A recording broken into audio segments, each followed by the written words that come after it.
Hey V, Morgan here, and I've played in all the tournaments on the channel, and they've all been great. This one was twice as big and really good competition. I actually got knocked out in the first round for the first time, and so I'm really excited to see what these guys are bringing today. I'm Eliegel. I've been now HX9. Uh, I have been legend a number of times and cast the first two tournaments. Good to be back here. Thank you for having me. Awesome. And I noticed I muted myself for the whole first part. So even though you guys heard me, unfortunately, those who are watching didn't hear me. I'm V Parlofois. This is my third tournament actually hosting on the channel here. Normally we do V Cup, which is for our sub tournament. But this time around, I know is really important to some of the people in the channel that we get some BlizzCon qualifier points for those who are serious about competing in tournaments normally. So we got it this time around. So we have a new name. It's called Murky Hearthstone Open. Hopefully one of many future tournaments that will be awarding the BlizzCon qualifier points. It's also cool to see because it's a little bit more of a serious tournament this time around. There are 10 points at stake for the top, for the winner of this tournament. So it's kind of a big deal. I mean, those points are hard to get normally if you're ranking up Legend during the season. You have to get, I think, in the top 10 to get, is that right? The top 10 to get any kind of points? Okay. So this is nice. Right, it's top 100 to get 1 point, then top 50 to get 2, which is how many you need to play in the last call tournament coming up. Yeah, top 50 isn't easy. Okay, so that's nice that this one, you get 10 points for the winner. Even third place gets 1 point. So at least most everybody will be walking away at least with 1 point, if not, more than that. I know I made it. Hopefully, we'll see if I stay there at the top 100. But I'll be walking away with 1 point this season. So I mean, it's really cool to see everybody gets a chance to earn some extra points because I know they're really hard to come by. So we already did your introductions. Let's talk about. I'm going to bring up the semifinals right here. We can talk about a little bit. I mean, Morgan, you were actually in the tournament, so. I was, and like I said, I got taken out in the first round, so all the competitors were really tough, especially these guys remaining. I think half of them are legend ranked already this season, and almost 3 out of the 4 quarterfinals were 3-2s. Really close series, so I'm looking forward to more of the same today. Really intense, close legend level series. Awesome. Yeah, I'm really looking for it. I mean, I saw, let's see, who was it? I think it was Higgins who took out Trump in the very first round, was it? 3-0, yeah. Yeah, so I'm interested to see. I'm like, we got some really serious players here. There were a lot of good matches, a lot of 2 versus 3. Not a whole lot of people just got thrown right out. Really, really good matches. Who are you looking forward to see, HX? Well, I've got to say, after looking over these decks, I'm looking forward to seeing how well Moogle Charm does here. I think he's got some pretty strong decks going forward here. But yeah, Higgins beating Trump 3-0. Gotta say, it takes a lot of guts. So see how he does too. He'd be my second favorite. Awesome. Well, it looks like first up we are going to have Joker versus Higgins. So we're just letting them get ready for their first match. And as soon as they are, they will go ahead and invite us in there. So I know you guys have looked a little bit over, I mean, some of what decks are you really looking forward to seeing? Like, are you seeing anything new here at the tournament, or are you seeing what you see on the ladder right now? Well, I have to say the most interesting deck that is in here, these are a lot more standard decks than we saw in the last 2 V-Cups. Last 2 V-Cups we saw some really weird Shaman decks and some other things, but today it looks like we're seeing Hybrid Hunters, a lot of Zoo Locks, but one of the most interesting decks is from Higgins, and that's his Oil Rogue. And while it's a standard Oil Rogue list, it is the only Rogue that is in the tournament still in the last 4 rounds. So it does include a few interesting choices. He does have Van Cleef in there, which has been teched out, and he does have Healbot. So he should have a little extra staying power against some of these more rush style decks from our other players. So for me, it would definitely be the Rogue coming up here in this first match. That's what I'm looking forward to. He's the guy that 3-0'd Trump, and he's the only one with the Rogue, which I enjoy playing myself. So really looking forward to that deck. And then seeing there's a bunch of control warrior decks and seeing them go at it and see which one has the staying power to win the game will be exciting as well. And what's interesting about those control warrior decks is that each of them has little minor differences in them. There's one with the 2 brawls, one with only 1 shield maiden, and one that's slightly different than that. It does appear we're jumping into the first match. And guess what? It's going to be that rogue. All right, right away. Rogue versus Druid. On the rogue side, we have Higgins, of course, and on the Druid side, we have Joker.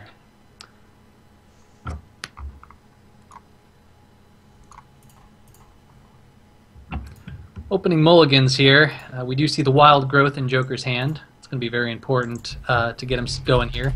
He's probably debating whether or not to actually keep the Emperor. It can be a really big and powerful card if you get it right on turn 6 or earlier, but if you don't have a lot of cards in your hand for it to benefit off of, sometimes it's better just to throw it away. All right, finally got into spectate mode here. Harrison's not going to be helping Higgins here at all, for sure.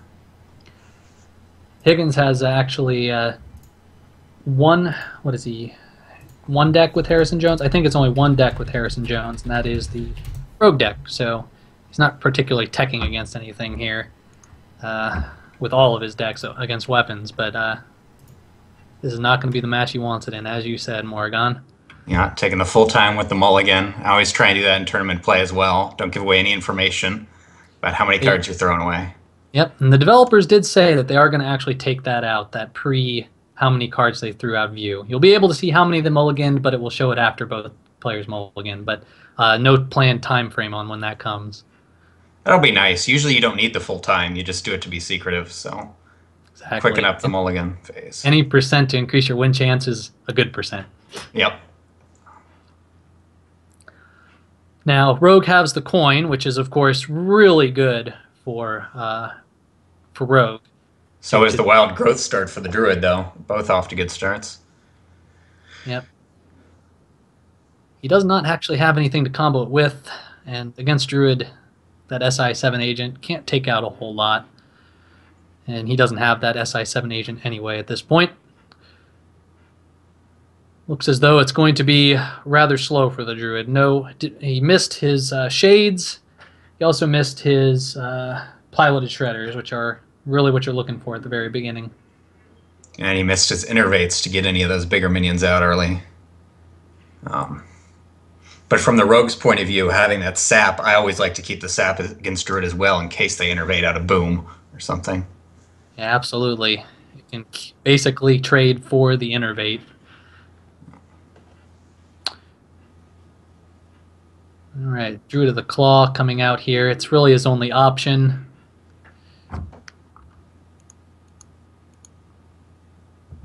Rogue's going to have to answer this.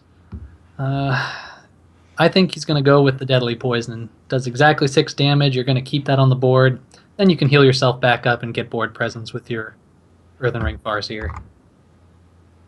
Yeah, Deadly's what he needs to clear here. It's just a shame he has no combo cards yet. Very strange for the Rogue deck.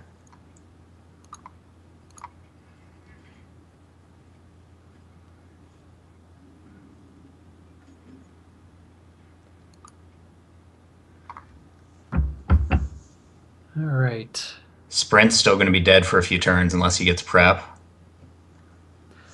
Well, he's going to go ahead and, knowing that he's going to debate here, should he throw out the Sylvanas for power, or is he going to take out that Earthen Ring? Keeper isn't very... It's a pretty good card against Rogue when they have oils, and they put those cards out there to start. Yep. But if you can just eliminate the minions before oils can become a problem, then you don't really need the Keeper in the matchup as much. Sylvanas isn't usually great. They aren't usually playing multiple minions at a time, the Rogue, so I wouldn't mind seeing that here.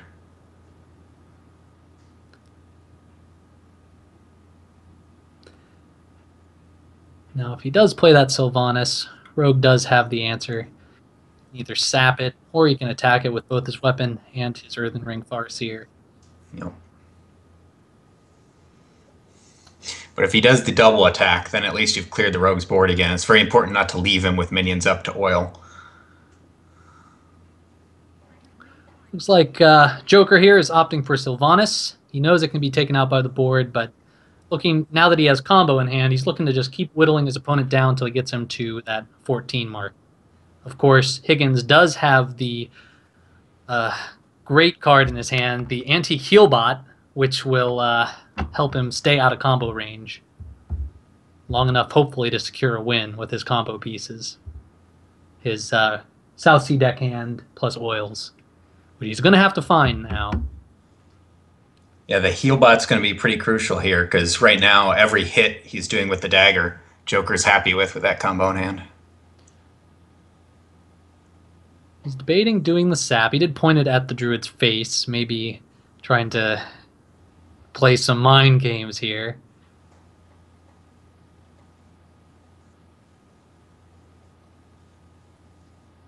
We are seeing on the stream the bear form and charge overlay there. That is a bug with the current observer mode right now. It occasionally happens. Yeah, cards get stuck all the time. Aren't missing any of the action right now, though. It looks like everything's still going.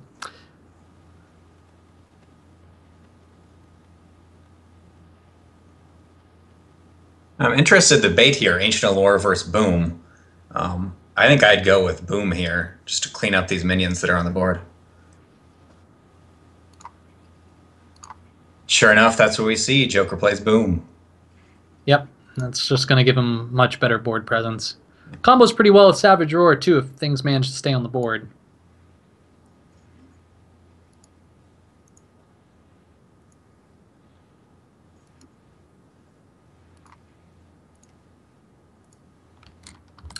It does appear that we are getting a little bit of problems with the overview on the screen. We'll try to keep you updated on the play-by-play here as things go along. But right now I can see on the stream that we are getting some having some issues with our view here. So we've got Blade Flurry to take out the Dr. Boom, and Rogue now gets piloted Shredder on board.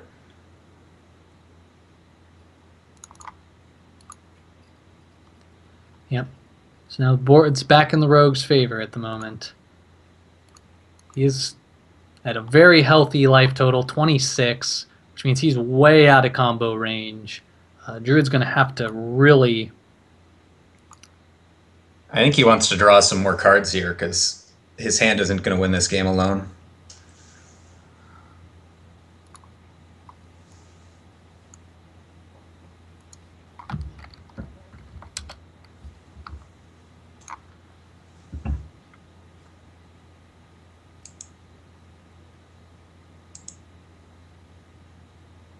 Right now it looks like our observer mode is thinking that these two players are in different games, so that's why the screen is flipping back and forth here. Looks like we're just going to have to leave it at one player's view and try to update you on the cards as we go here. Sorry for the minor technical difficulties here, folks. Looks like Sylvanas going out for the Druid. Druid's still has the combo. He also picked up a swipe, so he's got a little bit more reach here.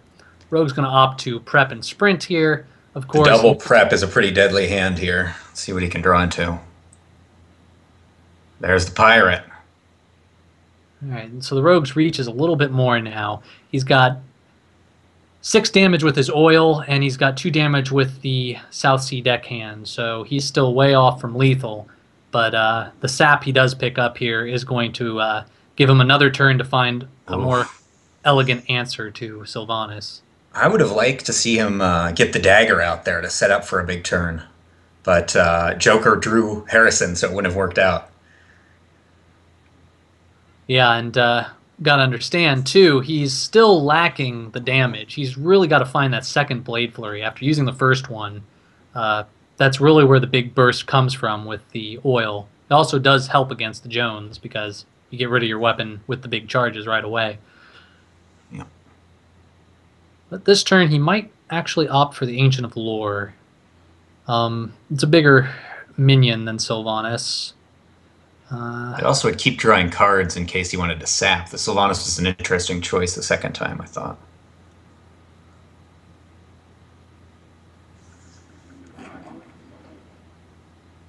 He's drawing 2 cards.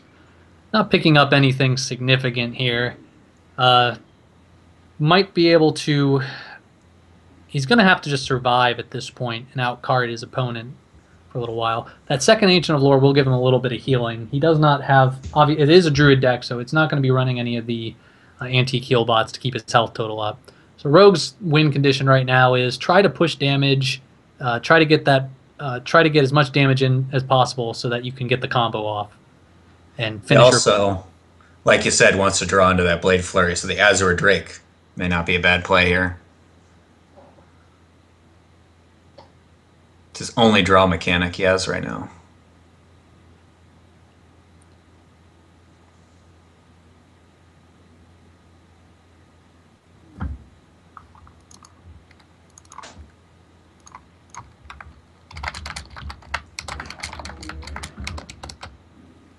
And there's a second flurry. Well, that's going to be a huge help because this is going to allow him to get that oil off his dagger. Ooh. Unfortunately, the oil hits the wrong target there. And we know a Harrison's sitting in the Druid's hand. Right. Now, what's interesting here is not only does he have the Harrison, but he also has the swipe. So he's not only going to be able to take the weapon out, but also going to be able to take out that huge damaging Drake. This is a very big swing turn for the Druid. He does have an Innervate, but it doesn't look like there's really going to be anything he can do with it on this turn. It's definitely going to be coming later. He is set up for lethal now with Force of Nature, Savage Roar. He is well over the threshold of damage. Unfortunately, prep was used on the Tinker's Oil, so he doesn't have it for the second sprint.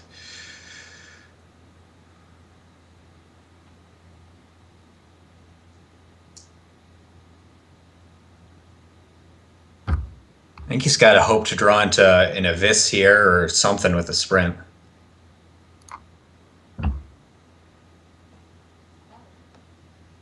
Clear that Jones to prevent lethal. Very smart. He does have the heal bot as well, but of course it takes a lot more mana to deal with that. There's the Abyss. Right. This ends up being a lot better of a play than playing the heal bot to stay out of lethal range, because ultimately the heal bot's just too slow. The Jones damage you just want to avoid.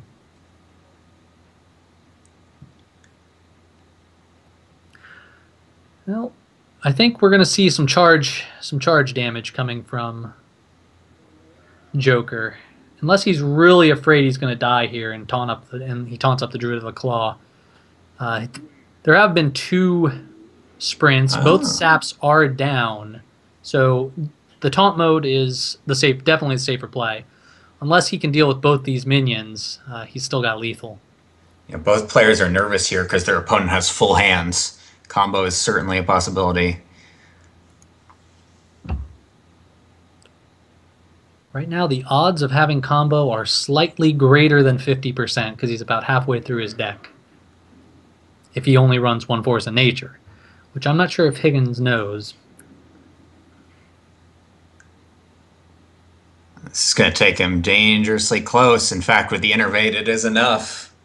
Yep. By swinging into that bear. Yep, this will be lethal for the Druid if he can spot it. It's pretty obvious lethal with the Innervate. So game 1 is going to go to Joker against Higgins.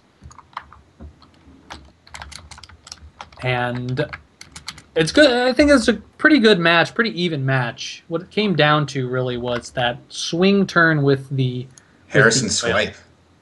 Yeah. If the oil had hit the other target, he wouldn't have actually had to swing into the Ancient Allure there, too. So a lot of his health that went down, that was an extra 5 health out of lethal range that he had to take. And less pressure on the opponent.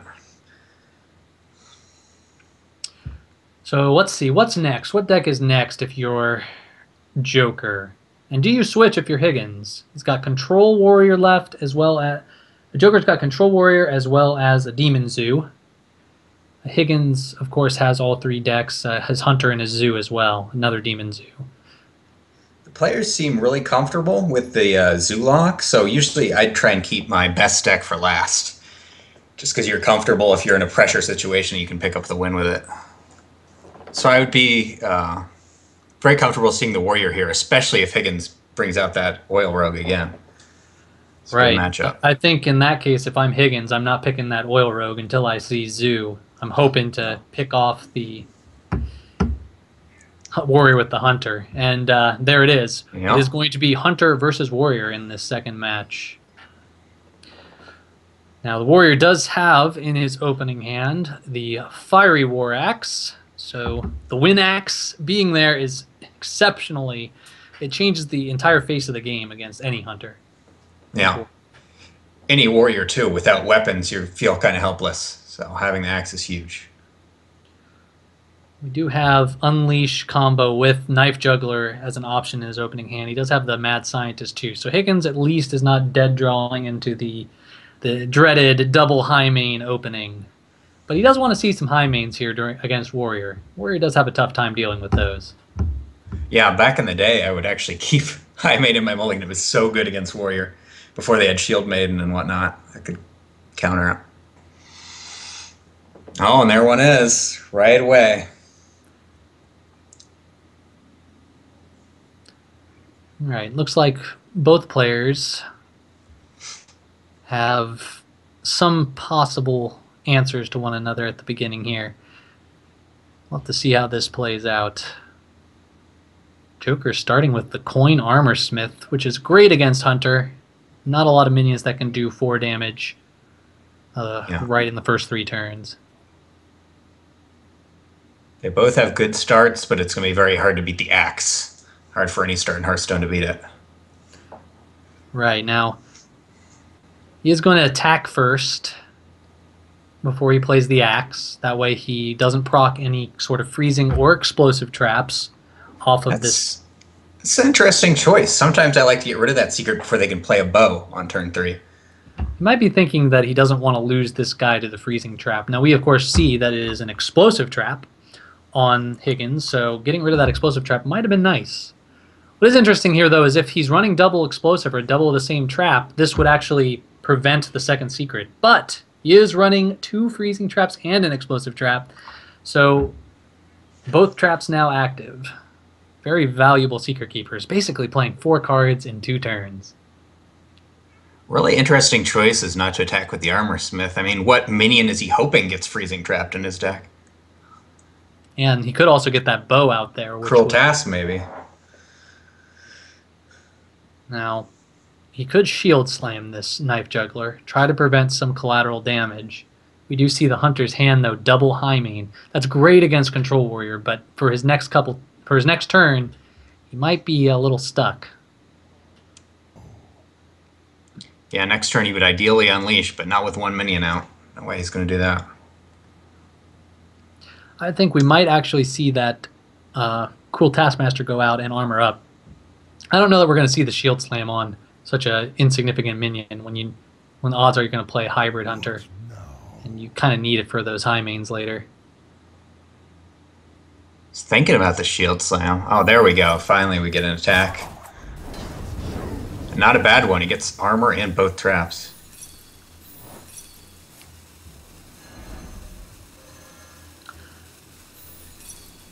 Yeah, now did end up proccing both traps, so that's pretty good. You've got them out of the way now, and it was with just 1 minion. But he would have gained an extra armor had he procced the first explosive trap with the Armor Smith early. Oh, great top deck there. The Web Spinner allows him to play right on curve. Yeah, now things are going to start to slip away from the Warrior if he does not pick up some more mid-game cards here. We know that high main is coming next.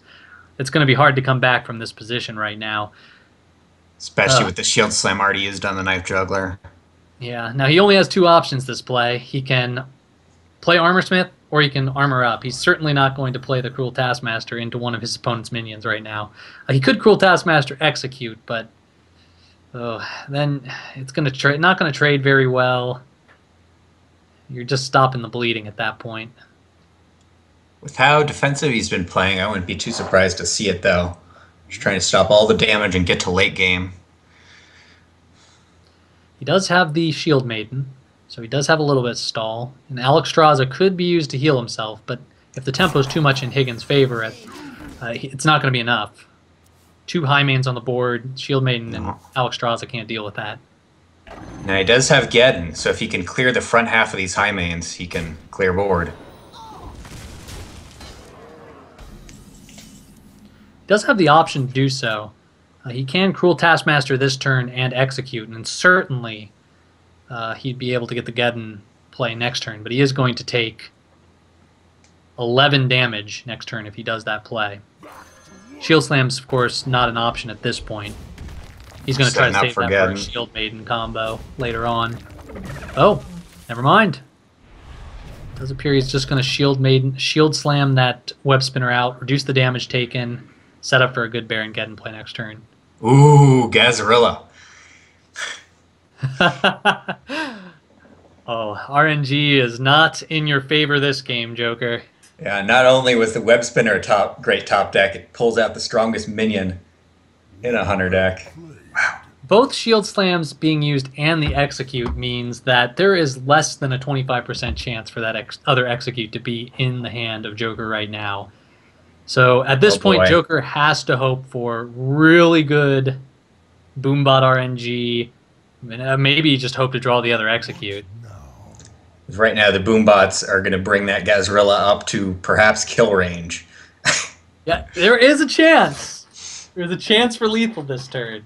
Only one Boombot has to hit the Gazarilla. He can quick shot his own Gazarilla to double the damage. And it looks like he might be going for that play, although the Unleash is going to make it less likely that anything hits the Gazarilla. Right, I don't think that's actually the correct way to do it, but we'll see. All right, 1 and 4, and there it is. Will he spot lethal? Oh, he doesn't spot lethal. It's kind of weird to have Gazarilla. Still have it. Yeah, he still has it. Oh, it is still lethal. You know what? It is still lethal. He does have the quick shot and the thing on the play, but it's just not a little less fancy. Yeah. Yeah. I would have liked to seen the Gazarilla. Slight misplay on the BM side of things, for sure. Wow. Web Spinner MVP that game. That's why the mid range runs it. Oh man. All right. Well, that does bring the series to 1 and 1. I really like the Hunter pick there. That was really smart on Higgins' part. He probably was thinking exactly the same thing. He's going to go with Control Warrior to combat my Rogue. So I need to get... I want to try to just pick a win off with my Hunter. I'll come to the Rogue. Hopefully the Rogue will get a chance to fight the Zoo, which is a little bit better of a matchup. But now we're going into Game 3. We still don't know what deck they're going to pick. Yeah, this really could go either way. I think the Warrior's coming back. Yep, it's Warrior versus Warlock. So he's still trying to avoid that Rogue-Warrior matchup here. No. And if he wins this, he won't have to win with Rogue against Warrior. Either player who wins does not have to win against Rogue. He does not have to win with Rogue against Warrior here. It's a really smart play. Bane of Doom in opening hand. Oh, it gets mulliganed. I want to see that card played. Yes, unfortunately, fun cards are often not the best kept in mulligans. Aww. You can't keep Blingtron. You can't keep Bane of Doom.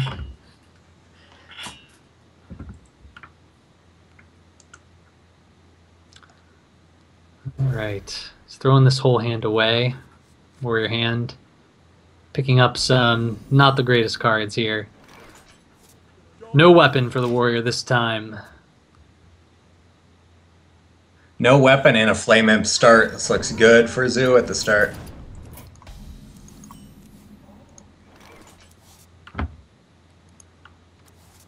Can't do anything about the Flame Imp here, just to star her up.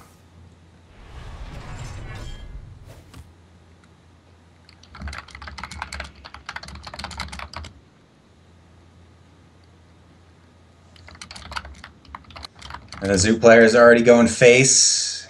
We have still almost no answers from Joker. He can armor up and shield slam to get rid of the Flame Imp. That's what he goes with, playing defensively again this game.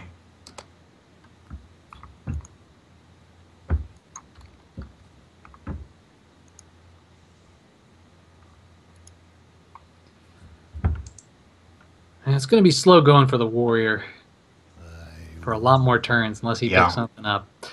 I think we're going to see... I think we might actually see... The problem here with the Warlock hand, though, is he doesn't have a good demon for his Void Caller.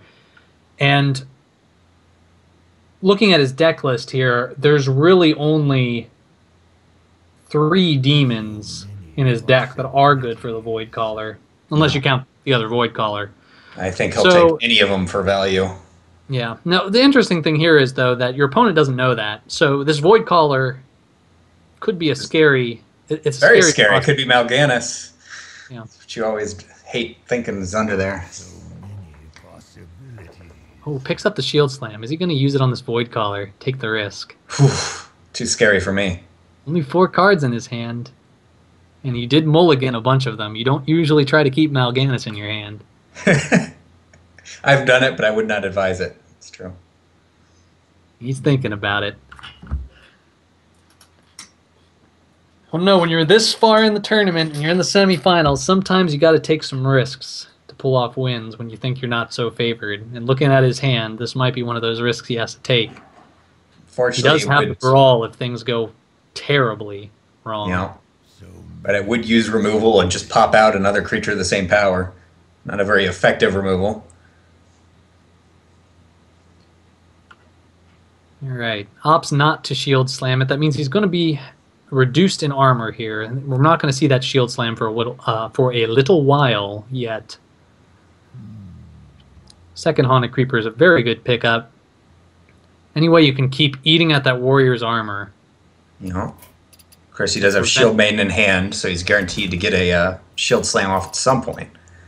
Does opt for the egg. He doesn't really have a way to proc the egg right now, except for the Void Caller, and his positioning of that egg is kind of suspect. If he wants to get that egg into a 4/4, it's going to take some minion's going to have to die to get it there. There's Harrison, no Draxosphere here. 2 options are good out of the implosion here. You could end up with a 3 or a 4 with a good trade. 2 would not be great. Oh! Full board. That executes very great for if a Mal'Ganis or a Doomguard was to come out of that Void Caller. So might have an option here to actually brawl and get the execute later. Now, Brawl is, of course, going to bring out... There's still going to be 3 minions on the board at the least if Brawl kills all those minions on the left. He's still going to get whatever... Problem of dealing with this Warlock deck. Use removal and everything comes back. At least it seems that way. Yeah, he's going to have to clear some of those earlier. He doesn't want to play the Shield Maiden because he really wants that to combo with the Shield Slam later on. But he wants to play Dr. Boom next turn. So... tough call. What do you think? Acolyte pass? Don't even know. It's hard to get better than 7 minions with Brawl. They're just too sticky. All right, we are going to see an Imp, a 4/4, 2 1/1s, and the Imp Gang Boss comes out here too. All right. Still brawled able to 7 see minions. Giant after Brawl. Now, Joker is, of course, only running 1 Brawl in his warrior deck, so he will not be able to top deck into another one. Sea Giant gonna come down for... Now he has no fear of that Brawl taking out that big minion. It's going down. A beatdown commences. I was actually surprised at how many people were bringing this Control Warrior. I think it's too slow for the meta, which we're seeing in this series so far. Exactly. Now we are going to see the execute there. Now what's interesting is he did play the axe second, which is a bit of a mistake. Had he taken out that oh, never mind. He went for the 4/4 instead. I thought he might take out the Imp Gang Boss there instead. Whirlwind Effect can always take it out next turn. Yeah, that's a good point. I actually didn't see that, though pretty obvious when you think about it. Oh, this might be the Bane of Doom turn. Here we go, Morgan. Let's see it. What's he gonna get? Oh, boy. He's already got one of those. Well, it is something. Now, with that Shield Maiden and Shield Slam, there actually could be... Ooh, in Grom here. Actually can take out quite a few of these minions now. Yeah, this is an interesting turn. Are you scared to die here? Power Overwhelming, of course. There's 2 Power Overwhelmings in Higgins' deck. And of course, in most Zoo iterations. Most of these Demon Zoos have them just so they can get a lot of value off those eggs. So, are you scared of dying here? I am. I would try drawing with the Acolyte to get second Execute or something. Just desperate at this point. What about Shield Maiden? Is that an option? The only problem with that one is then you don't get to armor up, so you're kind of losing that armor, but if you're desperate enough... Well, you could Shield Maiden and armor up both, but not Shield Slam. You know... I like the Acolyte here, that's what I'd do. But he's going with the Shield Maiden play. It looks like he's a bit too scared to die here to some kind of power overwhelming play, which is somewhat accurate. He would actually die if he didn't armor up in some way here. Oh, Implosion, that's a really good pickup. Yeah, you just got the Whirlwind of the Deathbite out of the way.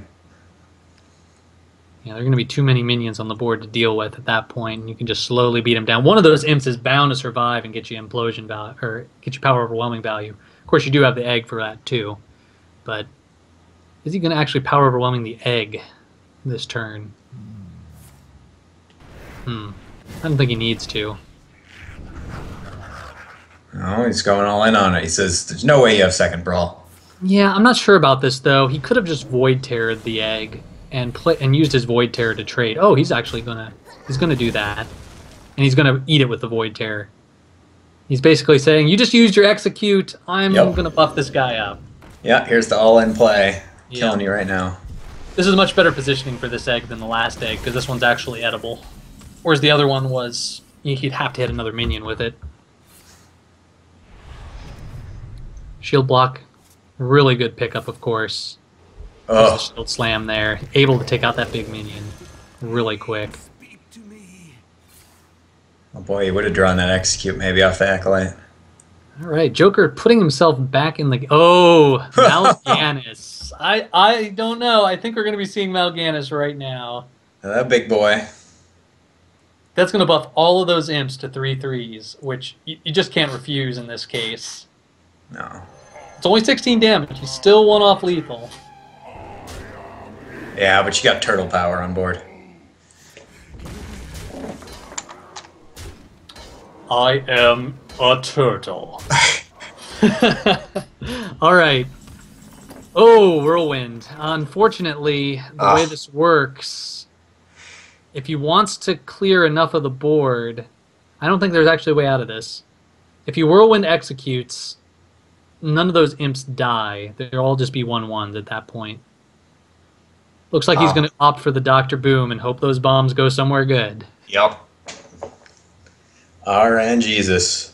Can he actually be saved by Dr. Boom? If it takes out the 4/4 and one of the imps, there's only 3 damage left on board. Yep. So it needs to be perfect. What's a shot? Here we go. It's always better to take a shot. He doesn't need 4, he only needs 3. Oh, and on the Mal'Ganis, of course. Not going to be enough. No. Looks like the Warrior falls the second time. Yeah, game 2 for Higgins. That means he's got to win with that Rogue. I bet you we're going to see a Rogue versus Warrior matchup coming up. Yep. Now I like having the Pirate against Warrior. It gives you a little more burst, which you're going to need against all that armor.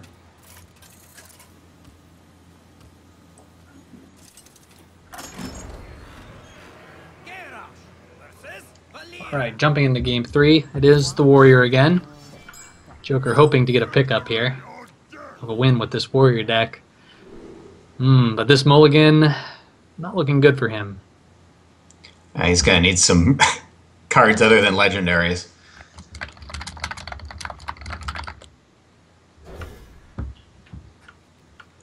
A lot better on the mulligan. Picks up a taunt, picks up activators for executes.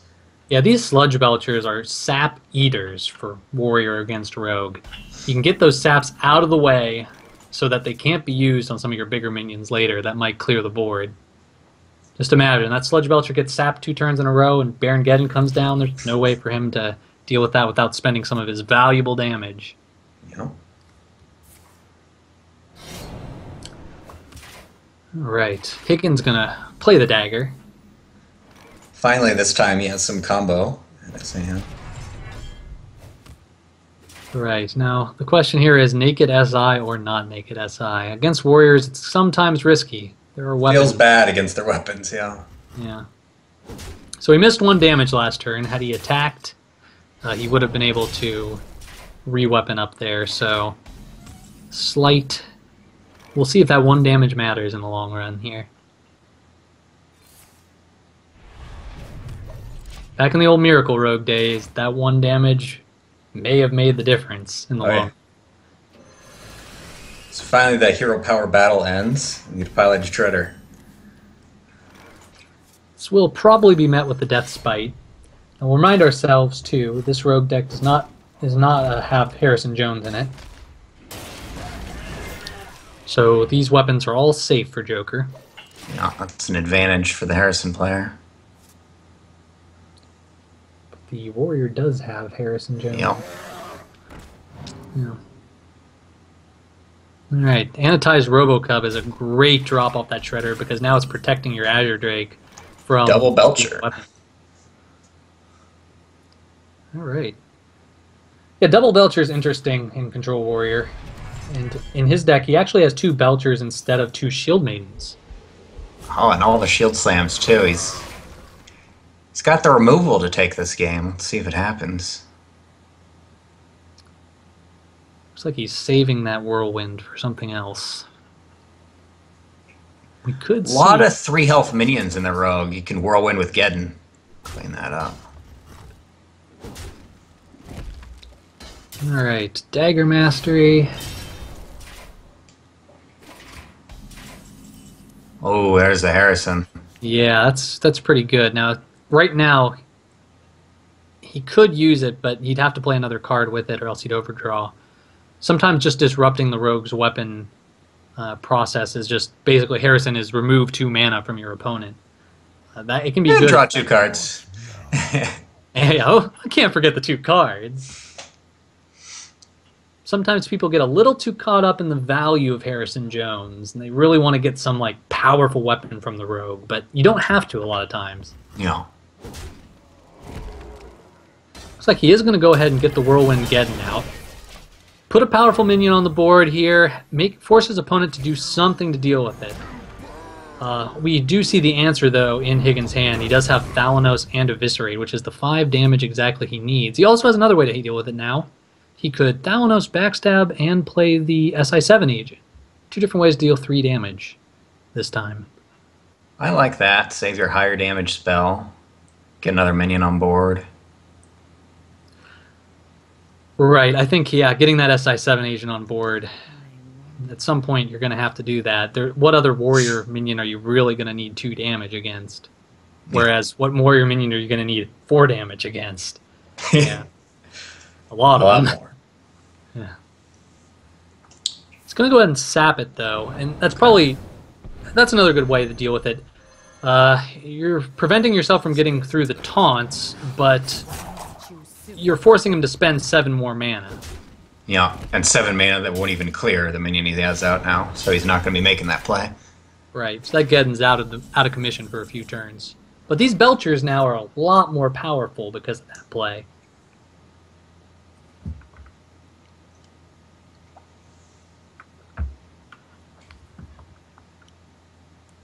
Belcher's good, but so is Thalnos Abyss.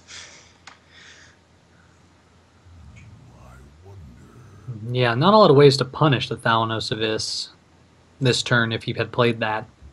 But looks like he's going to play the Sludge Belcher, armor up. We do know there's no sap available, but once again, Thalanos, in some iteration of cards here, some different combination of cards, would be able to take out this Belcher a couple ways. Lots of ways. The Deadly Poison Backstab. I think this would have been a lot different a game had he gone with the Thalanos Eviscerate last turn, we would have seen a lot more damage going into the warrior's face, setting up for those combos.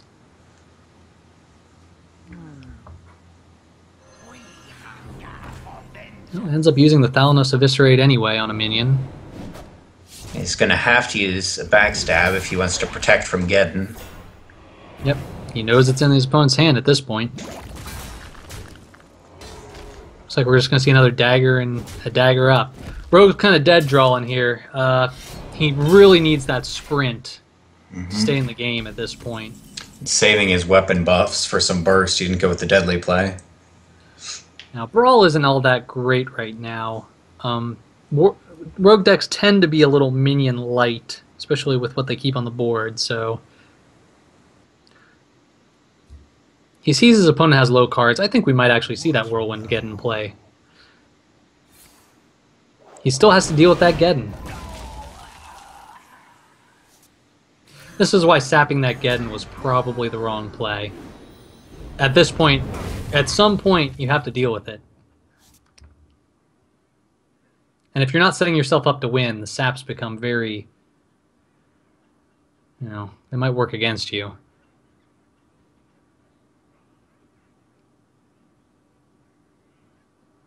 Looks like Morrigan's computer bit the dust. So you're stuck with good old HX9, folks. All right. Backstab, and he is going to go ahead and stab it with the deadly poison.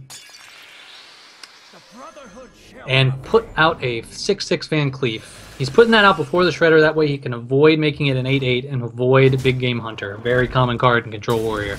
It's a really smart move on his part. With Thorasane, he's got options here. He's got 10 damage staring him down.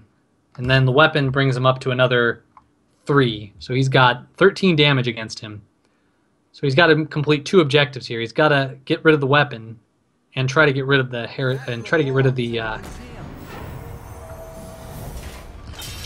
that Van Cleef as well. He does have the Cruel Taskmaster execute play. So he is going to be able to clear that. And now he's crossing his fingers that there isn't some kind of crazy weapon combination here with Blade Flurry. Higgins picks up the Loatheb. Loatheb, not very strong against Control Warrior. It can make that Brawl cost a lot, but there aren't a lot of good Brawl plays that you're going to prevent as a Rogue. Loatheb's better for Rogue against things like Mages or Druids to try to give yourself that extra turn to win the game. So, good reason to have it in the deck, just not great against Warrior. Again, the options here are limited. Do you start going for face and hoping you draw the answers, or do you trade here? Those are probably the options running through Higgins' mind. I think he's going to trade. Ends up with a Knife Juggler. Actually could kill the 2/2 with that. Gets the damage he needs, so he can weapon up, get another minion out.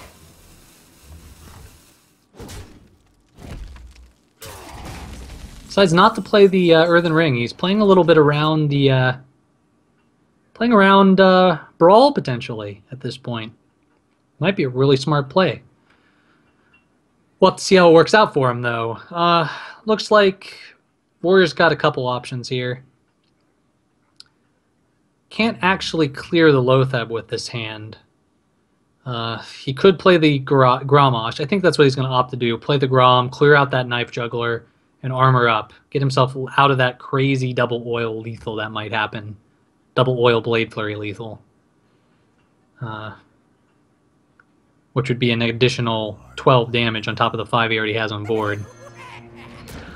But he does opt for Dr. Boom. This is the better long-term play, playing to win rather than playing to survive. Those boom bots can do a lot of work here. Once again, just not Higgins missing both his sprints, and that's ultimately he's through half his deck, 14 cards left, no sprint. That is really bad. And it's really unlucky too. It's less than a fourth of your games are going to end up that way. And that's assuming you don't draw any of your Azure Drakes too to really draw into those cards. The Knife Juggler might be a liability here. Any minion he plays could proc those boom bots on him. Man, you hate to be in that position. You might trade both Lotheb and his South Sea deckhand here. No, he's going to go face. He's going to play to win. Same thing as the Dr. Boom play was. It's play to win rather than a play to survive. Attacks first in case the Boombot does exactly that. Daggers the face, getting in as much damage as possible. And weapons up. He's crossing his fingers for oil at this point. And oil could seal the game. But we see that Sludge Belcher in his opponent's hand. Joker, there's a lot of ways to stay safe here.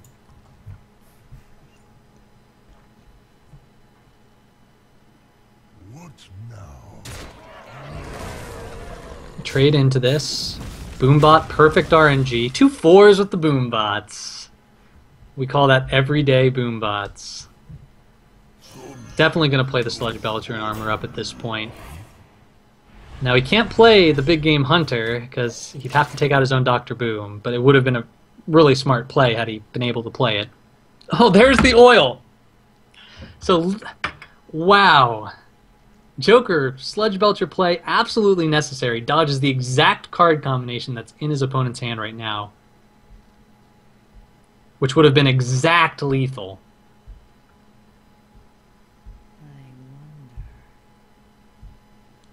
You're facing down 10 damage. Your opponent would need 10 to kill you at this point.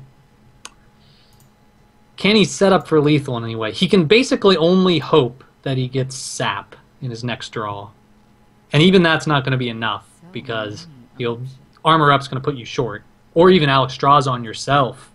Alex Draws on the warrior will put him way out of range of that combo. So I think he's got to play to survive here if he wants to have a chance. Okay, he's going to set up for the Blade Flurry next turn with his weapon up. Definitely lethal damage here, though, from his opponent. He's got Grom. He can shield slam his own Grom, get the 10 damage, and that is going to send this matchup into game number 5. 2-2 now in this series.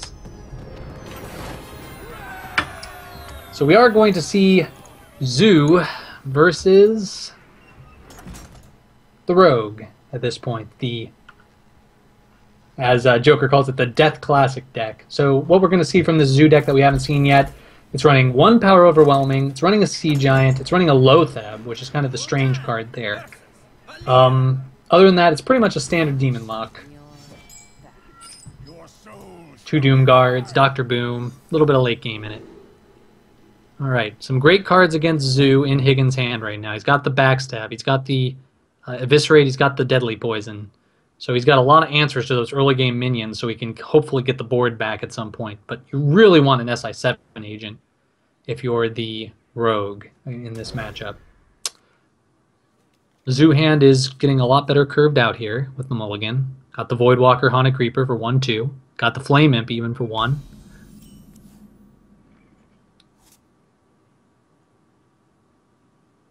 Flame Imp going down. Flame Imp's great on turn 1 because your opponent has to have a backstab to deal with it. He can't just SI7 agent it.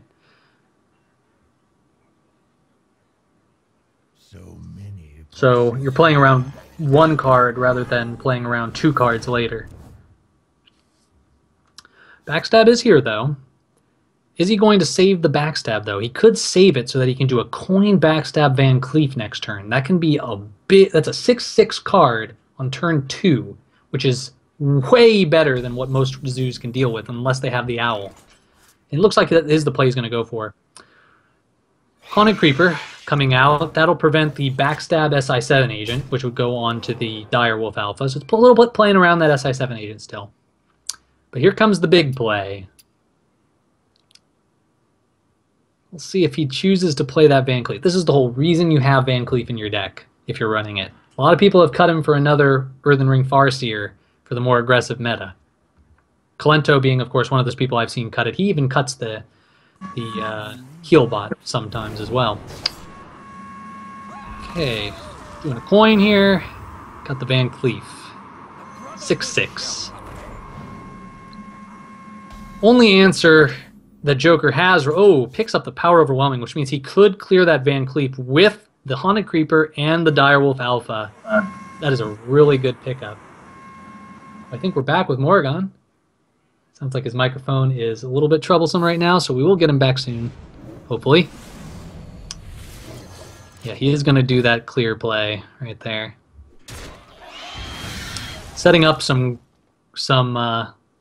little spiders there to handle the getting the buff from the Direwolf. Deadly Poison is in the hand, though, so he does have yet another answer to this board. This does make clearing out those little spiders awkward.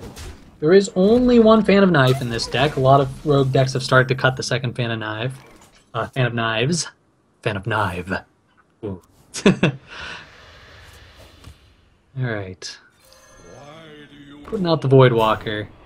He's going to avoid playing the Abusive to play around Blade Flurry at this point. Ooh, Antique Healbot. That's a great card to have against Zoo.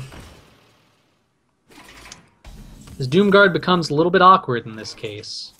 Of course, you're not going to play it now. Got an Abusive Sergeant to take out the first part of that Shredder and see what you get. The question is, are you tapping here? Probably. I think you probably tap here. Void Terror is great. Going to help him get that egg, give him another way to get that egg out of there. Get in there and fight, maggot. That was a mistake. Huh. Not sure what he was going for there. Abusive Sergeant's the piloted Shredder. I'm guessing he accidentally did that. Yeah, that had to have been a mistake there. Misclick.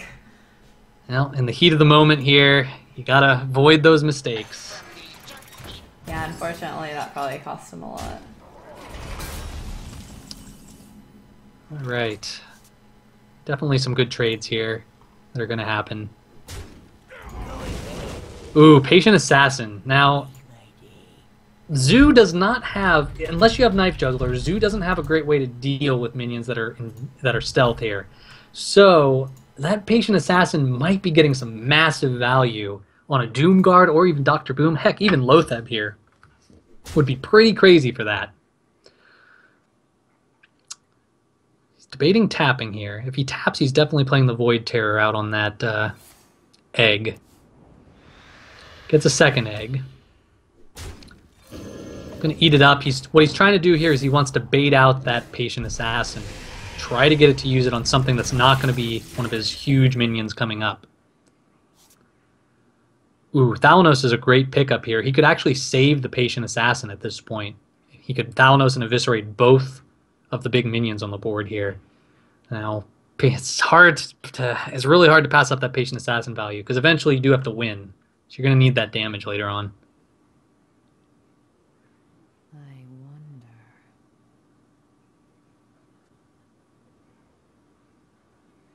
We hunger for vengeance. He's going to go ahead and eviscerate.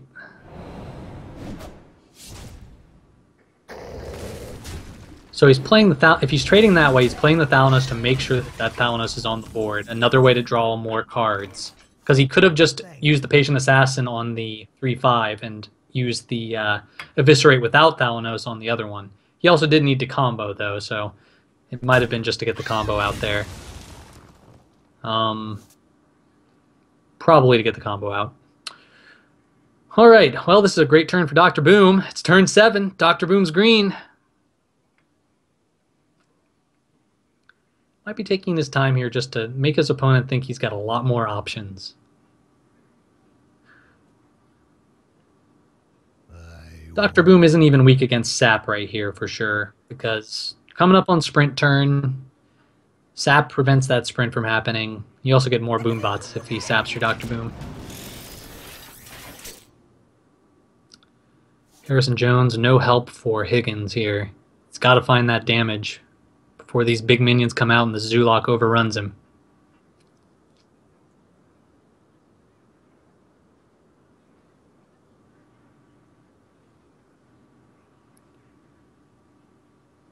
He is going to go ahead and play Jones. I suspect that means he's going to trade the Eviscerate and stabbing Dr. Boom.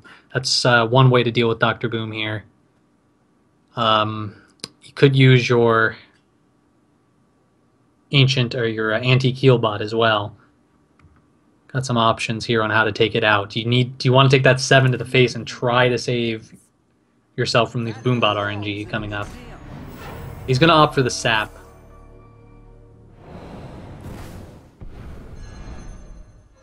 So these Boombots are going to be able to clear his Antique Healbot, but this is going to set himself up so he can try to get the kill here at some point. Boombots aren't likely to take out both these minions, but it is possible. We are going to see Lotheb, and Lotheb really strong here. Prevents the sprint. If these Boombots are really unfavorable to him, it's going to prevent all his cards. Oh, okay. Harrison Jones surviving the day. Picks up a minion, too, so he's going to be able to play something here and clear the board. He knows his opponent has Dr. Boom, so he's really hoping that sprint gets him oil and a prep. That way he can get this last bit of damage out against his opponent. No answer for this piloted Shredder. You're getting too low to tap as the Warlock at this point. You do have good cards to play, so you don't need more cards. You're basically preventing your Doom card from coming out. Hasn't drawn any of his Void Callers to get that Doom card out for free, which is the main reason they're in the deck. So he's going to play as much as he can so that he can hopefully gain control next turn.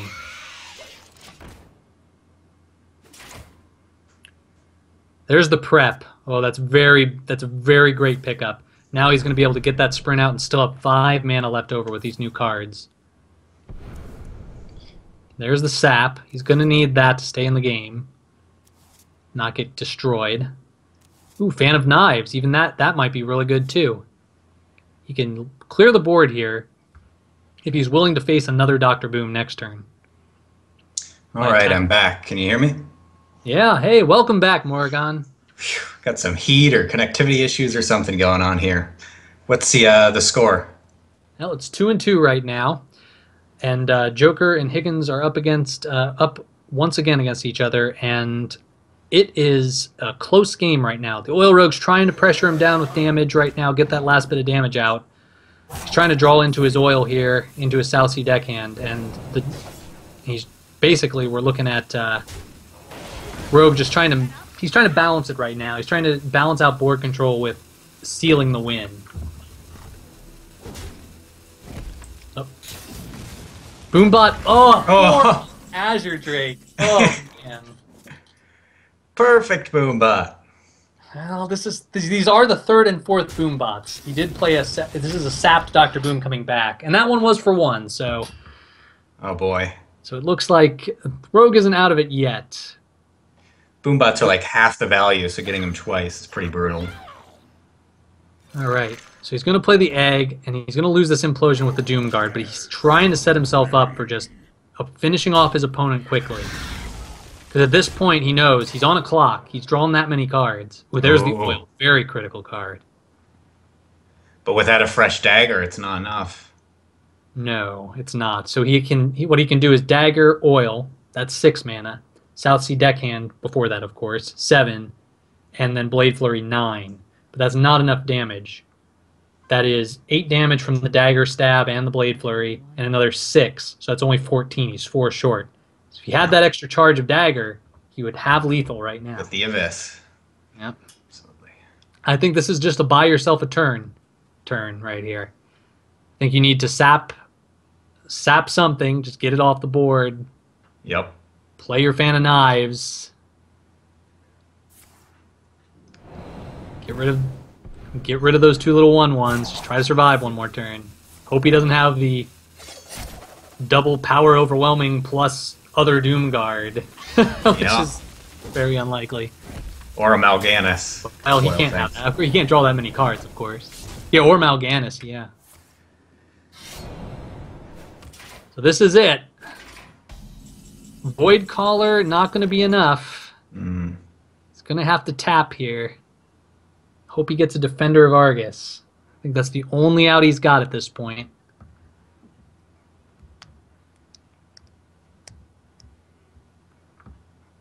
2 Defenders of Argus in the deck. We haven't seen either of them yet. Oh, they'd be huge. Yep. So that is going to be a 2 in 13 chance right now. He's got to take it. He must be thinking about not tapping here. It's taking a while. He might not put his opponent on that combo. It is a very specific set of cards. 3 of those 4 cards have to be Deckhand, Oil, Blade Flurry. Yeah. He doesn't pick it up, though, and assuming that he's got the lethal, he well plays. And picking up the extra damage there with the prep and the deadly poison, of course. This is going to go to Higgins, and Higgins is going to take the first series 3-2-2.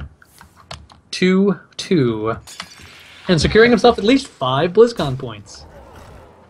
That's fantastic. It was a struggle with the rogue, but he eventually got it done.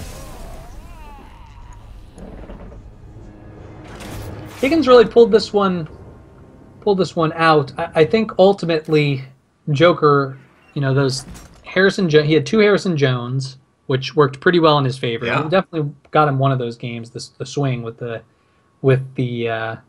The Jones weren't enough for Joker to pull out on that one. Well, a little surprised, but I'm not surprised that the Warrior was a little too slow there. It did get a win, though, right? Picked up a win? It did pick up the win, but only after losing twice. Right.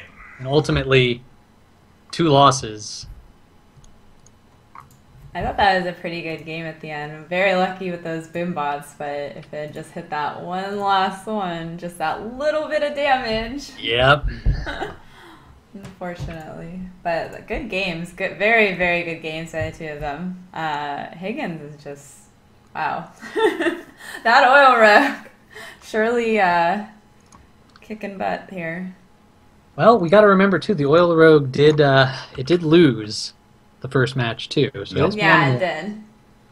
So, exciting deck, but will it get an 0-2 in the next series in the finals? We'll have to see. Yeah. It's usually the death knell, and these close 3-2s like we keep seeing. I know, choosing which deck to because you only can win with one deck, and it's like if you pick the right matchup for that. So, all right, let's see. I think we'll be taking a minute. So, if you guys want to talk about the next upcoming match, we have. Let's see, who do we have here? Fight Amanda versus Moogle Charm. Yep. Now, Morgan, you didn't play against either of those. No. No, I didn't play against any of these guys.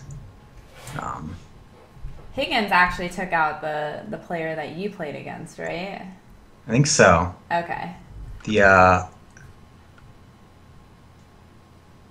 Now, Fight Amanda brought a very interesting lineup. He brought Druid, Warrior, Warlock. So a little bit of a mix. The interesting thing about his lineup, though, is that the Warlock is not the Demon Zoo that we've been seeing from all the other players, all 3 of the others. It is actually a hand lock without Jiraxis and with an explosive sheep. And he also 3-0'd his first 2 opponents for that lineup. That's pretty fantastic. Yeah, his Warrior deck, another interesting change here. We've talked to Morgan about this before the matches started. 2 Stranglethorn Tigers. Oh, wow. Yeah. Is this the new meta? Is Stranglethorn Tiger the new meta, Morgan? Well, bringing your own tech cards is actually, it can catch people off guard and do well. The only, final day I've made in these tournaments is when I brought my own goofy decks. They didn't perform on the final day, but they did really well catching people off guard before that. Well, that is the point. Like, especially when you're playing meta, it's like when you're far up in like 20s or 19s, you see these random decks that'll just eat your deck up because they're just unexpected. And it's more fun to watch the more unexpected decks. I agree, but I would say this. Ultimately, the unexpected decks still have to be fine-tuned. Of course. No matter how many tricks you pull out against an opponent and unsuspecting things, there's a reason why these cards aren't typically run, or why they haven't really been selected. But the card pool is getting bigger, so some of these surprises, maybe Stranglethorn Tiger is a hidden gem in the rough. Hidden diamond in the rough. And then if RNG is on your side, just for those particular matches, where these unexpected elements are coming out. All right. And then So, Moogle, we've got had very close series, couple 3-2s already, and is a bit of an underdog coming from rank 10 against the legendary player here. So we've got the favorite with the little tech against the underdog. So we've got an interesting story coming up. Now, Moogle Charm is running 2 Brawls in his warrior deck. So what I think might end up happening is these Stranglethorn Tigers, if they're being used as like delayed damage, then those Brawls may counter those Stranglethorn Tiger tech choices. Having 2 of them means he's almost guaranteed to have one before that warrior versus warrior pans out. Of course, the warrior deck might win very quickly and not be able to be used against the warrior deck. Another interesting thing from Moogle Charm is he's running 2 Void Terrors and a Bane of Doom in his Zoolock. Normally, people are only running 1 Void Terror. So what he's replaced with it is, seems like the Sea Giant isn't there, and there's only 1 Flame Imp. So let's see if the others. Let's see if this Zoolock, this little flavor of it, is the better flavor. Maybe the double. What do you think about Double Brawl, though, Morrigan? I love Double Brawl. I love when the Control Warriors go all out and say, I'm just going to clear your board no matter how many times you fill it. I even love a Deathwing on top of that. Just make sure that board is clear. Yes, in the So very I'm really happy to see that. back in the old Mana Grind tournaments, you saw that a lot. 2 Brawls and Deathwing Yeah. in the same deck. And those were actually Fantastic. quite often winners. Yep. No, I love it. All right, looks like we're about to jump into the second series here in the semifinals. Fight Amanda versus Moogle Charm. Game is starting right now. We're going to hop in and see just what decks they've decided to go with as their starters here. Yep. Looks like it's going to be Handlock versus the Control Warrior.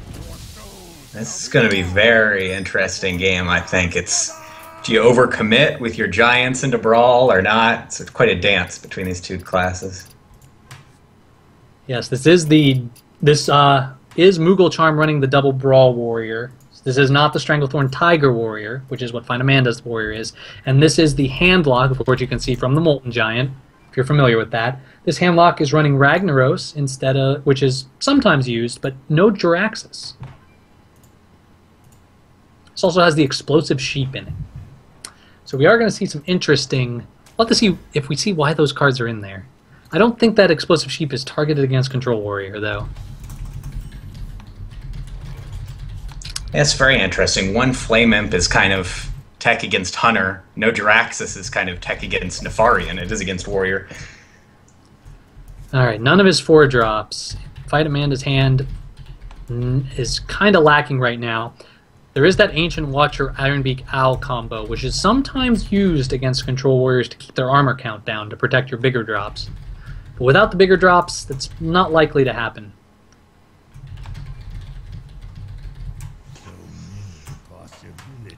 Alright, take a look at the hands here. He goes with the aggressive opening. Very interesting. Yeah, like I said, this could be really strong. It really is good when you can keep the warrior's armor down. You're basically preventing one of his removal spells against your bigger minions. But it's all about whether if those bigger minions aren't in your hand, you might need to tap more just to make sure you have them. It's going to be very hard to cast Mountain Giant after this opening, but he won't have armor to remove it. That's right.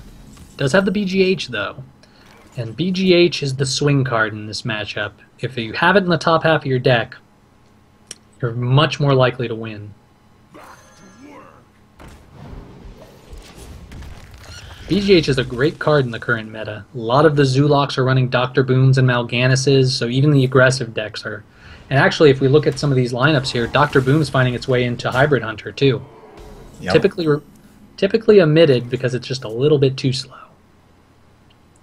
I like the Siphon Soul call here, too. It's going to be great against Control Warrior. And he's going to choose the swing over 2 turns at this Ancient Watcher. Fiery War Axe is just kind of an average card against Handlock. Helps you set up for your executes. Helps you maybe finish off a bigger health minion, but other than that, it doesn't do much on its own. But it is going to bring him down to 14 health, plus 2 from armor. If he even chooses armor up this turn. Now this handlock is not the combo version of handlock. There isn't an arcane golem power overwhelming combo, and it is a more standard all giants and late game legendaries deck. So Moogle Charm does not have a lot to worry about there. Right. He can't be bursted, especially through that sludge. And he already knows an owl's been used, so feels very safe. Alright, Battle of the Abominations as two Sludge Belchers hit the board.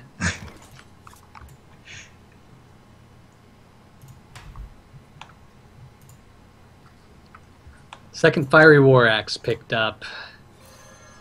Now, this is exactly what I was saying earlier. You can basically, your Fiery War Axe just becomes a combo card with your other cards against handlock. You use it to just add some damage to your other minions, so you can clear some of the board out. Yeah. There's the Explosive Sheep. Interesting. Well, he could Mortal Coil the Explosive Sheep and clear that Sludge Belcher. Maybe that's what it's for. That's the combo with Mortal Coil. Right. The dream, man. We're living the dream right here. Meta-breaking decisions. Be serious, though. He really needs to get a threat on the board. That was the problem with this opening. It's hard to get him out there. The Twilight Drake might have to come here.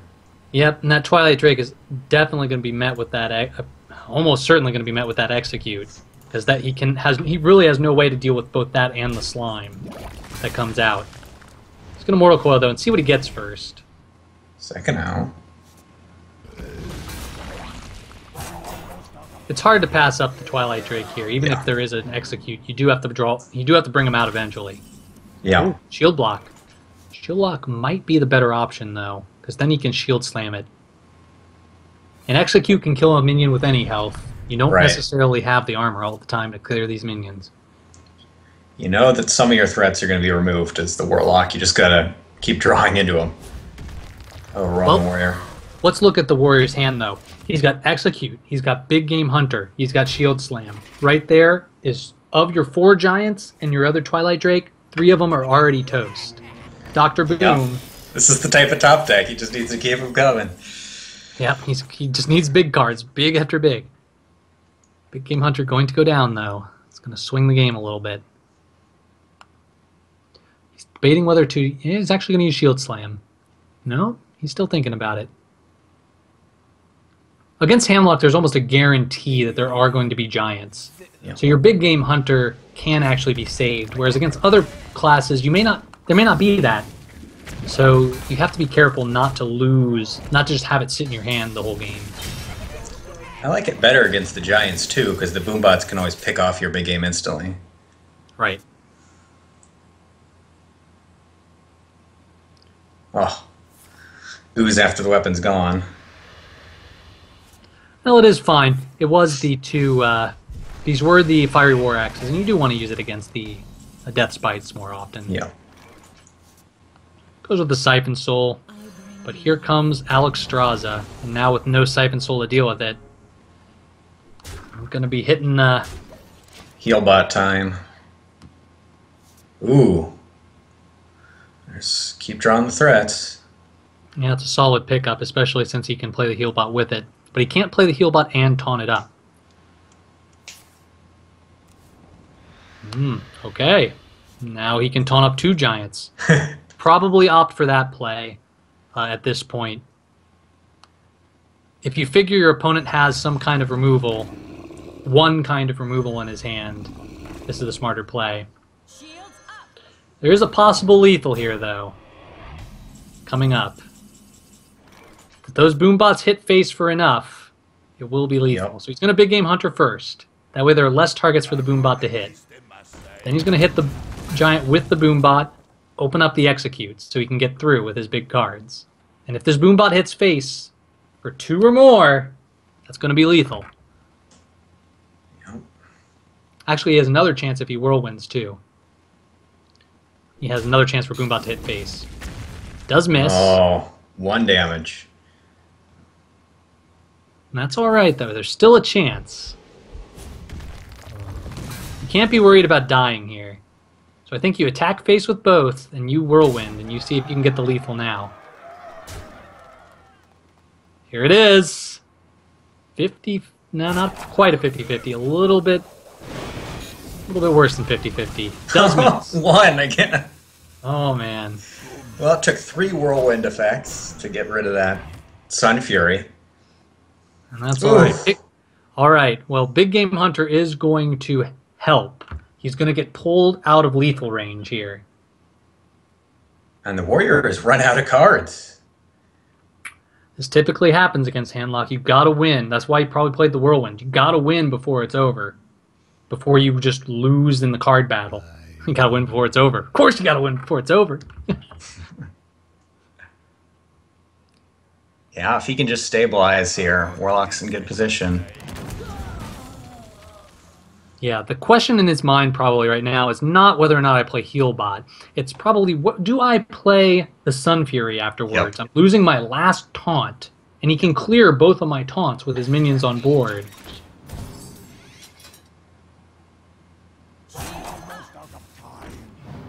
This is like putting a used bandage on your open wounds. Yeah, doing everything you can just stay alive. Shield block a good pickup too. Emperor Thor is saying not all that great right now, but it's definitely better than the Shield Maiden at this point since there's no threat of you dying. Shield Maiden at least becomes a 5 cost. We were having some discussion over this Thorson though, and this is one of those situations where it's just not that good. Yeah. 1 card. Thorstein can be an amazing card, but it's surprising how many times this is how it ends up. For all the wonderful Trollden videos you see where it just causes these massive wombo combos, times like this is, you know, not the times. Looks like we are going to see 50 with Rag, yeah. Yeah. All right.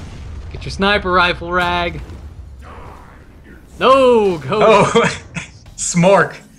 Well, Death's Bite is going to be one-off lethal. But at this point, he's got to go for it. Yeah. You can't. You could clear the Rag. Maybe you do. But no, he's going to set up for the win. Way more. Ooze.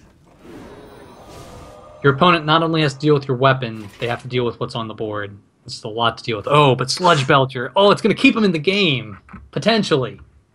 So Healbot and Sludge Belcher, you're still in it. Oh, I want to play that Ooze, though, if I'm him. Really tough.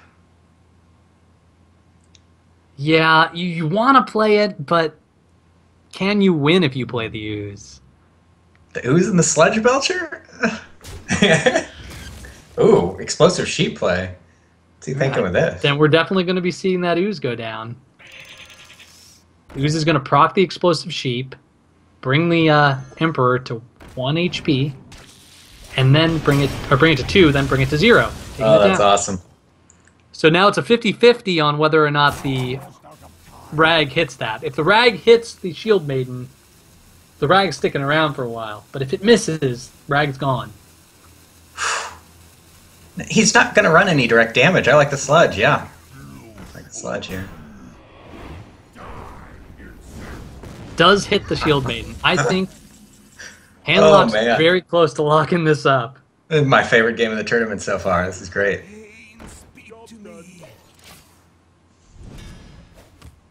You almost made it, Google Charm. You almost made it. I see 2 draws off this Acolyte. Make it interesting. There's draw. He gets the axe. That means if he survives, there are some cards that are out. Grom ends up being an out in 2 turns. Yeah. He has to survive. Goes with the tap. Ooh. Picks up Sylvanas. Not very great. Looking for some other taunt activator. So 8 to the face. Next turn it's going to be 8, 9, 10, 11, 12 to the face, and he's going to take 3 this turn. So he has to armor up, has to play the Armor Smith, and he has to draw Grom next turn.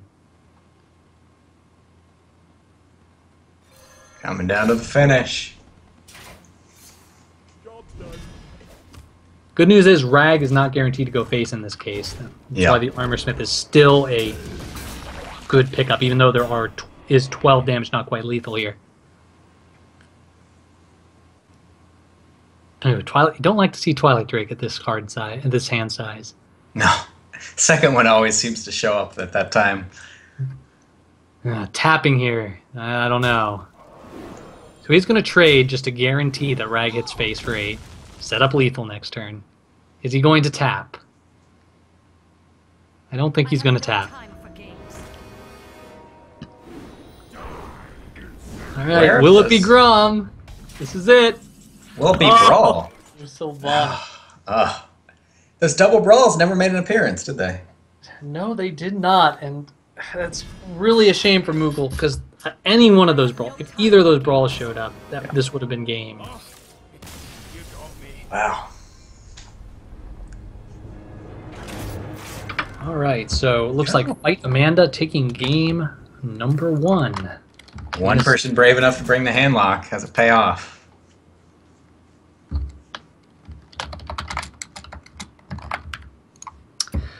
So what do you pick now?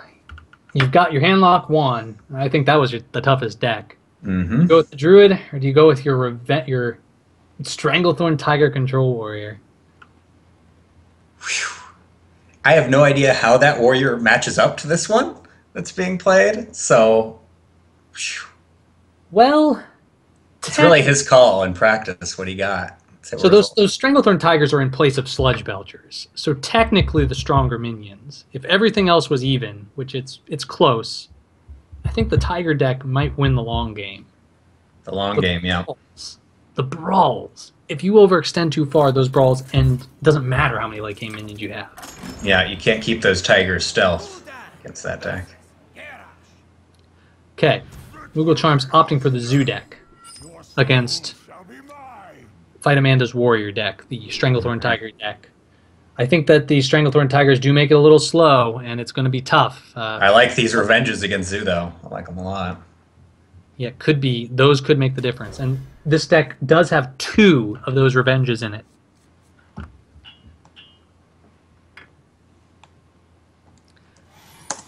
All right. We do see Bane of Doom. Favorite card, Morrigan. All right.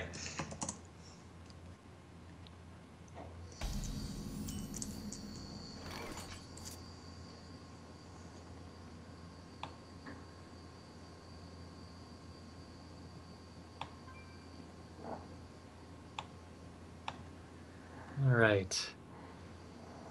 Does he have the Fiery War Axe or not? That's the Moogle Charm thought process right now. And he's going for it. He's saying, you don't got it. And in this case, he happens to be right. Wow. I don't think I ever make that play. That's too brave for me. You're down 1. You're down 0-1. Sometimes you got to take those risks, try to pull off the win if you think you're not favored. In this matchup, yeah, it's one of those 50-50s. You either win the early game or you lose the game in the long run.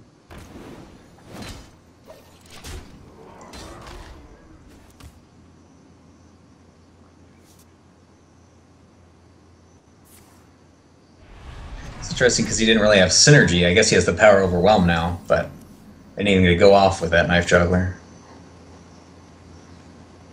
Alright. Imp Gang boss. Really great synergy with the Knife Juggler. Every minion it spawns is another juggle. Death's Bite, though, coming up. So many possibilities. Death Bite necessary. He needed a weapon here. I think he might have actually kept it. Did Fight Amanda keep it in the mulligan? I don't remember. Maybe not. Yeah. Yeah, because you need one weapon. And Zoo has tons of these 3-4 health minions that come up in the turn 3 and 4. Yeah, I'll definitely take either weapon if I'm playing Warrior if I've got one. Note the positioning here. This is different than the other Zoo. The egg is actually on the outside. And that's very important for those. Not only... There's also Defender of Argus in his hand, of course, but very important for when those Void Terrors come out to eat the egg.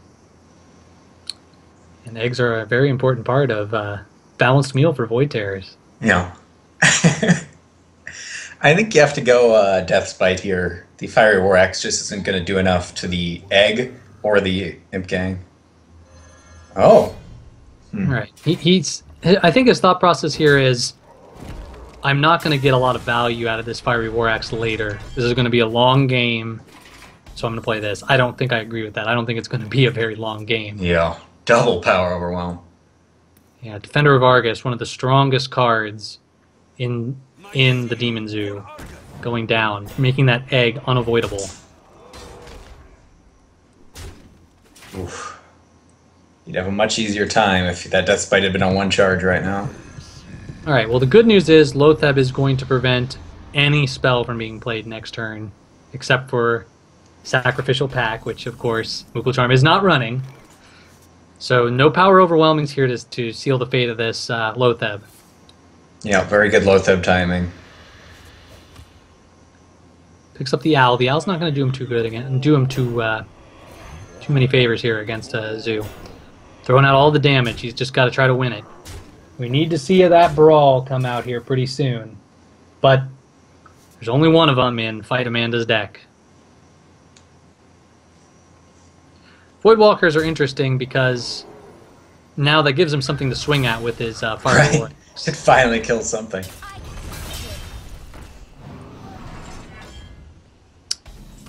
Another Imp Gang Boss. Lots of powerful minions, but that Bane of Doom has the perfect amount of health right now. And these Power Overwhelmings are going to be perfect amount to clear the other minion. Oh, you can see him counting. He just wants lethal right now. You got the Bane of Doom. The double Power Overwhelming just short. Picks up a Voidwalker. Oh. It has not been performing. I like to hype the card, and boy. Man. Of course, you play Bane of Doom first in this case so that you get the extra value with Illidan when he comes out. Or Mal'Ganis. Fantastic.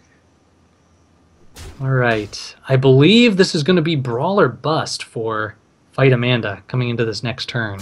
Wow, he wants that win immediately. There's no way to get through this. And that is not Brawl. And that is one bad Geddon, too. Oof. Now,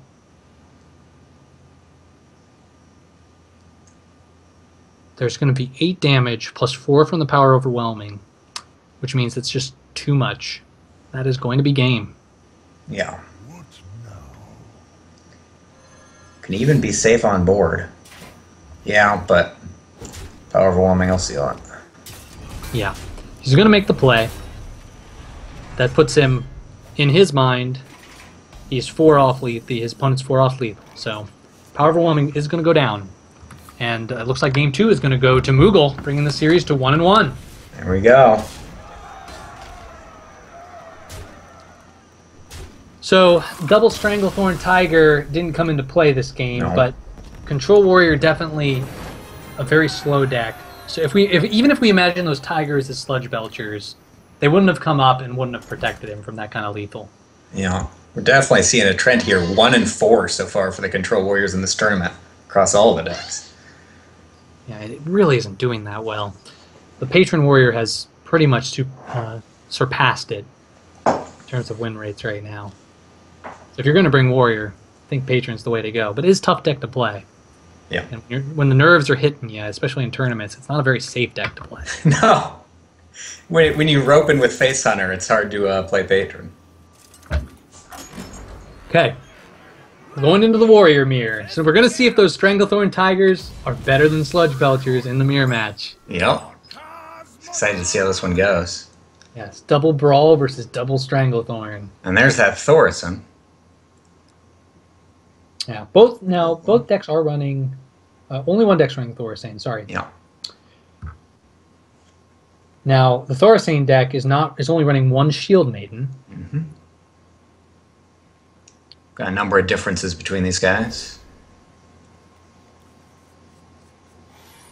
Legendary wise, the Stranglethorn Tigers are paired with Baron Geddon. No Baron Geddon for Moogle Charm. Just to give you guys some ideas of what these deck lists are like before the match goes here. And here we go. It's time for the Hero Power Duel.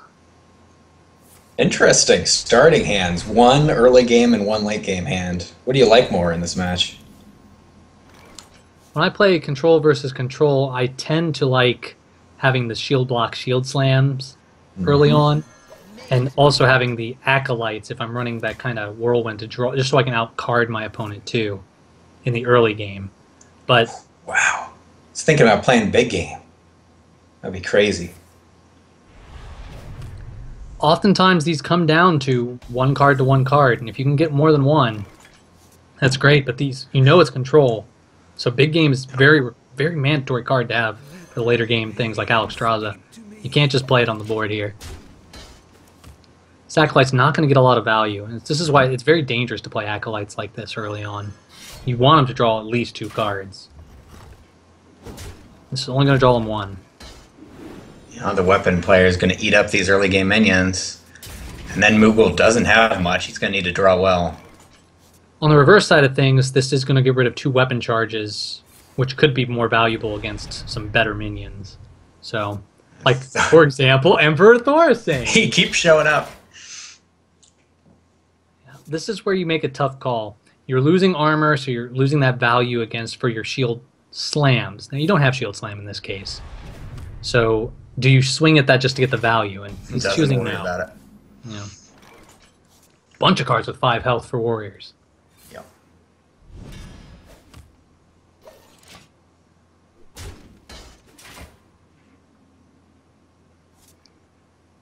Another not great draw. Brings up the Shield Maiden. Gives him the board presence, but with the coin and Thorstein, he can not only take out that Shield Maiden, but also put out the Thorstein and get some value out of it. Some value. That second charge save was good, though. Don't let him clear that Thorstein. Yep. Very smart decision on Fight Amanda's part.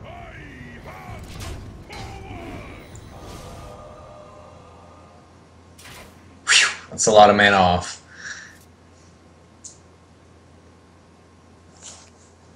What is that? A discount of 9. Yeah. Now, coin technically doesn't count unless he plays Lothep here, and then he could play that coin for 4. Whoa! Watch out. Big plays happening here. Alright. This is kind of what you want the Armor Smiths for. You want them to get you a lot of armor. Mm-hmm. So you might play them both here. It's one option. Dr. Boom, of course, the other option, but it's kind of a weaker play. It's the way you survive the Alexstrasza plays in this mirror. Just gain all that armor. Exactly. So he's losing 5 health, but gaining 3 back. Fight Amanda, of course, running 1 Brawl, has it in his hand. 2 Brawls in Moogle Charm's deck. Doesn't have either of them yet. Still haven't seen those tigers show up yet. Chat is not going to believe me that there are tigers in that deck. Oh, Moogle's going to have the tempo advantage for quite a while here with all those discounted cards. I have no time for games. Sylvanas here, an okay play. It's going to be able to eat up 3 cards, so that's kind of the goal. There's almost no way you don't trade everything into that in this situation. Yeah, the hand's just too heavy. You don't want to give him any of those minions. Although, Boom and hope he gets... You've got a lot of trash minions out if you play Boom. That's very true. Risk it. Could be. It would be a 1 in 5 to steal the Boom. But if you're doing that play...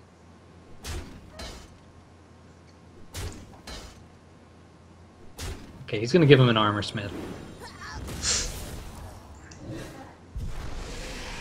So he is favoring giving an Armor Smith and saving an Armor Smith to giving him nothing and saving no cards. Very interesting distinction there in the 2 different plays that could happen. Mm-hmm. Gives him something to run the Boombots into. All right, we have the 8-mana Alexstrasza option. We have Brawl. No, we have Whirlwind, sorry, not Brawl. They all look the same to me from here. So he's going to Whirlwind, get rid of those Boombots. 1 hits for 1, so very preserves it. He's saving his BGH, though. Yeah. Like in the previous games, I like that. I think it's better against the other minions than Boom. Here's Revenge. Not a strong card in this matchup. No. There are no... Now, thing to note, there are no Whirlwinds in this deck. Revenge has completely replaced them, and no Cruel Taskmasters. So it's just an expensive Whirlwind. At this point. Yeah.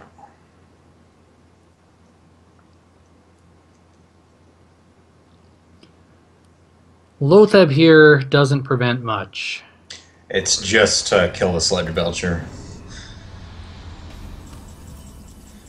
All right, I think we're seeing Alexstrasza go down at this point. You're pretty safe behind your taunt wall. You're going to clear this armor smith for free. Still got armor, a lot of armor. Only thing you could possibly play against it is a big game hunter. Rag is just as good though. No, Rag is good. Rag's a good choice too, but you want to, if he has the BGH, you want to eat it up first. Let your Rag get even more value, I think. Yeah. So I don't know if Yeah, I it's agree the with more you. valuable minion on the board because it keeps firing.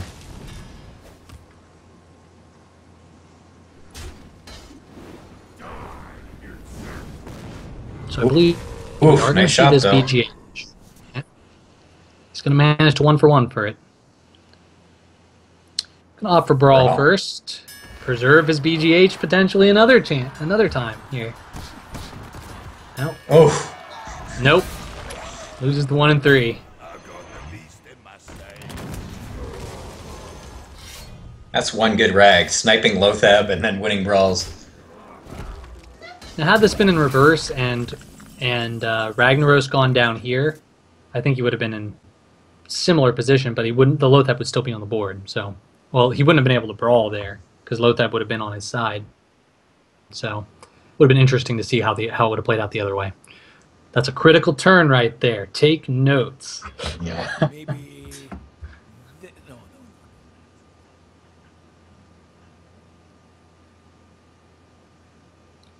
Now we're getting sort of down to the nitty gritty here. There's not many threats left in either of these hands. No, it's good. This is where your mid-range cards do the beatdown. Someone's mid-range cards are going to win. Alexstrasza will go down, it'll get shield slammed. The other Alexstrasza will go down, it's going to get shield slammed also, or even Big Game Huntered. There's just going to be a bunch of back and forth until some mid-range minions, like even BGH, hold the board for one side or the other. Yeah, answering this BGH has been a problem for him. Decides to go with the Grom. Yeah, you played the BGH. He played the BGH, so and an execute has been used, I believe, from Fight Amanda's side. So, what are you looking at? Second execute, shield slam. He does have that shield slam, though. Or hope for revenge with your rag. I mean, you've got the HP to do it, but it's scary. Yeah, but I wouldn't want to trade. I wouldn't want to take 10 armor off of me at any point here. Oh, he's going for it. YOLO. He's going for it. Oh, fingers crossed. Oh, nailed it. Oh, I love that. These rags, MVP so far. Saves himself that shield slam for another minion. Big Game Hunter. Another obvious answer here. Get something on the board, give yourself some flexibility, but he does still have the weapon charge. So Fight Amanda is going to be able to at least clear that BGH. In terms of card advantage, we got to start looking at their deck totals. We got 13 and 14 cards in both decks. But Moogle Charm's holding the board with a little bit more overall card advantage across the entire deck. So, And Amanda sort of drew all the threats at the front, so if they run out... hey, don't forget, Stranglethorn Tigers are coming. Tigers. I keep hearing it. I swear they're in there.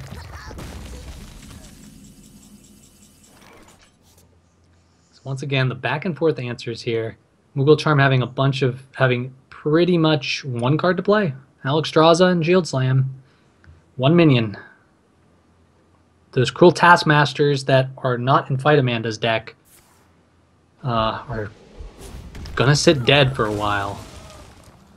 Yeah, with the Grom gone, they're not of much use at all. There is an Execute in hand, though, so one of them is going to be helpful. Both Alexstrasza's now used, both players at substantial amounts of armor and 15 health. There it is! I told you it was in there, Morrigan. It's the Stealth Tech. Here it is. And now the Stealth Tech going out. Let the beatdown commence. Oh, and there's the Brawl. All right, the counter stealth tech. But this is definitely just a beatdown time for the Stranglethorn Tiger. It is not being used for whatever strange stealthy purpose it might be being used for. This is for sure an attack. Revenge can proc the Grom, so there's a chance for lethal coming up in 7 or 8 turns. 7 or 8 Stranglethorn hits. Tiger's really interesting. If I was going to tech in this mirror, I'd probably go with like Hungry Dragon, a 5/6 against Warrior. 5/5 is an interesting one. You know, let's think. 5 drops, 5/5 is pretty much the best you can get in terms of stats. Stealth just ends up being a bonus. So if you're looking specifically for a 5 drop to like replace Belcher with, yeah. Looks like this is going to be an execute. He wants to utilize one of these Cruel Taskmasters now, get something out on the board, rather than play a Shield Slam.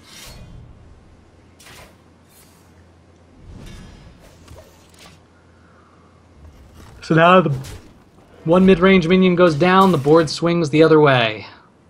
Slightly. Ooh, double revenge. Wow. Amanda leaving himself with nothing left. At some point this Grom has to do 10 damage. And he's just choosing to do that 10 damage now. Basically he's saying, you've used your execute on that guy. If you have the answer to this, and considering he's already used the Shield Slam, the odds of him having that are lower, but not that low. There are only 8 cards left now at that draw in the deck. I think we're going to see fatigue in this match. Yeah, it's looking like it. Moogle Charm has 2 brawls. Those aren't going to be very good cards if he has board control. He might have less of the late game threats. We still haven't seen Geddon. I don't think have we seen Moogle Charms, Dr. Boom? Oh boy. I feel like we may have seen both Dr. Booms, but games are starting to blend. Yeah, we'll have to wait and see here. Amanda's certainly played more threats this game. I would expect another bomb from Moogle somewhere in there. Alright. You've got Death's Bite. Might be time to prepare it to kill this this 2/1. That's about all you can do. Get ready to kill some other minion with it. It's about as even as they get on health. Well, might be time to play this Death's Bite. Prepare to get ready to kill some other minion. Now, Amanda has 3 more cards in the deck. That could come in huge if it goes to fatigue. Right, so you're going to see Baron Geddon fight against a Strangle. There's Baron Geddon. So Baron Geddon, Stranglethorn Tiger still there. Other deck I think has only Dr. Boom left, I believe. No. Here come those Sludge Belchers, and this is where you don't want the Sludge Belcher in the control game.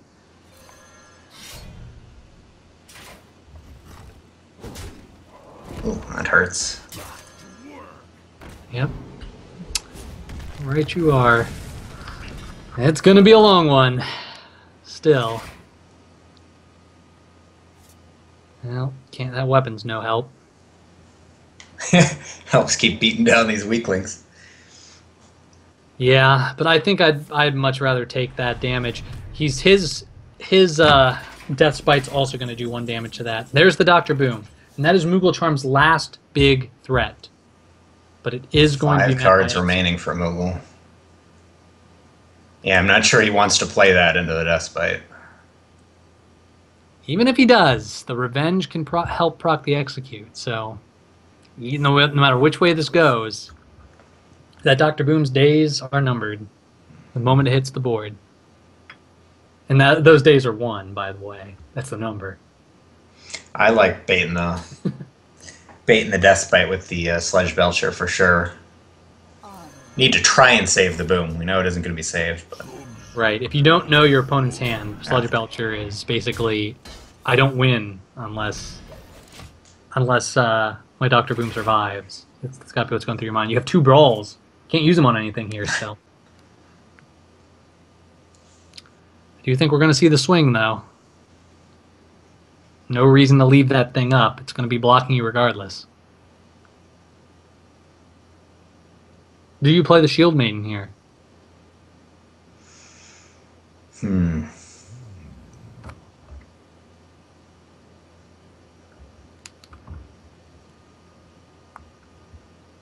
It's tough. You got your only minion. You're not under that much pressure. I might save the Shield Maiden. I might take it really slow. I think the cards left in your deck are Jones, Harrison Jones. You've got a Stranglethorn Tiger, and those are your only two big threats left. I think Vitamina has an Acolyte of Pain too. Yeah, he's got some more stuff in there for sure. So maybe you just play the Shield Maiden and count on drawing those other minions. No, the good thing about the Shield Maiden though is that if you play that and he swings at it, it kills his. He's going to lose his Cruel Taskmaster. Okay, he's going to save it just so he can use the Fire War Axe a bit more. Yep. Death's Bite. Help put on the damage, but not so much help for the current board. He plays Dr. Boom here. It gets weird again. He's got that awkward Death's Bite that's just going to prevent him from keeping his minions on the board. Harrison Jones might be a great pickup coming up for Fight Amanda.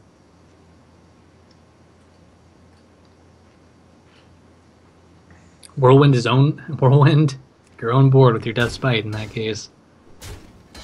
It might be, but at the same time, I'm not sure you want to draw cards at this point. And here might be a case where you're playing around your own deck. So he's already seen a Brawl, and playing Dr. Boom would be playing into second Brawl. So he might be thinking, or option 2, he didn't play anything last turn. So I'm just going to keep beating him down until he finally plays something.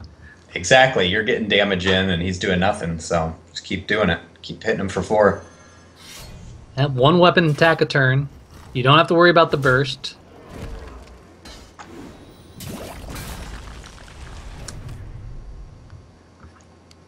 These weapons are getting a lot of value for Fight Amanda. I've liked this line where he's been saving the Shield Maiden instead of throwing it away into the Death Spite. Until he draws another minion, I think it's very safe to play. Yeah, it's growing on me.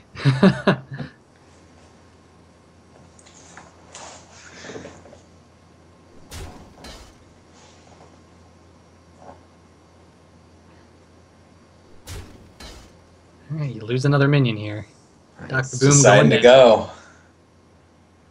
Does mean that Fight Amanda is going to get a board clear here and remove the final threat in Moogle Charm's deck. Moogle Charm's remaining 3 cards include a Brawl and I think just assorted garbage. That's an interesting call. He says, I know you have Execute by now. I'm going to Whirlwind myself. Yep, not a single one has been played by Fight Amanda. Better answers have been played. Alright. Here's the swing. Here's the execute. And Shield Maiden armor up. I think at this point Moogle Charm is out of the running. Neither of those brawls is going to work against this deck at this point. Unless he somehow plays all his minions. Harrison Jones. A good pickup to fight this board, but so late. I think every weapon has been used by Fight Amanda, so it does literally nothing. Now, Moogle Charm knows, though, at this point, Harrison Jones has to be there. Oh no, he's going to play it. That belongs in a museum. I think at this point, though, you have to avoid it, because Job done. it's your last minion. It's your last threat that can actually finish your opponent off. Yeah. I think his strategy is just put as much pressure on as possible so he overcommits to a Brawl. Like if he plays both minions here. But Right. I think this is definitely a trade. You're too low a health now at this point to leave that Harrison Jones on the board. Well, if you've read your opponent's deck well, you might Revenge Execute here. But maybe just save that for his last couple cards. trade. Gotta be wondering. Sorry, go ahead. Oh, I was just saying, he goes with the trade. Yep, Stranglethorn Tiger. Now, this is what's interesting about this. You can leave it in stealth. No. The Death's Bite can't deal with it. Right, here's where it pays off. Exactly, this circumstance against the Despite. And the Double Brawl. Going to get 0 value this game. Still just going for the damage. Yep, his goal now is probably win it in fatigue. Yeah, he's got the big health lead. Oh, Ooh. man.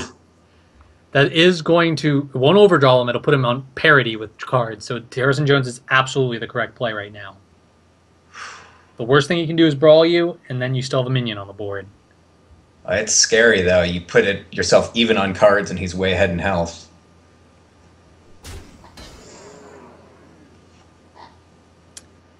Looks like he's opting for option 2, potentially here, which is just keep armoring up every turn. Fiery War Axe is basically just +1 damage a turn. Yeah, still can't take out this tiger. I kind of like that.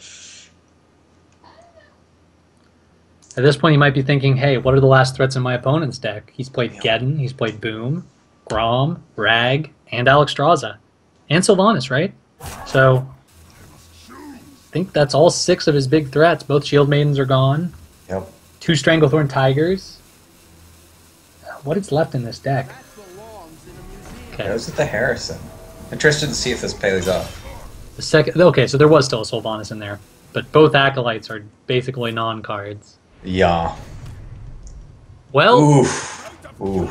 throw that Acolyte down, hit the brawl button, and cross your fingers. Acolyte's gonna have to not only win 2 brawls, but Can you be the hero? no. Hero Moogle needs. We're gonna find out.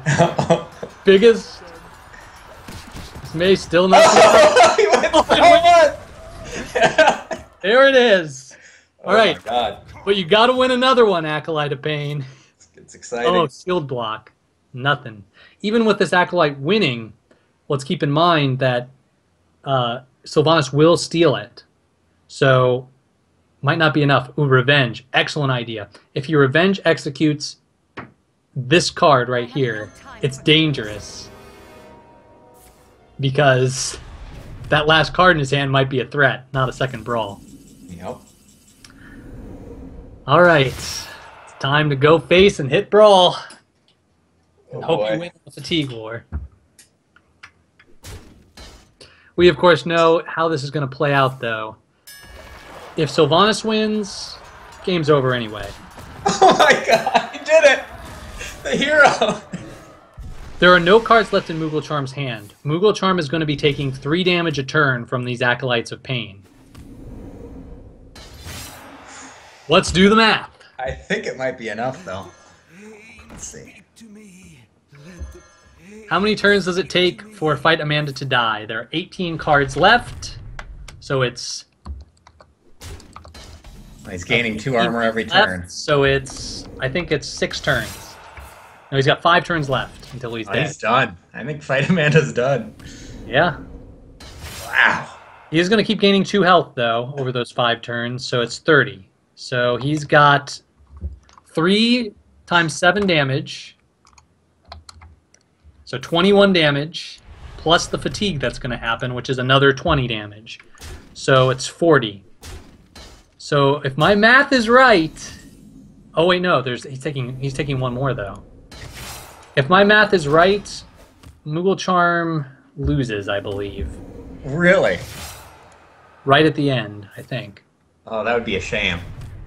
Oh, no, I didn't count for his armor. Nope, Moogle Charm does win, because his armor ups. Yeah. Well, that's why you run the double brawl. You have an Acolyte that says always wins. It did come down to both those brawls.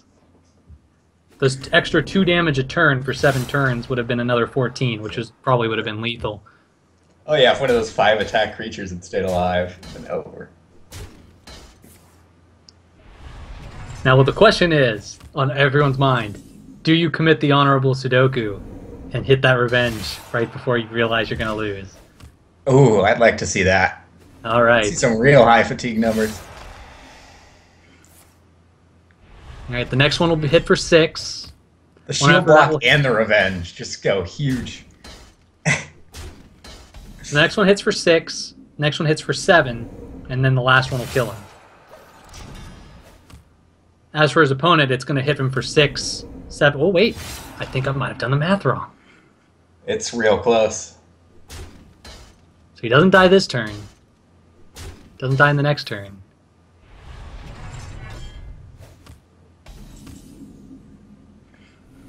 Seven, No. 8, 9, 10, 11. Wow. What Yeah. a game. I was right on the math. What a game. And that's it. Light Amanda's toast.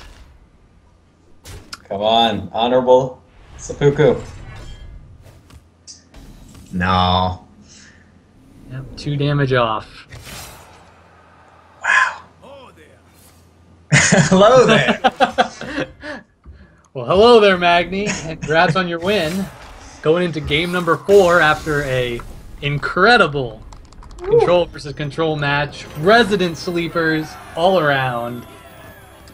Double brawl beats double tiger. Chad, if you're still awake, boogada boogada boogada, wake up. It's time to go. Next match. Oh, I'm getting the cringes now. Getting the cringes. All right, Morgan. Moogle's got to play that last deck now. He's won with everything but Hunter at this point, and busting out those $10 JPEGs. Illyria, Whisperwind. Tremble before the might of the elves. I do have to say though, Ooh, all golden cards so far too. Does he have the golden coin? We're not going to get to see. oh, that's a good question.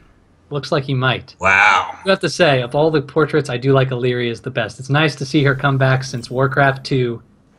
What was it? Beyond the Dark Portal expansion set. I've not seen her since then. With all the golden cards too. That's maximum bling. Maximum bling. Not a golden hero portrait though. You can tell, even though it's animated, by the wooden thing around the hero power there, the wooden border around it. For those of you who might not know in chat. So some standard openings here. You play that Armorsmith early to deal with those crappy face hunter minions that a hybrid hunter runs. Okay, this is different than the order we saw earlier. Right. This time, he's That's the attacking. order I would do it. Yeah, get rid of the trap. No bow. Bow does not get that extra charge. So, pretty good.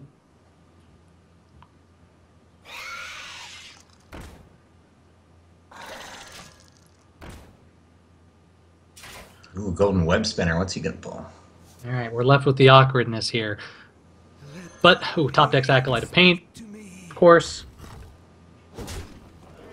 Very strong. I don't know about that attack into the one.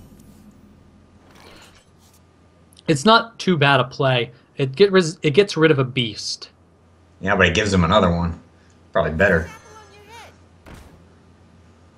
Turns out to be a razor fin hunter, though, so No.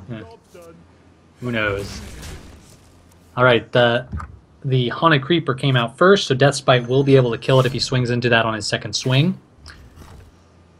But if Misha comes out, that Haunted Creeper is going to stay on the board.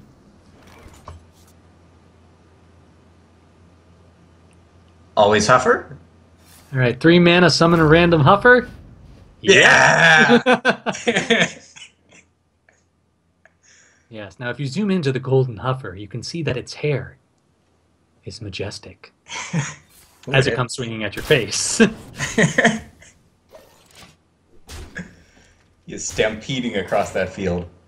Yep, look at those leaves falling behind him in his wake. Gotta go face. All right. Well, a random Huffer. It looks like this might be a turn where you're armoring up and making sure that Huffer does not destroy you here. Option 2 is the Execute, which might, at the end of the day, the Execute might be the better play. You can clear the whole board with that. But you're getting to that point where you want to armor up every turn. So Armor Smith will give you that armor. I'll give you 1 armor. Oh, interesting. Just take out all the spider. Actually, wasn't looking at this play. Glad it works out.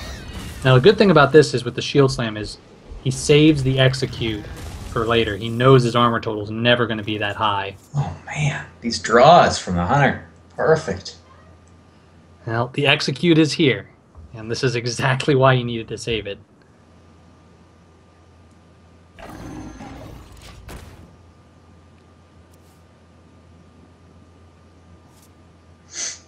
Ooh, Harrison Jones. It's a really good pickup. Later. Yeah.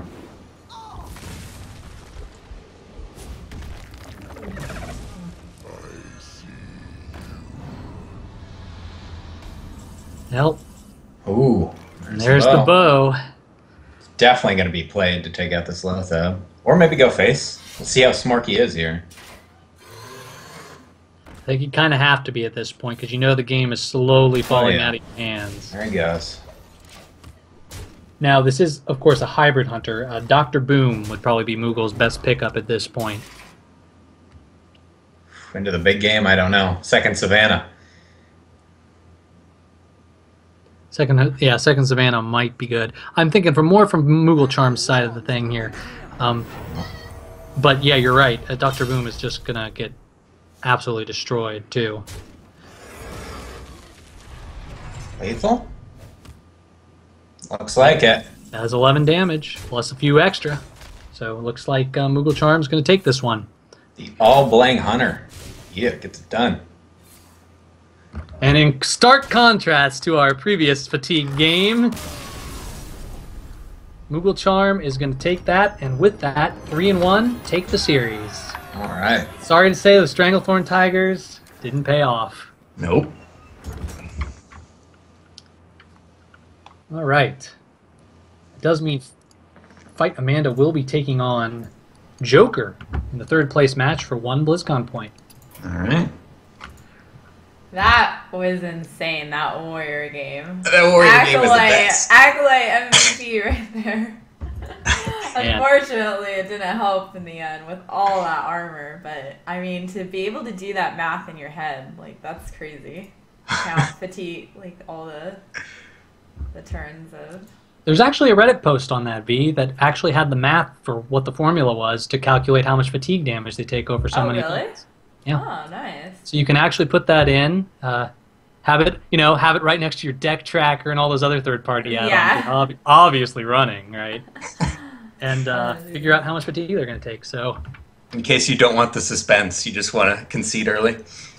Yeah. But it's almost more fun because then you're just hoping your other opponent isn't counting or just leaves or something. But I mean, at that point, if you're both playing Warrior, nobody's leaving. So No, not in the tournament for sure. Not for BlizzCon qualifier points. That was crazy though. So now we have our 3rd match that will be coming up. What do you guys think now that you've actually seen the decks in action? What are you thinking? I'm not a believer in the Stranglethorn Tigers, gotta say. It's a beautiful cat. Would love to have one in my living room, but maybe as a rug, not as an active part. No, not as a rug! Oh my gosh! PETA, call PETA, somebody. Yeah, No. I feel bad for the Tigers. Yeah. Getting mauled by that Acolyte. I think I'm rooting for them. Gosh, I can't believe it though, that Acolyte, to win so much. If that Sylvanas had just won, he totally would have mowed him down. But All he needed was 1 more damage on the field. yeah, Triple Acolyte was not enough. Well, I another know, it's interest. crazy. He could have actually played. Fighterman could have played the Acolyte earlier, and had it won the brawl, it actually would have won him the game. He would have had just enough damage to win in the long run. He would have had 2 Acolytes. They would have been brawled, but that one other Acolyte on the other side wouldn't have been there. So it might have turned out that way. I don't know. I'd have to go back and look. But It's a game worth watching again, for sure. It's one thing to win one brawl though, but to win both the brawls is just I don't With know. your last minion. Both You're just like hating. You're like, did I not pray to the RNG gods today? Like, what happened? oh, the 3rd match is already underway. Oh, all right. Let's get in there. So we've got Joker going up against Fight Amanda for 3rd place and 1 BlizzCon point. 1 BlizzCon point, that's half the points you need to be in the final qualifier tournament here. Yeah. So get 1 here, get in the top 100, and you got your 2 points. Yep. Or just keep playing in more tournaments. And That's encourage right. everybody who played here to do that. There are tons of great tournaments just like this one. Of course, we want you to be here for all of these tournaments coming up too. So make sure you hit the follow button, hit the subscribe button too. All right, let's look at this here. I've got a lagged out screen, but I can still see. We've got Sylvanas and we've got Cenarius in this Druid deck. It's a little more late game than the other Druid deck that we saw earlier. Has a few extra cards. Yeah, Cenarius really helps you against a lot of those rush decks too. It can even give you lethal with its +2/+2. And it gives you just great synergy with Savage Roar if you play the 3 minions. Mm-hmm. I think Cenarius found its way back a lot because of Emperor as well.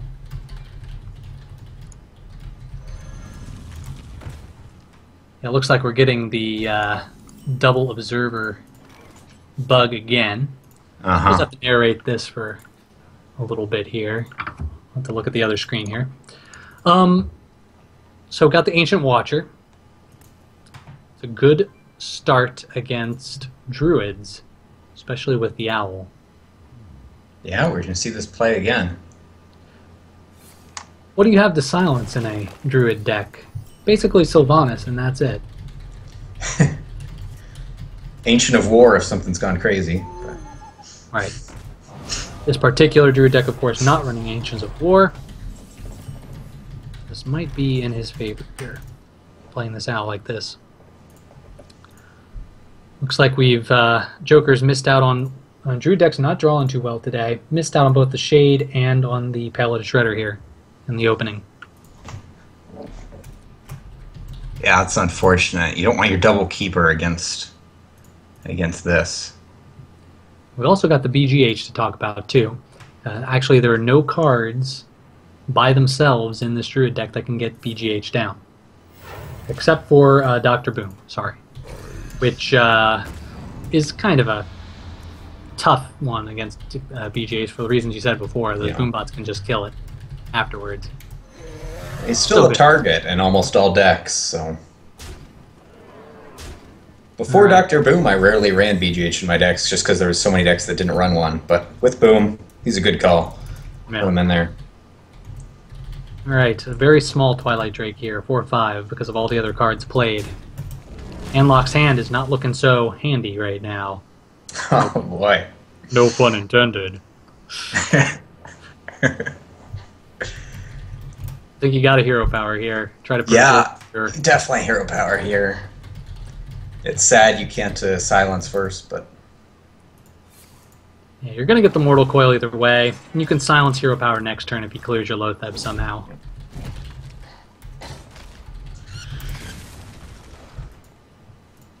And there's the Mortal Coil top deck. Wonderful.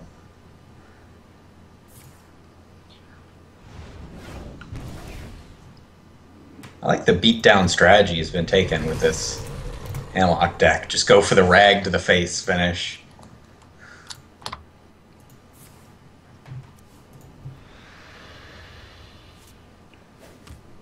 Alright, well, here he is. Good old Emperor T. Could be coming out here. Not only deals with the board, but it's Emperor T. Yeah.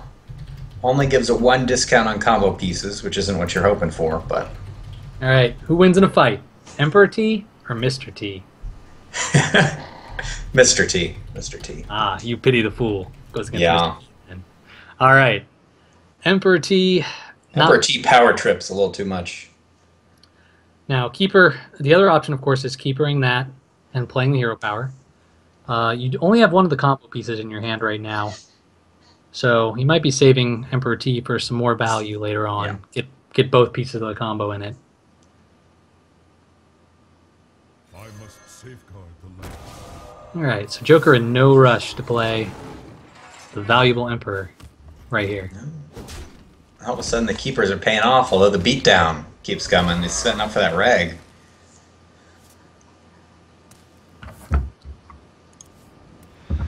Ooh, Dark Bomb. More burst. All right, well, second keeper is here.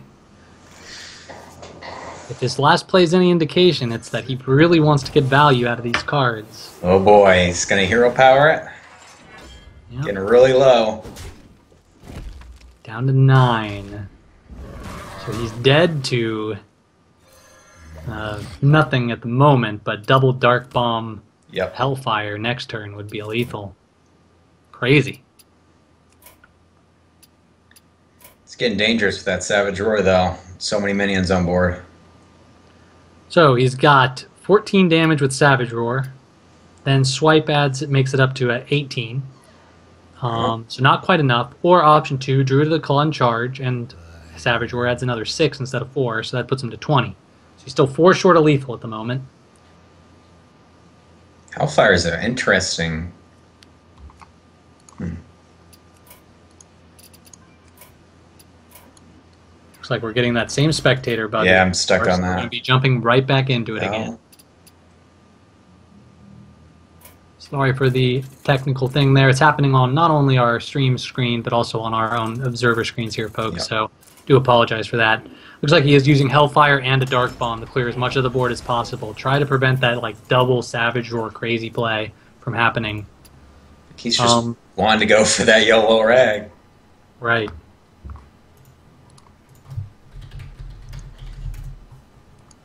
Yeah, unfortunately, it's the Druid cards that bug out the client. All right.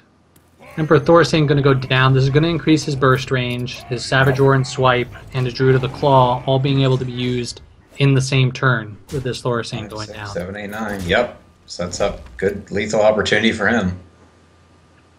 All about this rag. Now the Warlock does have pretty Here good... we go. Oh, he's going One for out of rag.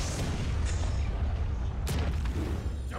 Oh, the lethal. Right off the bat, Smart. Fight Amanda taking the first game. I think Rag has gotten on board with the aggro meta.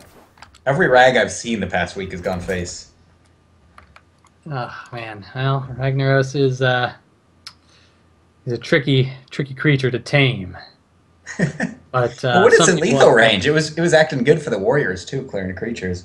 There's only one bad option there, though. In reality, there, even if it hit the Emperor, he's still at a lethal range. Rag's still there. Yeah, the 2/1 was the only killer. Yeah. All right, so Druid is still there. So you got Druid, Warrior, Warlock versus.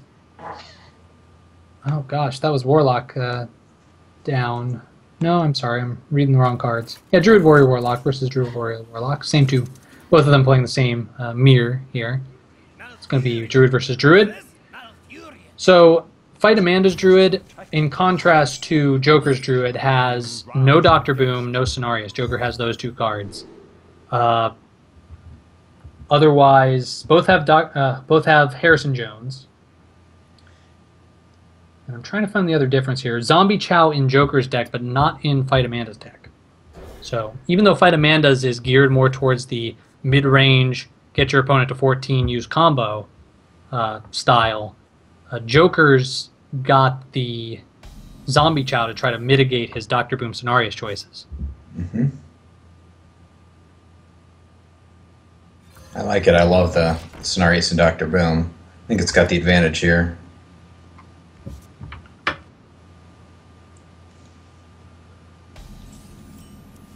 All right. That combo of Innervate Coin, Farisane might be coming on turn 3. As scary as that is, you run yourself a little low on cards.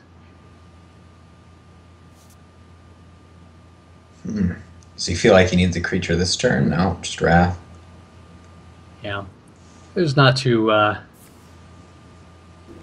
much of a threat with Druid's early game. You know that Shade and Shredder are the only 2. So Take that zombie chow out. Don't let it get extra value. Plus, he's not going to have an opportunity to use that wrath later.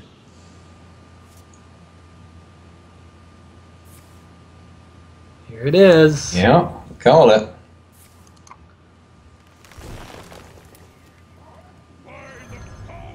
Now there is an answer in Joker's hand. He could Savage Roar to clear this out, prevent it from getting a lot of uses on that. If he doesn't do that, though, he's really got nothing else to play, and it's going to get 2 more turns, so he has to use the Savage Roar at this point. And Joker's just going to have to hope that he draws his other Savage Roar if he wants to get a combo win here. Yeah, it's big for Amanda to get that out of Joker's hand. Savage Roar down. Wait, is that another Stranglethorn Tiger? Yeah. Is my deck... Oh my gosh, I didn't even notice those. Stranglethorn Tiger is in the Druid deck, too. Everywhere. How did I miss those? They were stealthy in the deck list, as well as the game. Well, Stranglethorn Tigers are great with the Savage Roars, too. There are 2 Savage Roars in Fight Amanda's hand right now, and Stranglethorn is not going to get removed, so... It very well could be the combo piece needed to just close out the game in the long term. They're an interesting choice, though. Jungle Panther's a lot cheaper for about the same damage. Now, Jungle Panther, though, can get AoE'd by Consecrate and Hellfire and a number of other ones. Yeah. This is a more sturdy minion. Alright, so there's the Taunt Up option here. There's the Tiger option. Either way, I think we're going to see this. I'd like to see the Taunt Up option so I can see Jones go face here.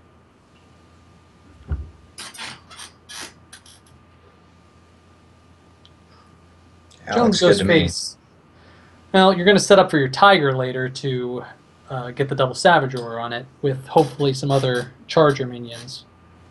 You've got a 10 mana combo there with the Druid of the Claw charge and double Savage Roar.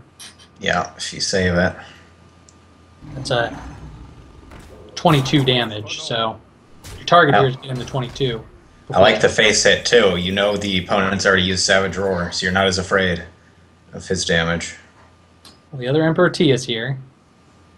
Lotheb's not going to do much on this turn. You want to save that for that critical turn later on. Emperor T is going to let him get that Cenarius out earlier, get Yep. potentially get some cheaper cards down the road for Ancient of Lore after he draws those 2 cards. Incentivize him to try to trade that Tiger out too. Right. Wants to get rid of that. Good pickup with Piloted Shredder. He just really, every card Fight Amanda draws now, if it's a minion, it's just another chance at that crazy combo damage coming up. Boy, I kind of like the ignore the Thorson play here. It's so dangerous, but decides not to do it. Yeah, you can't let it keep building up more and more minions at this point with the discounts there. You know he's going to start playing, first he's going to play 1 minion next turn, then he's going to start playing 2. You got to worry about your own combo against you down the road. So close to that double roar, though. And funny enough, Cenarius, because he got that discount, is going to have an Oh, wow. Is this lethal? Not quite. You've got 8, plus another 8, plus another 4. It's 20. Plus 1. So only 21. You're still 4 short. If he'd hit in face with the Tiger. It's actually true. If he had hit face with the Tiger, that would have been game right there. Boombot. Ooh. Ooh, Boombot does survive. And Big Game Hunter is going to keep... You know, it's going to keep things going here, so... Oh, wow. Oh, he's trying to innervate this out. That's scary. Because now if he gets cleared, those Savage Roars are useless. Oh, he's playing for the win now. He knows my opponent either has it or he doesn't. Oh, man. Now, might need to see where that Boombot hits after you swipe here. Oh! Millhouse Mana Storm! Coming down. Oh, boy. Well, you need a 4 on that Millhouse. Oh! What is this game? I don't know. Max RNG. Maximum Esports. Well, Lothab locking him out of the double Savage Roar. Very nice, so- Lothab. He felt it. There's that other minion, and again, every minion he picks up is just another one I that have no time for that the double Savage Roar is going to hit. I think we're going to see all face here. Yep. Does Cenarius help? Well, Cenarius actually does help. Remember, Force of Nature is typically what stops Cenarius from, two of those forces might go in, and you can pick off that last bit of health, but in this case, he's going to still have, he's only going to get 7 damage through. Yep. That'll save him. Now, if you don't believe he's got the tire combo piece, you might armor up and Boy. heal yourself here, which is another good option. Of course, you'll trade into the Sylvanas in this case first. But that's going to be 4, plus another 4 from the Savage Roars, or another 8 from the Savage Roars, 12 damage, and 1 from Hero Power, leaving him 1 short of lethal this turn. Wow. Ancient Allure. These cards that he gets are going to be so huge. What is it? Another Tiger? All right, Not what he wanted to see. Tiger? No, I think Tiger's a great pickup. That double Savage Roar is going to get that value now. Guaranteed. But We have the taunts. Cenarius. Yeah. More taunts. You're getting the taunts. The Tiger's not going to be enough. And he picks up the Druid of the Claw too, which is more taunt. Well, these are good game senses by Joker. He's just like, you do not have the Force. The Force is not with him. No. Oh. Gets those 2 treants from Cenarius. Swipe. Ooh, okay. Swipe is really good here. So he can play the Tiger and swipe, and then Savage Roar will be lethal next turn if he swipes one of those 2/2s, and provided there's no taunt. So he can set up for a lethal here if he wants to. You can try drawing with the Wild Growth too. Get that Force. Now, does he only run 1 Force? He does only run 1 Force, so the odds of that Force coming up are 1 in 17. Not very good. Oof, that's brutal. I would replace a Tiger there for that. 1 in 14. Yeah. Could even Tiger Savage Roar here, get that taunt out of the way. He's going to go with the swipe play. Swipe Tiger, set up for that lethal next turn. We, of course, know that there is a way to block lethal now. More taunt. Taunt unfair! Just cheating. Yep. This isn't exactly the most face deck from Fight Amanda, just trying to play so that he can get the win with the cards he has. Double Savage Roar is not a minion. You can't win on minions at that point with that kind of card. There's Innervate. That's going to help. Means he can play... No, actually I don't think... Not quite. Yeah, it's 1 short. Help next turn, though.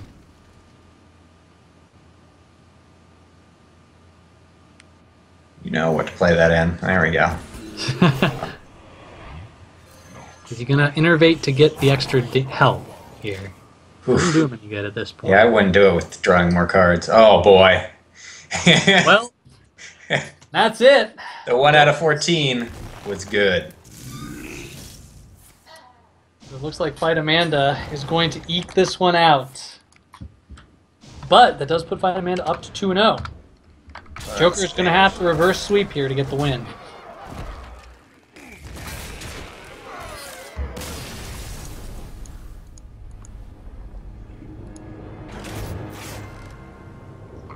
So here it is. Fight Amanda's won with the Druid deck and...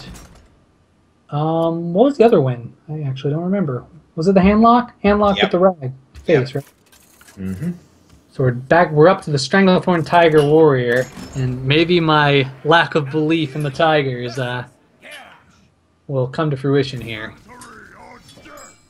I must protect. Worked the last match, but it's just more the Force of Nature's credit. Yeah, at the end of the day, the Tiger wasn't the winning card there. Yeah. Although you could argue the first Tiger making that trade set up for the win. But if that tiger went face, that win was much sooner. If one of those tigers was the second force, it would have been much swifter too. Well put, yes. Well put.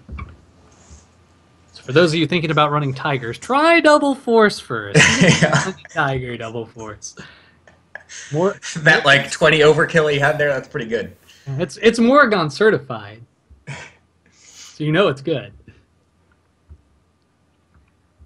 The deck can be extremely good. My longest streak ever was with double combo deck, like 30 in a row. Oh, world record breaking. Yeah. Close to it. Okay, it's just going to be some slow turns here at the start.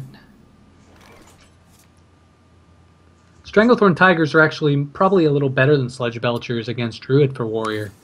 Gives you a few more trading options where those Sludge Belchers end up just kind of dying without giving you the value. I think if there's a matchup where I want those Tigers, this is the one.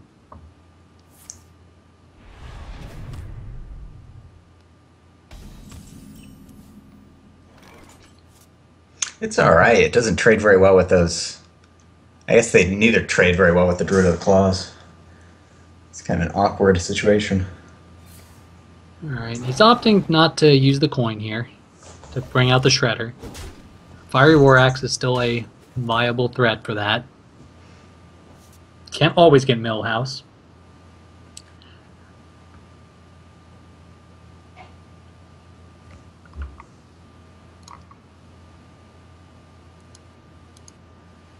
Millhouse sniped by boombots, no less. No, very true. This Jones is going to be a critical card. Nice and early in the match. Since it was drawn so early in the match, it will get its value against a weapon. All in all, this is looking very good for Joker. What now?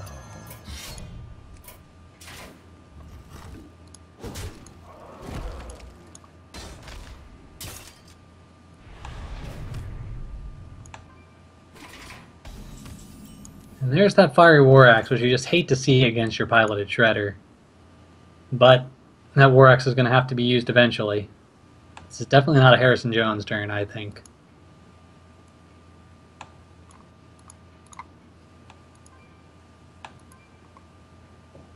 There we go. Finally got both cards.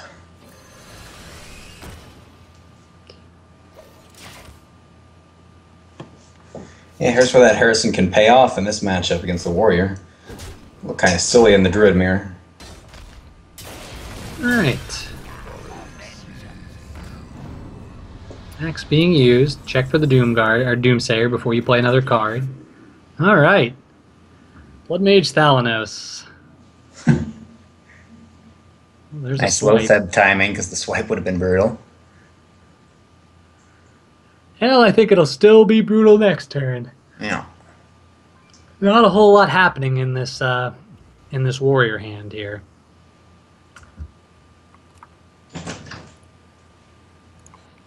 Really need to see the Emperor from our Druid. It's all set up with both Savage Roars already. Where shall I strike? Draws the card.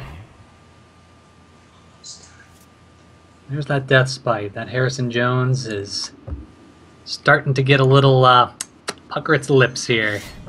Get some new museum value here. Well, you might have to wait a turn on that.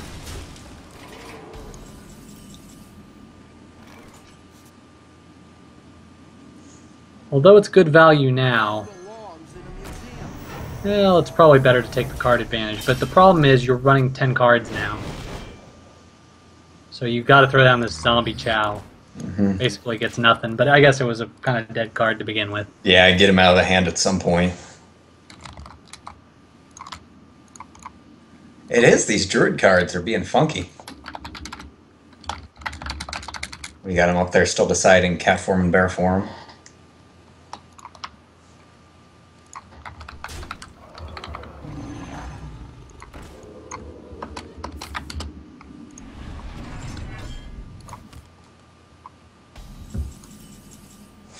Emperor. All right. Great. All right, well, you are staring down that tiger.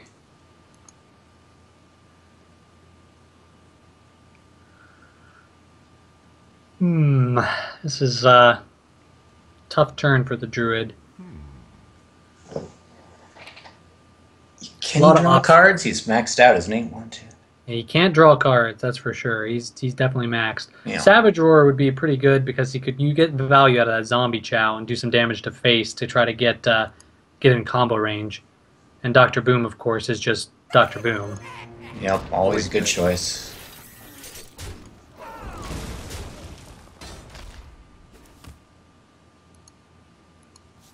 Gotta love these obscure your vision druid cards. Yeah. Just so you know, there are 2 options for Druid of the Claw. Now, we just want to make sure that's imprinted in your brain for the end of this run. The important minions are in the middle. We can see the boom and the tiger. It's kind of like a little theater mode there. Okay. Well, Get Chow off to the side. He's not important.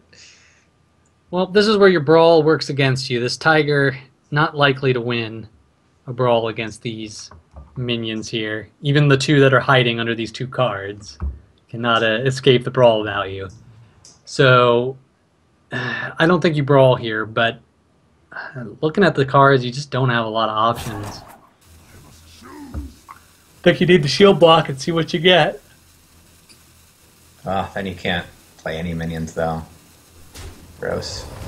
Here we He's go. gonna You go for full 1 rag. and 4 rag. It's way out of combo range at the moment, but rag to the face. Interesting. Now, if only he had a whirlwind. I think that might be lethal though, with the innervate. Double Savage Roar brings him up to from 7. It adds another 7, 8, 9. It adds another 8. So that brings him up to 17. The next Savage Roar adds another 8. So that brings him up to 25. Swipe is 29. another 4, 29, and then Innervate Hero Power. That's lethal. Oh, wow. It's 30, Wow. 31. 7, 8, 9, 10, 11. Well, Think he's seeing it. doesn't he need 12 mana for that play, though? He has access to 11. Oh yeah, you know what? He is going to be short 1 mana. The coin isn't enough, right? So he's going to use the Force just to, and the BGH just to clear out. Which is good, because it's just going to set him up for lethal next turn. Yeah, still hits plenty hard. Yeah, 1 mana short. Probably wishes he played that Emperor instead of that Dr. Boom, potentially. Maybe. The boom's what brought all that damage on board, though. It's true.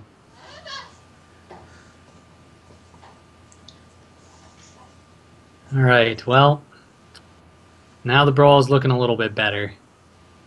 Last-ditch effort. Ooh. Gets the revenge. Doesn't have the execute to go with it. So here we go, hoping the Boombot wins. And look at that. Oh. Brawls are spot on today. Yeah. I'm seeing why these players brought Control Warrior now.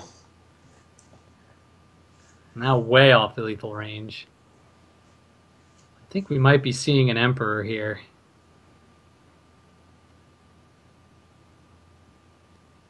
You're already pretty high on cards, so Emperor, and you could innervate coin out Sylvanas with it too.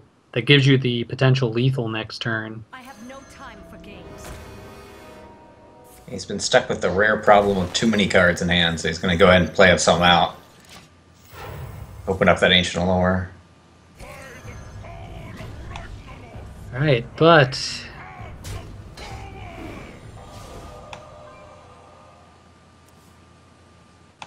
19, 23 damage right now is the reach of the Druid. Oh wait, no, he 2 more from Keeper too. Even more. Insane amount of damage. Oh wow. Yeah, I think that's it. I think that's it. So you got 11 on the board, another 8 from Savage Roar, 19, Another 4 from Swipe, 23. You got 2 more from Keeper of the Grove, 25. And Hero Power, 26. Oh, just piecing it together. Gotta do it in the right order, though. Gotta attack first. And of course, if Swipe gets those boom bots, and you could even have more lethal if your boom bot hits your boom bot and then bounces into his face. Yeah. Didn't happen here, of course, but that means Joker's gonna stay alive, taking his first match, bringing this series to 2-1. All right. Back on the road to recovery.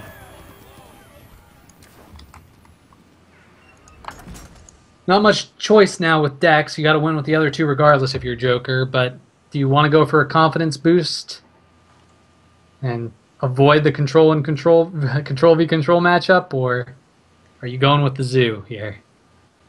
I go with the Zoo. Just try and get that fast win, even it up, give you more momentum. Let's see if Joker agrees with you here. Well, looks like he's opting for the mirror first. Here we go.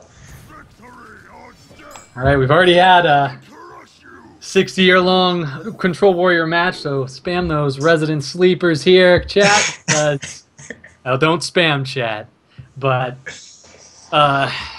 it's time. It's time to wait it out. The Battle of the Hero Powers.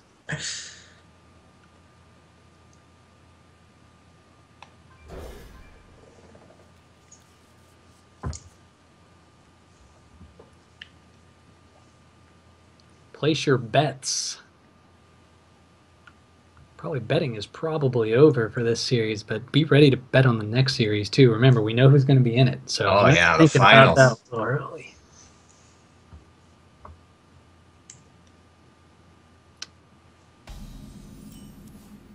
All right,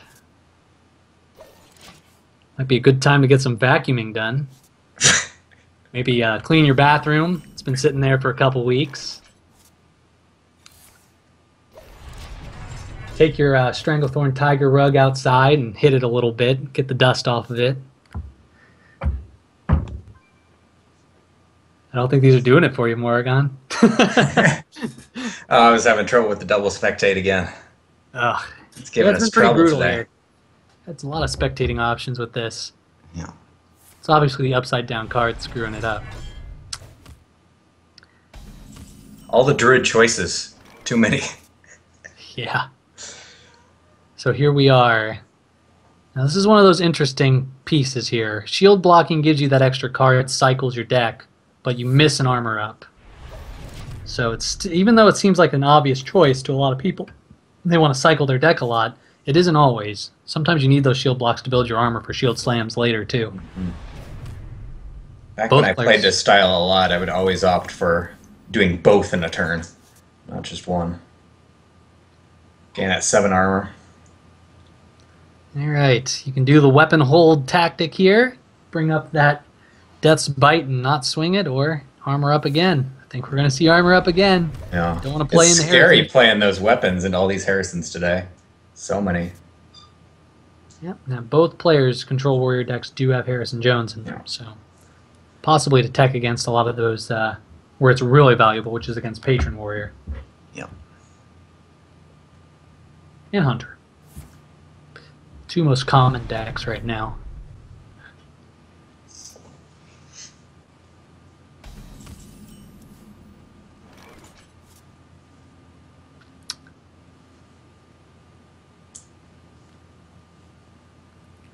Well, hopefully you're all back from getting your slice of quiche from the fridge, because the action's about to start here. We're getting into that 6 mana zone. The armor's going high. Oh, Tiger. Should have had a competition. See who can guess how high the armor will go this game. I think last game it got up to 27, 28 between 2 Control Warriors. It was, yeah, going into fatigue there, he had almost 30 armor. All right, we get the naked Sylvanas here, all by herself. Typically not a good way to get value out of her, but when you don't have a lot of other plays, could be the better option. I don't know. I kind of like the Stranglethorn Tiger or the Loatheb there, just so you can eat up some removal on that instead of on your really valuable Sylvanas card. Right. Are we just going to see Sylvanas run into each other? I don't think so. You could shield slam either player could shield slam their own Sylvanas after that and steal the other one back. Mm. Which, although it's still a 1-to-1 trade, since you're just basically it's like shield slamming your opponent's Sylvanas, hardly any different. Gives you another threat. All right, Joker's going to set up for the weapon taking out that Sylvanas. He knows that his opponent's run Stranglethorn Tigers potentially, so he knows that the Sludge Belcher is not going to stop him. Maybe. Yeah, that's an interesting move for sure. No hurry. This is a good response, too. Yeah, but his armor total is going into the drain right now. He's going to take 5 from the Sylvanas and 5 more. It's going to bring him down to 5 armor. Those shield slams coming up are not going to be as valuable for him. It'd be hard to cast one under Lotheb as well.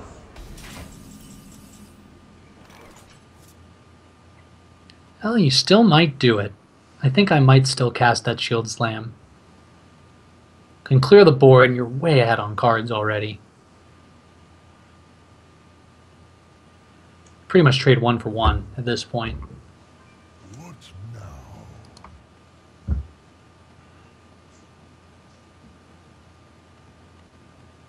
Yep, when every card's going 1 for 1, you might as well take it. Who cares how much mana it costs? Alright, and possibly setting up for Rag next turn, too. You always want to... Those Rag 50/50s are sometimes valuable in this matchup, since you know it's just going to get BGH'd or something else. Here it comes. Our old pal Stranglethorn Tiger.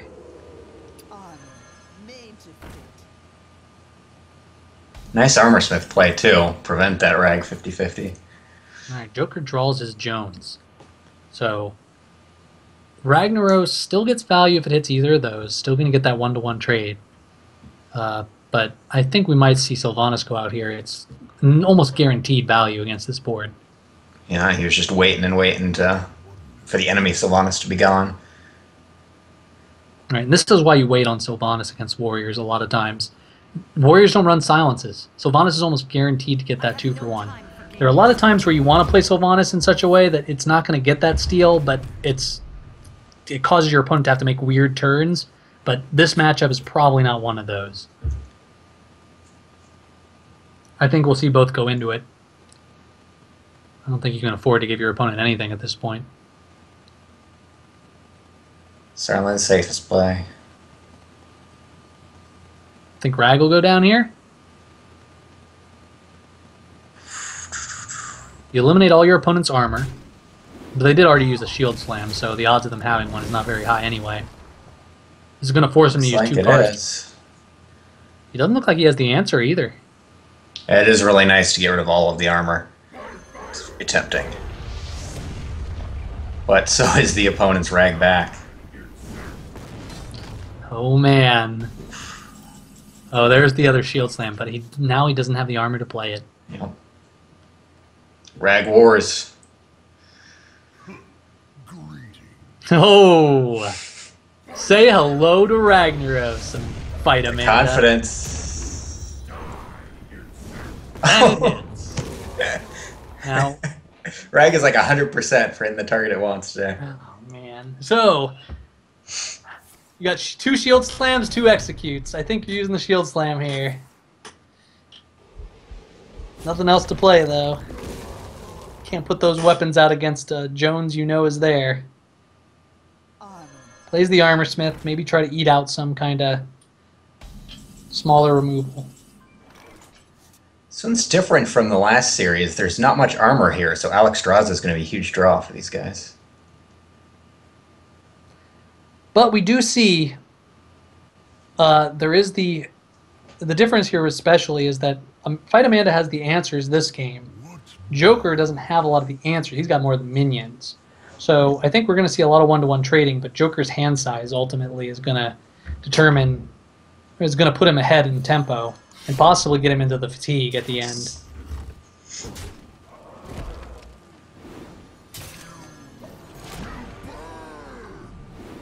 Time to throw out those threats. Shield block. I think we're just going to see some... That revenge doesn't get a lot of value in this matchup. I think we might see revenge and weapon here. At some point, you got to get value out of those weapons, and in this matchup, it can be tough.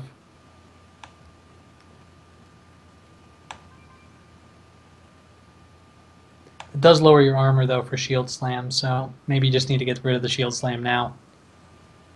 Yeah.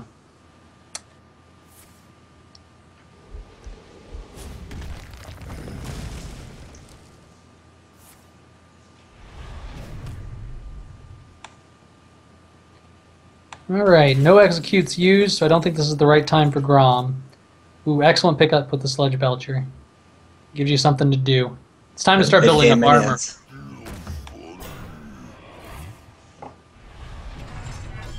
going to take him a while to build up enough armor for that shield slam.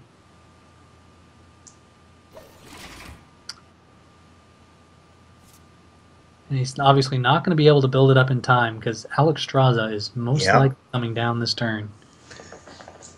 Thought that was going to be big for the right player, too. Wow, not going to do it. Well, he does not see what we see, which is that there are no executes in Joker's hand. So Fight Man is going to opt for the Shield Maiden, which is a little bit safer. Now, here's that weapon giving you that additional value with your other minions on the board. So I think we're going to see a double trade here. These Cruel Taskmasters, once again, being kind of a bigger piece in that. Oh, okay. He's going to use that Shield Slam. Trying to get some value out of it. He does have a way to remove Alexstrasza with those double Cruel Taskmasters next turn. He's going to opt to use the weapon here instead of a Cruel Taskmaster. Wants to save him for Grom. In this matchup, again, has no armor. Yeah, it's hard to save Cruel Taskmaster or Grom in this matchup. Ultimately, he ends up just taking out armor most games.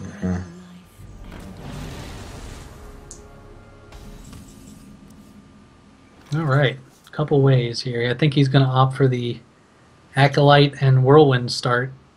He might even use the double Cruel Taskmasters to finish off that Alexstrasza. If he's going to do that, he has to Whirlwind first. Doesn't want to damage those Cruel Taskmasters. Yeah, no battle rage in these decks. He does have a chance of drawing Execute, though. So Whirlwind first is almost guaranteed to be the better course of action here. What now?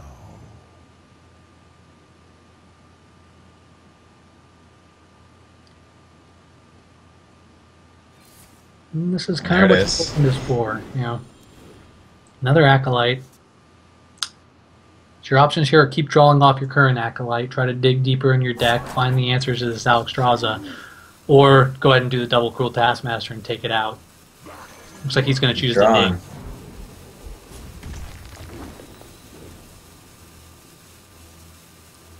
Still can take it out with the Fiery War Axe and the Cruel Taskmaster. Opting to just put another Acolyte on the board. Keep getting. Oof. There's Harrison Jones. A little late for Fight Amanda here. Yeah, dangerous play. I think he's going to hit face with that Alex. Yep, it's time to set up. Try to close out this game. He didn't have an answer to your Alexstrasza before. He drew a lot of cards, still didn't draw that 1-mana Execute. Just take him down. 7. Doesn't have a lethal next turn, though, if he clears this Alexstrasza, if this Alexstrasza gets cleared. So Joker is going to be able to stay in this. Boy, too bad he can't revenge for 3 here. That'd be great.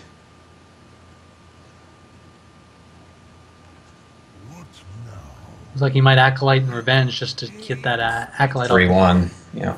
Yeah, it does draw his opponent 2 cards, though. Those 2 cards could make the difference.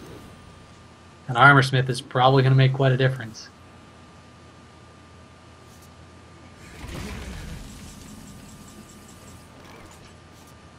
Well, Is it time to brawl? Don't have a great way to remove that Alexstrasza. If you brawl, you might be able to Sludge Belcher up as well as have some minion on the board. It's 50-50 for you. Yeah, with how well these brawls have been going, I think I'd take that with the sludge. It's a good turn. What about drawing your opponent in a card so you can draw one? Maybe get another chance at that execute. You attack that Acolyte? Doesn't seem like a very good trade, but with the Armor Smith, it's a little bit better. Alright, he's going to draw cards with Harrison Jones and gain a lot of armor. Yep. This is good, but it means that Alex is still going to be there. Oh, BGH. So we had a couple outs there, and he managed to pick one up. But that was risky, because... Yeah, playing with fire. Yeah. Wow. Alright. Wow. He certainly got value in his hand. Just a whole bunch of cards drawn.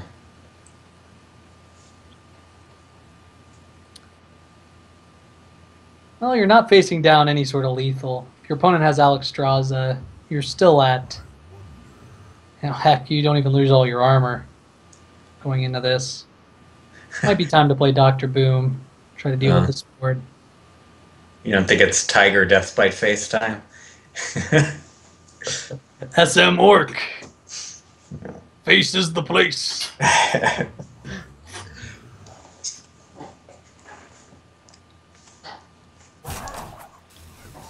No, I don't know. You still don't have lethal the turn after, though, if he plays any sort of armor gain. Look how many cards he's got. Yeah. Joker's got way too many cards to make that risky of a play. Just drawing a second Tiger.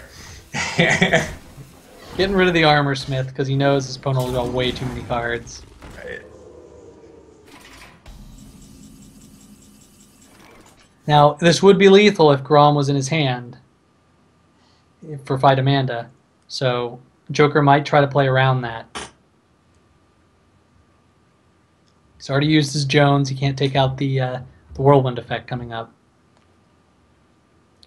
So playing around that's a number. There are probably only one way you can do that, and that's playing Sludge Belcher. Yeah, definitely need to taunt up to take that Tiger hit. Or try to. Yep. Now here comes the other problem, though, with this play. When you play Sludge Belcher here, you can only armor up. You've got nothing else. I mean, you could play Fiery War Axe, too, but maybe it's worth it now. You know it's going to be stuck in your hand otherwise. So it's probably a good idea. Play it, hit face. Unless you're playing around Jones, drawing him one card that gives him lethal. Which, I think that's a little much. Yeah.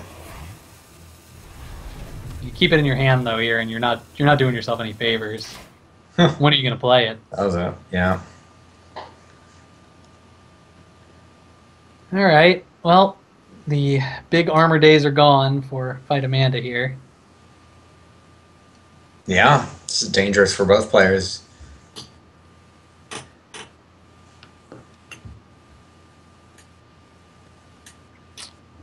think not playing Dr. Boom last turn set himself for a...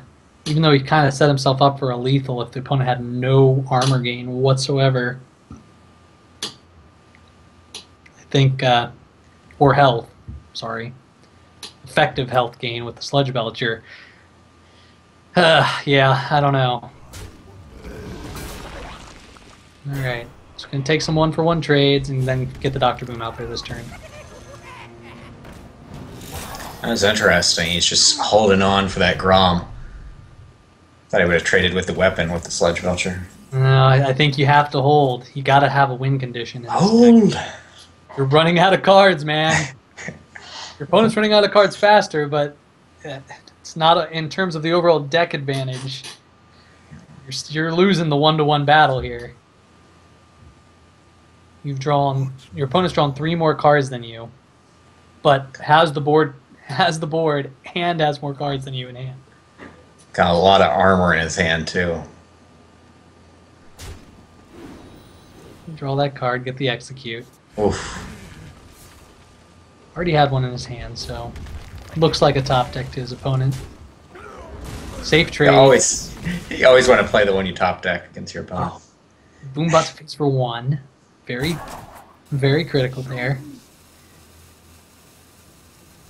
Still got to be thinking about whether Grom is lethal here or not. So, if your slime lives, you're in a good shape. 4.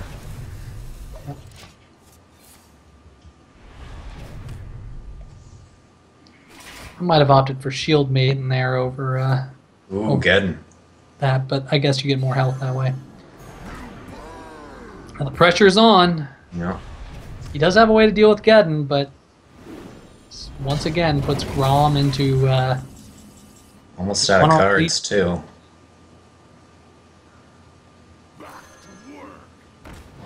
If he draws Grom, fatigue might be what finishes him off. Right. Has another weapon, so he's going face with this one. I think he really missed out on that, though. Had he gone face earlier, I don't know, maybe there was another play there, but maybe not. So it looks like he wasn't punished too much for that, not playing that weapon earlier. I wonder if he's counting on using the Alex defensively. He's just been holding on to it. Right, he hasn't really had an opportunity to play it just yet. He wants to keep the board clear and have Alex Draza go down in kind of a empty board. He also hasn't seen the BGH yet, which of course we see is in Fight Amanda's hand, so. And that's it. He's out of cards. He's got to close out the game soon. What's that? Wow, 5 card disparity in this game. Yeah, he does have to finish it. Well, fortunately, there's no lethal opportunity here on Fight Amanda's side, no matter what cards he has. Even Grom Taskmaster, that's 12, 17. Oh no, he does have the weapon. So that would be 20 damage. But if he armors up, that puts him up to just exactly 20. So he could avoid lethal by armoring up and hitting, clearing out that minion, playing the Armorsmith here too. Getting rid of that Death by Charge is going to be huge. Yeah, so here it comes. The Harrison Jones that's been lurking for a long time in Fight Amanda's hand might be coming out here. The only way Joker wins is with a really solid Alex Straza into the Grom play at this point. We may have the brawls decided too here. We got 2 sitting in the hands. Here's Harrison Jones, so he can't activate. No way to activate Grom now from this point on, other than attacking another minion. And there's the Grom. Double Groms. I'm going to have to say, I think Fight Amanda's closed this one out. Those Stranglethorn Tigers just added enough threats, man. Yeah. Enough threats to get him to the end here. We shall see, though. No way to activate the Grom on the other side, either.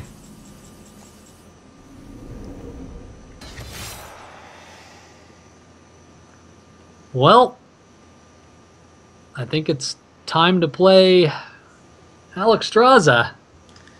Yeah, a lot of threats left, but you can only play them one at a time. What about Grom, though? Maybe he needs to trade. Joker's running out of health, and he's running out of time, and Grom's not going to be 12 to face, 10 to face anyway. Yeah, that's not bad. I like that, too. Forces your opponent to have an answer. Yeah. And he's also probably still debating whether to use Alex to attack or defend.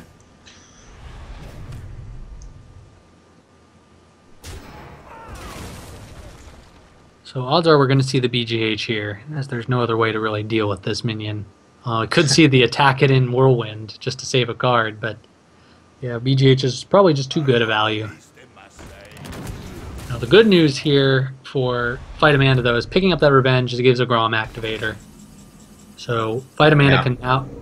Joker's now on a clock. Yeah, and each card Amanda draws making him stronger. Plays Dr. Boom, because that's a reasonable counter to the Big Game Hunter on the board right now. Yep.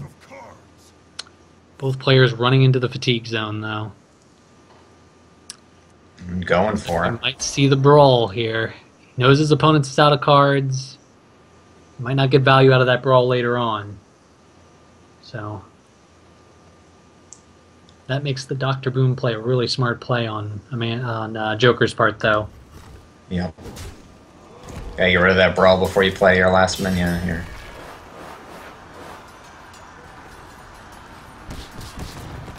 Oof. Well, winning is not what you want to see, but it's a lot better than Big Game Hunter winning. Yep. Well, you have to Alexstrasza yourself or you're dead. Fatigue plus the Grom damage is going to kill you. Boy, that's sad though. How are you going to win then? Opponent has 37. Yeah, I think it's over pretty much. The only way he's going to win now is if Fight Amanda for some reason chooses not to trade Grom into Alexstrasza. If Grom trades into Alexstrasza, the game's over because Emperor Thurasane won't be enough damage to win. So the game is sealed. It just depends on whether if Fight Amanda chooses to go face with the Grom, I think it might still be a win for Fight Amanda. I don't think he might not have enough damage. And there's that Acolyte coming in last. But if Brawl won with Alexstrasza, there'd be a chance. Right. Actually, you know what? This is actually lethal. He's going to have enough with the Grom going to face here.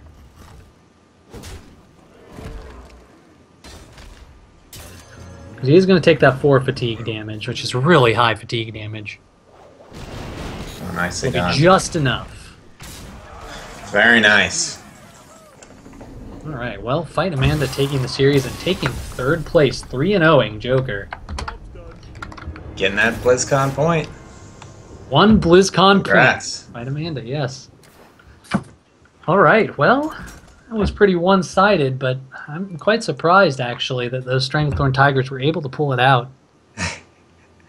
I was rooting for them. And just when you thought they wouldn't be useful, they ended up being useful in this match after all. I thought they were going extinct. But Stranglethorn Tigers here to stay. Now, after seeing that, would you consider putting them in your deck ever? Still no. My Hunter, maybe. I've done that before.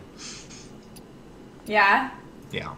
It's an interesting tournament choice, but I think one of them almost has to be Sludge Belcher to hedge your bet against some other decks. And then the other one, I don't know. But then again, this deck's running Double Revenge, so I don't know. Yeah, it's interesting. It worked out really well here. It's crazy to see those warrior matches like towards the end. I mean, this one didn't go quite as crazy as the other one did, where we saw the armor going off slowly but surely, but still crazy. I mean, just that little bit of damage there, and how important it is to armor up so much as a warrior. Both down to their last threat there is Grom versus Alex. Yeah. I mean, if the other one had armor, he might have had to trade, but still, he didn't have any options anyway, so either way, fatigue would have got him first. Yeah. All right, well, now we have the big match coming up. Higgins, who is taking out everyone. Giant killer. Yeah.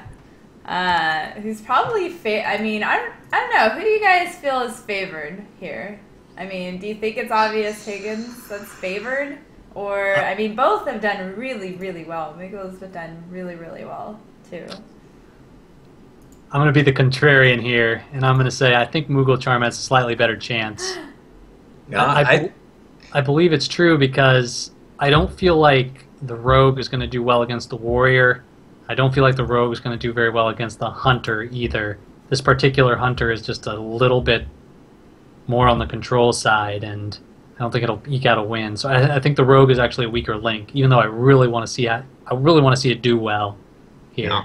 Yeah. I have almost the same feelings about it. I mean, if the Rogue deck draws bad, it can lose in any matchup, and then when it's playing in a bad matchup, it's gonna be very tough. So, I think if Rogue goes against Zoo, or if Rogue gets really good draws against the Hunter, I think he might stand a chance. If it wins the first deck, I definitely give him the advantage. But until the Rogue wins, it's tough. If I'm Moogle Charm, I'm picking Warrior first, though, guaranteed. It's pretty good against all the decks his opponent's playing. Maybe not so much against Hybrid Hunter, but I think he's got such a clear path that he has a better chance just through that. I think it's going to be a 3-2. I think it's going to be really close. Yeah, it's going to be good.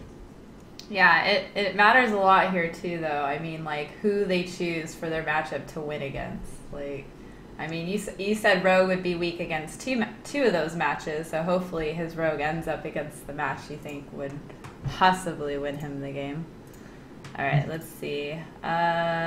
Couple minutes before they start, they're getting ready right now. What have been some of your favorite? What have been like, say, one of your favorite matches from today so far? I have a feeling we're going to agree on this one, Morgan. The double brawl acolyte really can't be beat. Yeah. Yeah. Acolyte winning, man. That's Trollden quality. I mean, big time tournament match. Win it with that. And there was really, like, Sylvanas winning that might have been the game. It very well could have just ended the game right there. Second brawl wouldn't have even been usable. Yeah. Oh yeah, that's true. Yeah. Gosh. I wonder if he's feeling like all his RNG was used up from that now. Oh. What do you got? You disappeared on us. Hold on. Oof. You've reached your 4-hour limit for this group video call. Skype. Alright, well we're just gonna bring up the semifinal. We're just gonna bring up the, let's see here. We have the quarterfinals and semifinals. Obviously this isn't filled out quite yet. We had Joker and Higgins. Higgins took the match there. Moogle Charm and Fight Amanda. If you guys are just tuning in, Moogle Charm actually took the final match there, and then between Joker and Fight Amanda actually took third place, so he'll actually win 1 BlizzCon point for that. Now it's up between Higgins and Moogle Charm. Higgins and Moogle Charm are both fighting for the top prize, which is 10 BlizzCon points, along with a $30 gift card. The second place, I believe, gets 3 BlizzCon points for getting second place. So still good. You're still getting some points, but of course, those 10 points are very, very valuable. Let's see.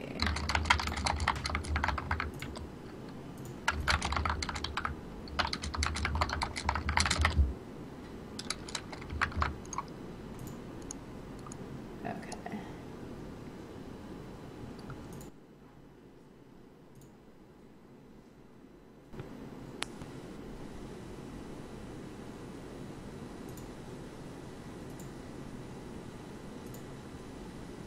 Alright, I got you guys back. All right. Alright, there we go. Woohoo! Skype video call. Grr. Let's see here.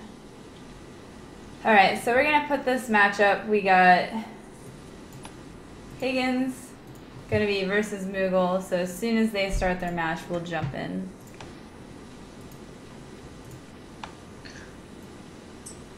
Do you, well, now I have just you here, Morgan, for a sec. What do you think? Do you think you could have like, how do you think your decks would have matched up against some of these opponents here at the later? Well, I was really disappointed not to see the aggro paladin because I think it's a great deck right now. I think it would have done very well. The Grim Patron was the one I struggled with, and I think it's tough again to play in tournament play. It takes a lot of thought, and you have to act immediately with that deck to get the combos to work off. Alright, looks like we're jumping into the first game. We got Moogle versus Higgins. Alright, we have the Hunter against the Warrior.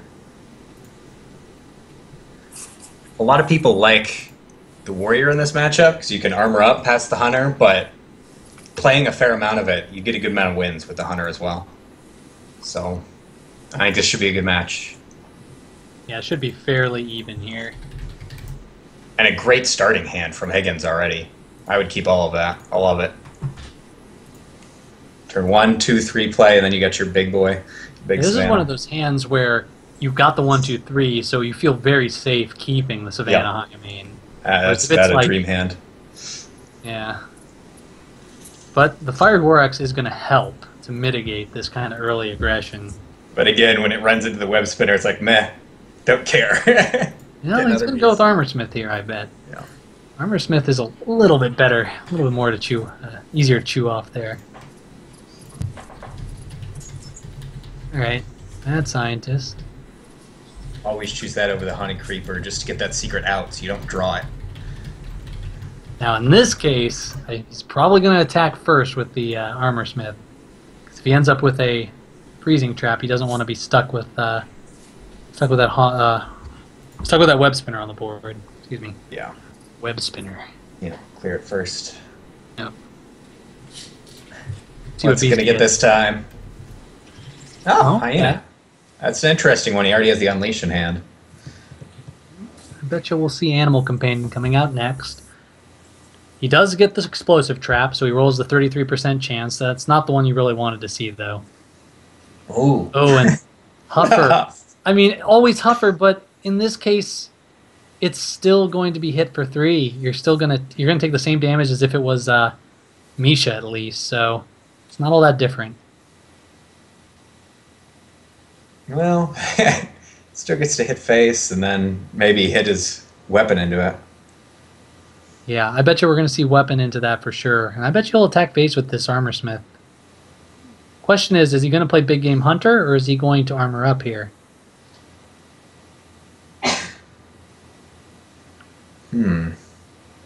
That's interesting. If he's thinking there's that Dr. Boom tech in the Hunter, might save it. Goes ahead and armors up.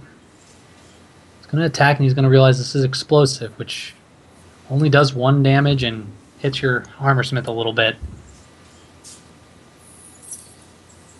But the curve here for Higgins is just working out it's phenomenal.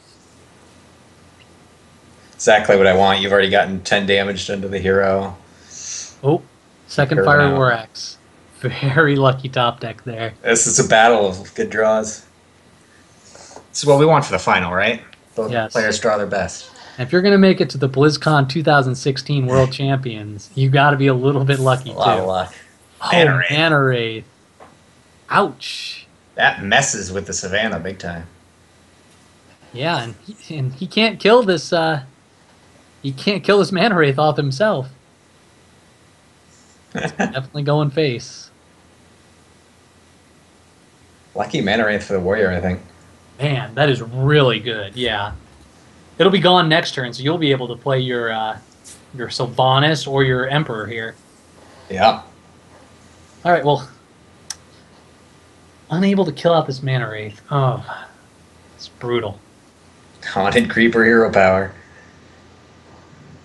And he could coin out another Haunted Creeper too. A couple options here. That feels gross. It doesn't Use your feel coin good. and 6 mana on Haunted Creepers. You got to be thinking though about if I play another minion now, is it going to do the same? Is it going to do more damage than my hero power? And the answer is, unless he has Brawl, which now he does, probably. Well, okay. I'd like to see that Sylvanas go down here on this turn. I think he's going to need to attack and play that Sylvanas to have any chance against high main play coming up. And as warrior, you've got to be thinking, how do I deal with the next high main? It's just always your thought process. It's such an awkward Mana Wraith. It's like, I wonder if he keeps it up, because he still can't kill it. Well, if he keeps it up, we're going to see high main go down, and with no tempo on Moogle Charm's side, it'll be the end of his days. Execute Brawl might be his only option, but what's he going to call? That's what he's going to do, though. Yep, he's leaving it up. Thinks it makes it more awkward for his opponent than it does for him, but I think take your pick. High main's probably a little better than Dr. Boom, but Dr. Boom's, of course, 1 mana short, so he doesn't have that option. One of the most influential Mana Wraiths I've seen. 2 things come out of Shredder that really impact your play, and that's Mana Wraith and Doomsayer. The games where either one of those comes out are almost always the most fun to watch. Yeah. Well, kind of screwed here. You can Brawl, and if the 1/1 lives, you're still staring down 5 damage. Yeah. And you can't play anything. This is what happens when the mid-range hunter curves perfectly. It's also what happens when you don't play minions and just try to clear the board every turn. At some point, you got to play minions. Oh, well. Wow. Luck is on Higgins' side to start in game one, for sure. He's got 13 here. Still a little short. But right on curve, boom. Hell, Moogle Charm's deck is the one with the double brawl. There is still a faint hope. And that hope has now drifted away. Technically, still not lethal, though. Just a perfect draw from Higgins. I mean, if he'd drawn an Eagle Horn bow, it would have been Harrison. All right, so he's going to minimize the damage. This is going to bring him to 12 health, but we do see that there is 11 damage plus the hero power, making him plus Unleash the Hound, so way more than enough damage. And there's a quick shot, too, to add to it. Way more than enough damage for lethal here for Higgins, and he's going to take game number 1.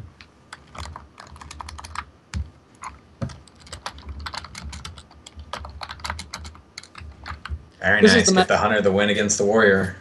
Yeah, this is exactly the matchup that I think Higgins needed to predict here. He needs to get the warrior. He's going to have to beat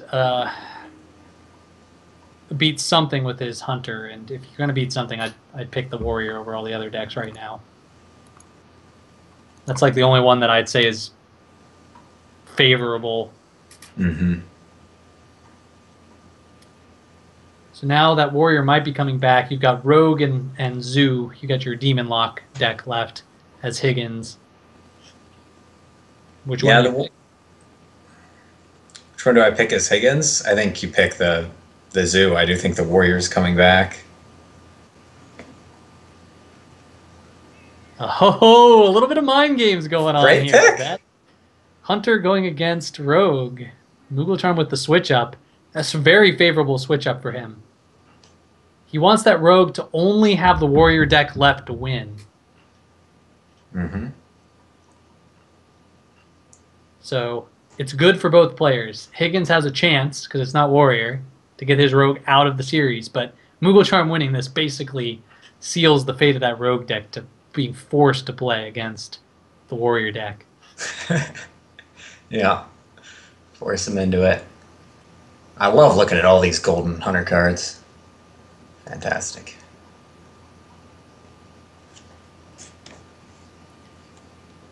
Ugh. Not the best curve, though, from the hunter this time. He's Yeah, got you one, got your two. 1-2. You can't hope for much more in hybrid. The Rogue hand looks a lot more suspect for victory here. Yeah. Here we Now, go. Let's see. Oh, Fan of Knives is always a nice pickup. Yeah, he's got a hand that's going to cycle him here, Mm-hmm. but no real answers to these early game minions. The Fan of Knives, it still needs to get through. You still need to get through the first part of the Haunted Creeper before it becomes valuable.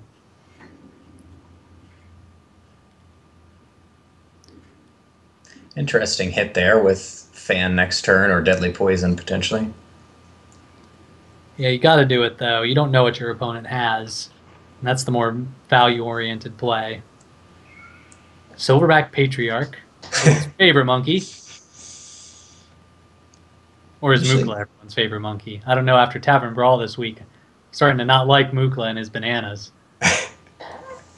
Silverback usually garbage, but here against the Haha Rogue could be very valuable.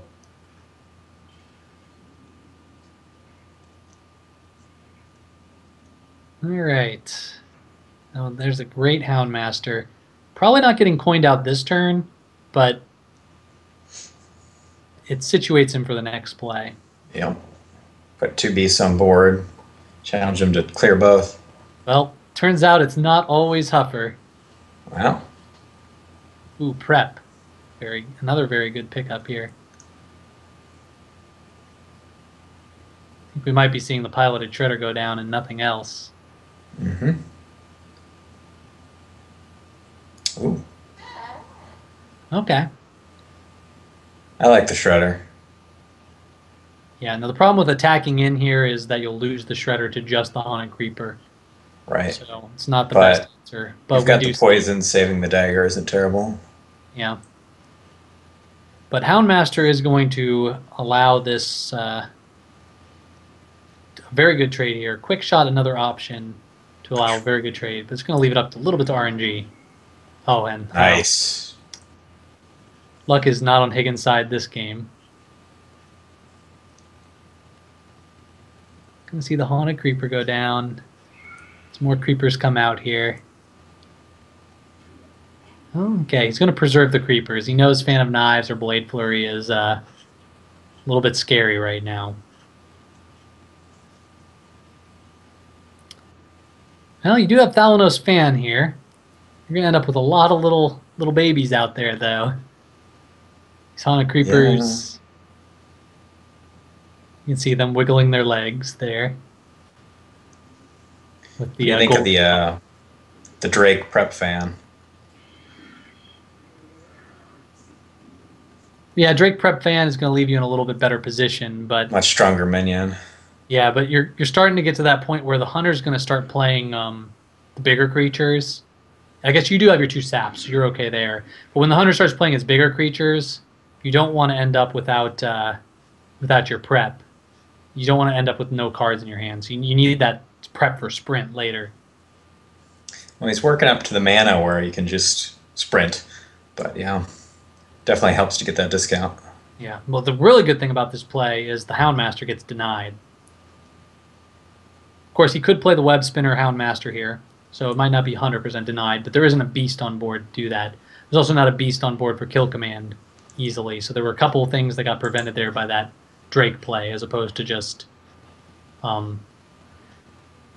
Still, I think I would have rather seen the Thalanos go out there. It's always scary leaving that Drake up against a rogue. Oh, yeah.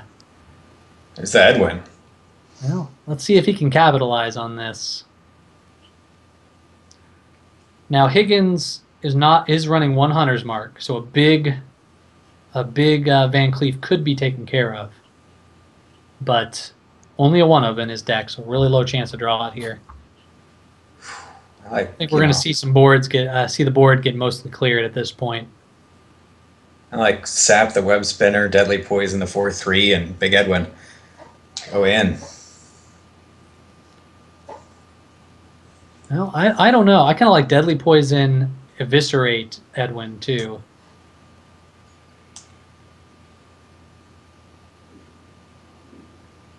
Eviscerate, probably going to trade in here. He doesn't need the damage at this point, and minions are a little more scary. Really wants the Sap for the high mains. Okay, he's going face. Try to set up for a lethal with the deckhand and oils that might be coming. But he's going to need the sprint if he wants to stay in this game. Mad Scientist going to go down. Probably going to be the target of a sap coming up here. Unleash? No, not this turn. He's going to play the River Croc. Go to face. Make sure he has too many minions to deal with this turn. Putting him on the clock. And there's the other prep. It's not going to be help right now.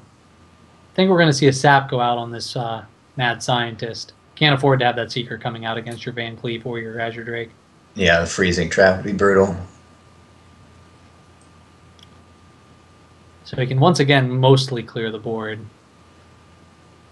But I think we're going to see 6 to face, and we're going to see that Crocless go away too with the trade. Oh boy. You gonna trade to the Scientist with that? You only saw the Explosive Trap last game. It's gonna activate with Deckhand. The freezing, wow. Not bad. Okay, that's pretty good.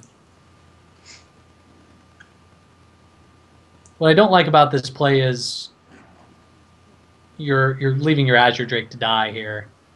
And I think you need that damage to win in the long run. Yeah, I really don't agree if he saps the Croc. Why not the Mad Scientist? Right. Mhm. You could have made the same trade except not had to play your haha. So, yeah, not the best play. Likely not the best play, but who knows? Might turn out well in his favor. Uh, maybe the replay of the mad scientist, he was scared of that. One off lethal here, it looks like. Yep. So he did need to sap.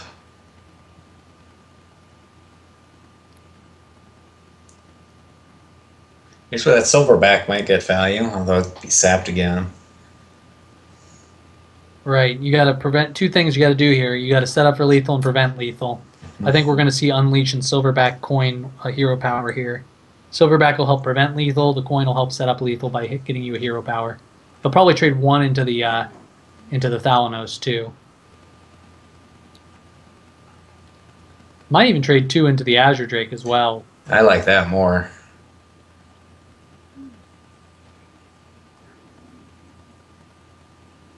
Okay, he's going to go with Crockless Coin Patriarch. No? Okay, never mind. It's going to be Coin Hero Power. Ooh, cutting it close. Oh. Titty Rope. Let's see. Oh, man. Well, he went face with one dog, so he Yeah. missed the damage there. That's unfortunate. Might not be the end for him, though. He's got 10 damage, and unfortunately for Higgins, did not draw his Earthen Ring, did not draw his Antique Heal Bot.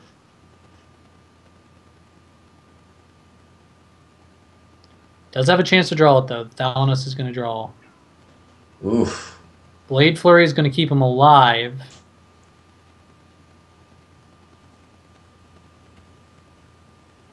I'm surprised he traded it in that way. But that is going to be it. There's no way out of lethal here. Yeah.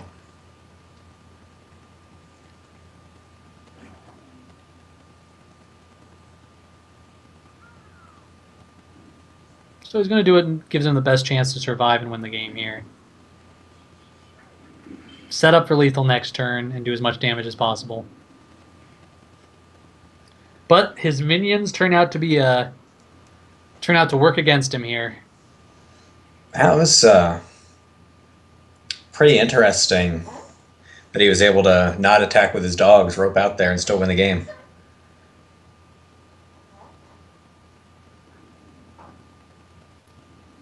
I'm sure it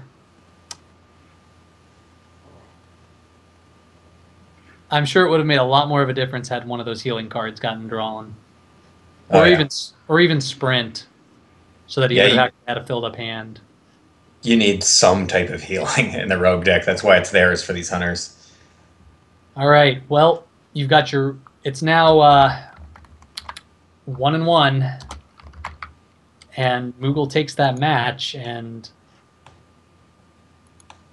the unfortunate thing we thought might happen with the rogue getting stuck, it's starting to happen. Yeah, I think we're going to end up seeing a Zoo mirror here next. I think Zoo is in the best interest of both players. But I think that the rogue mind games might come out. Rogue might come out again. Oh, this is one of those same kind of, pick your starter, pick your Pokemon things that comes up too. Competitive plays there. You think they're going to pick one, but then the other one comes out. But yeah, we are seeing the Zoo mirror here. I'm going to get flack for the Pokemon reference in chat. Guaranteed. All right. Flame Imp. Doesn't get better than that. Let's talk about these two Zoo decks and how they are different. Moogle Charm's running 2 Void Terrors and Bane of Doom. And Higgins is running, and no Sea Giant, mind you. Higgins is running 1 flame. It's still 1 flame. Both are 1 Flame Imp. Bane of Doom and only 1 Void Terror. So it looks like the difference here is a Sea Giant versus 2 Void Terrors. And double Void Terror in the opening hand. That's just awful. This is why a lot of people only run 1 up for it. If you're in the lead, you don't want a Void Terror in your hand, unless you've got that egg. Best top deck you could get here is an egg. Mm-hmm. Still, Higgins is... in a rough spot with that flame up. Right. There's only a few 1-drops in these demon zoos nowadays. It's Flame Imps and Void Walkers and Abusive Sergeants, and you don't really want to play Abusive Sergeant on turn 1, so it's not uncommon for them to miss their 1-drop. What's he coining here? Looks like he's going to coin the Imp Gang Boss so that it has the guaranteed value here against this Flame Imp. Turns out to be a very strong play. No Abusive Sergeants or other +1s. Oh, but Void Walker can protect it for another turn.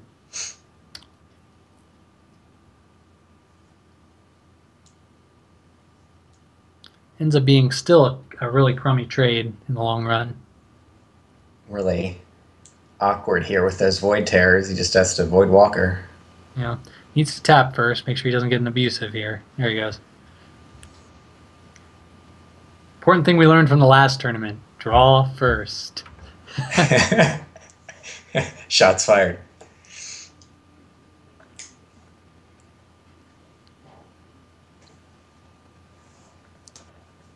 All right. Well, he's got the Knife Juggler. It's a lot of extra damage. The abusive more damage. He has a chance to clear the board here. Both juggles, if he played that, would have to hit the Flame Imp. He's going to go for it, looks like. Definitely the abusive. I would think about Haunted Creeper, though, instead of the Juggler. Yeah. The reason the Juggler's dangerous is if he does miss the double juggles, that Flame Imp is going to actually survive and clear your Juggler. Yeah, and you have so much value in your hand with the Creeper and the Implosion to save that Knife Juggler. There we go. Gonna clear that Void Walker for free and get a 1/1 to boot. Another reason you don't like seeing these Void Terrors is this Void Caller. It's not very likely to pick up that Mal'Ganis now. Yeah. Sorry, Void. Yeah, Void Caller's not. It's going to pick up a Void Terror. If you kill the Void Caller with 1, you're in better chance, but...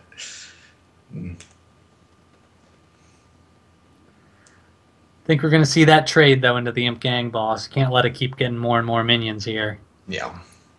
But I think he's out of cards here. It might just be play the Void Caller and hope Mal'Ganis wins the 33% roll there when it dies. Yep, definitely. Let's keep in mind, if Mal'Ganis does win this, there's no power overwhelmings in his opponent's hand. Assuming he uses Implosion to clear it, Mal'Ganis is going to be very difficult to get rid of. Mm-hmm.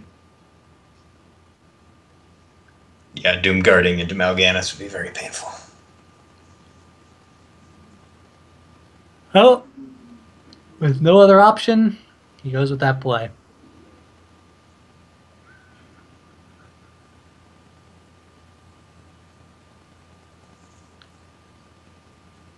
Void Walker, not what you want to see with your Void Caller. Yeah, that pretty much made it unable to be played this turn. I think you're definitely going to have the Implosion here. It's too good. Zoos don't run AoE removal. Mm-hmm. So get your McSillies out on the board, your Mc-1-1s here from your 1/1 value menu, and go for it. Just really scared of what's coming out, I guess. Thinking about it. Yep. Will he be brave? Nope. Nope. Not today. But we're faced with the same question on the other side. Yep. Will he be brave? Pull out that Void Walker. He can abusive to clear something, and then get a Void Terror down, which will give him a 50-50 on Mal'Ganis, which is a lot better than the chance he'd have otherwise. And a big Void Terror. And a Void, yeah, the Void Terror is going to be huge.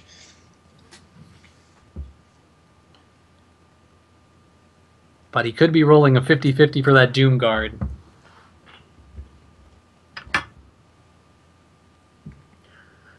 It's almost always better to clear against these Demon Zoos. It seems like it's better to clear the Void Callers on your turn, because otherwise they might get that Doom Guard value, gets its charge. Right. Whereas if you do it now, it's not going to get its charge. Not only that, but if they're sacrificing it, they're guaranteed to get a good demon, usually. Yeah, now think about this. If he plays that Void, he also gives him the opportunity to play the Void Walker so that he can trade it out and then also get rid of the other piece of crap that would come out of it. Yeah. He's going with it. He's going for that Mal'Ganis. No! No. Playing it on the other side. Interesting. Yeah, He's saying you didn't clear it last turn. You're still too afraid. Yeah, but we are going to see that Doomguard come out now. Almost guaranteed. Yeah, this is a huge turn. That Voidwalker out of the hand. You could even play. You can play a lot of stuff. Get a lot of juggles with your Knife Juggler. Oh. There is an answer to the Doomguard in Moogle Charm's hand if a minion survives this turn. He's got the Power Overwhelming Abusive, which is 6 of the 7 damage you need. He's going to play the Voidwalker, prevent him from getting that prevent it from getting out from the Voidcaller. Doomguard's going to come out. Interesting. He's going to play the Implosion there, guaranteed to. And this does prevent the Voidcaller from Very nicely done. trading here. Ooh. But Mal'Ganis will come down if he eats it with the Void Terror. That still gives him 2 mana to play with. Mal'Ganis will buff the Void Terror as well. So the Void Terror will be a 6/4 plus 2/2. It'll be pretty big. Yes. Looks like he's not going for that play, though. Not this time.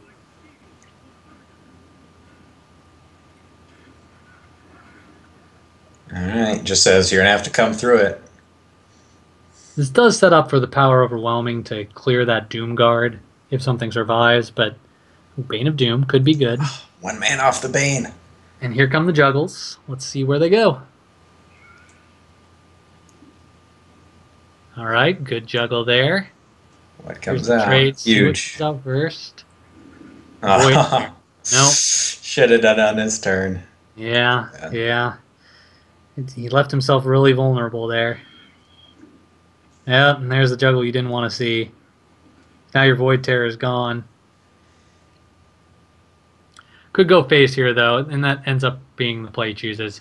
There's almost no way this board can be taken care of this way. So you can clear the 2 biggest threats, but you still got 4 staring you down, which means he will have to play the Voidwalker as well. Otherwise, Bane of Doom will be lethal next turn. We don't see it often, but Bane of Doom can be used against the face. Always love seeing what minion pops out of there, too. And odds are we're still going to see that next turn. Dr. Boom would be a great play, but I don't know. You might miss out on the fun. Ooh, even Bane more of Doom. tempting with the Juggler. So Bane of Doom is potential lethal here if he gets a Doomguard out of it. Or, Bane of Doom actually would be lethal if he got Mal'Ganis out of it too, I believe. Yep, but Boom's a great play, too. Can't really fault him for security. it. You've won at this point.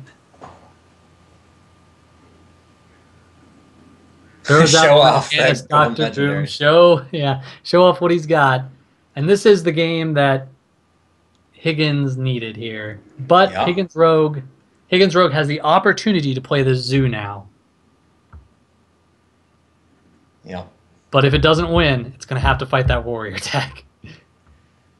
I kind of like the Rogue when you have multiple chances, though, because you can always draw really well and have an amazing turn. I do think we're going to see Rogue versus Warrior here in the next match, though. Again, like you were saying earlier, get that momentum, get that good feeling. Crush your opponent's spirit. Yeah. This is going to be really close. Can you get the Rogue out or not?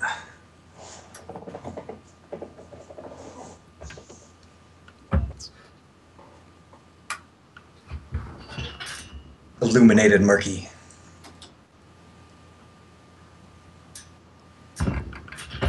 Well, let's see here. So, we've seen all the decks now, so we know what's coming up. Who are you So, favoring to win it at this point? hell, you got. I think it's gonna be close. Yeah. It's all gonna come up to some of the RNG rolls with the zoos. Are you getting the 4 implosions? Are you getting the good minions off the Bane of Dooms? Otherwise, I think it's just pretty much even matchup. Oh, So he's gonna try and win with the Warlock first. get it out of the way. Some people drive to the furthest destination first. Some drive to the close one, then the furthest one. Yeah. I think we got a close destination first on Moogle Charms. Roadmap to victory here.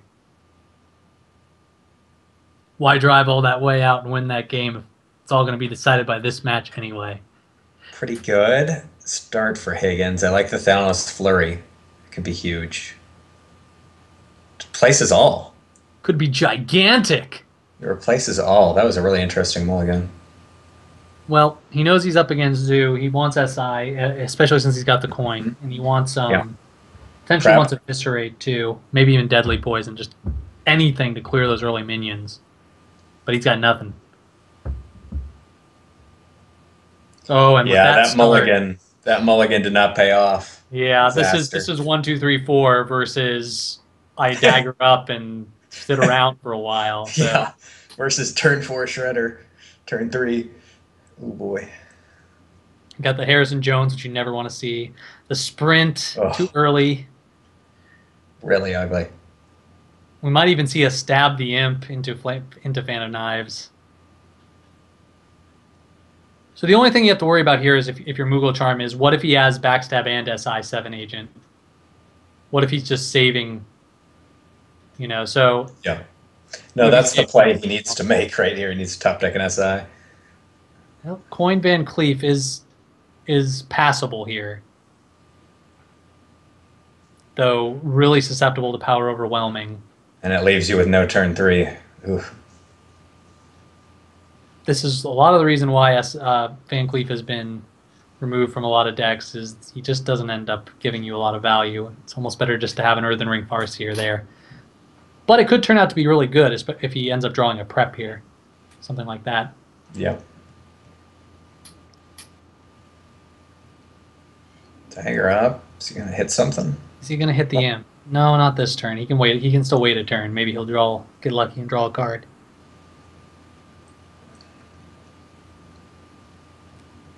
There's Bane of Doom. Now it's another awkward turn. Do you coin the Shredder and have no turn 4? Yeah, no, Moogle Charm here is a little concerned about AoE. He's certainly going to coin this Shredder out. He needs to start dealing with this damage coming in. Ooh, Void Tear is a nice pickup. Yep, we don't want to. He doesn't want to end up like in the last game though, where he ended up with weird, awkward cards for his Void Caller. So I think we might see a trade here, and then the Void Tear go down. Mm-hmm. Ooh. That's a pretty good pickup for Higgins. It's way above average. Average, of course, right now for 2 drops is 2-2. One of the sides being 2.5, 2.5. So. Yep, the 3-2 activates the fan if he's going to use it. Which I kind of like over daggering that thing. You got to draw something here. You're still dead in the water. Even if you draw like an SI7 agent coming down the road, or even an Eviscerate, you have nothing to combo with this hand. So I think Fan of Knives and hope for the best. You could even get a prep out of it and prep your oil. Yeah, that'd be fantastic. We do see the Bane of Doom, so if he doesn't make that trade, we are going to see some interesting hijinks there. Ooh, just Tinker. He's thinking about it. Maybe playing the mind games here. Can't really win with just Tinker. No. Not unless you see the Bane of Doom coming and make this trade. But there's no world where you do that. Because now the Youthfuls, yeah, it's out on an island again. Doesn't trade with the Void Terror. Doesn't trade with Bane of Doom. Alright, well. Ends up with an Imp Gang boss. So, better than a Stormpike Commando. That's for sure. Still good against AoE.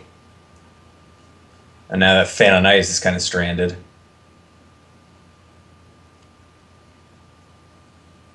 Well, the good news is he's still got that 4 attack dagger.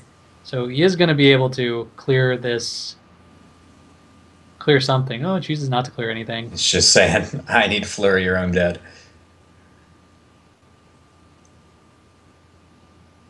Well, if this Azure Drake happens to survive, Eviscerate's going to be pretty strong next turn. Can fan Eviscerate. Maybe stab, fan, Eviscerate. Clear whatever this gets played here. I think we're going to see the Moogle Charm play the Void Caller and the Egg, though. Give himself some insurance against AoE. Yeah, it'd be really good insurance. Might be saying you don't have it, buddy. Yeah, really wants a Knife Juggler. Keeps bringing it up. Yeah, not sure why. There's not a lot of If good he's going to juggles. trade into that Azure Drake, I guess. Yeah, that gives him a juggle, but... so he's going to go for double juggle here. Yeah. Oh, it's the first. Okay, No, no, I'm he's just happy with that.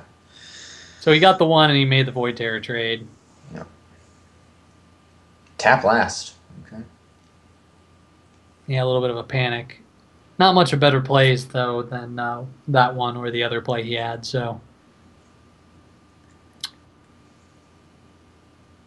Well, I think you're going to be stabbing, fanning here, for sure. Got to stop the bleeding. You didn't pick up your card. You didn't pick up your Blade Flurry. Boy, that's ugly, though. Keep him juggling. Yep, he's going to juggle twice off of this. Maybe you Eviscerate first. Nope, he's going for a more value-oriented play. He knows Eviscerate's going to be too valuable later. Oh, there's prep. That was much needed.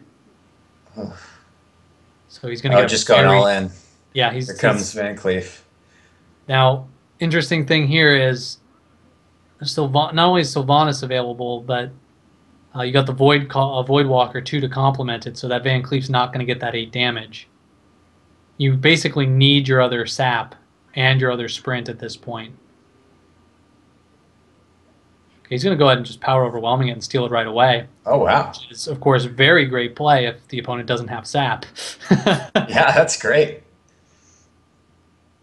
I like it just taking away any possible lethal the rogue could have. Very nice. And there were a couple options there for lethal. With with an 8 damage guy on board. Yeah. Well, he needs to sprint into prep sap. There's the sap. Backstab and deckhand. Not going to be enough, but he's not quite dead yet. Not dead yet. 1 off lethal with all these juggles? No. 2 off lethal with all these juggles. So he's going to play Dr. Boom instead. Pretty good way to close it out. I think we're going to be seeing AoE. I think we're going to be seeing that game that Higgins dreads. Now, AoE could kill him now. Yeah. Well, you can't sprint to draw cards there. No. Well played. All right. Well, it's Warrior versus Rogue, and that dreaded matchup that that was predicted to be the potential game closer is coming up. Yeah, feeling really good about our predictions here. Not feeling so good for the rogue. But we'll see. No. Stranger things have happened. No. So what has to happen is no Fiery War Axe, no Death Spite. Gets the minions on the board, gets an early lethal. Let's see.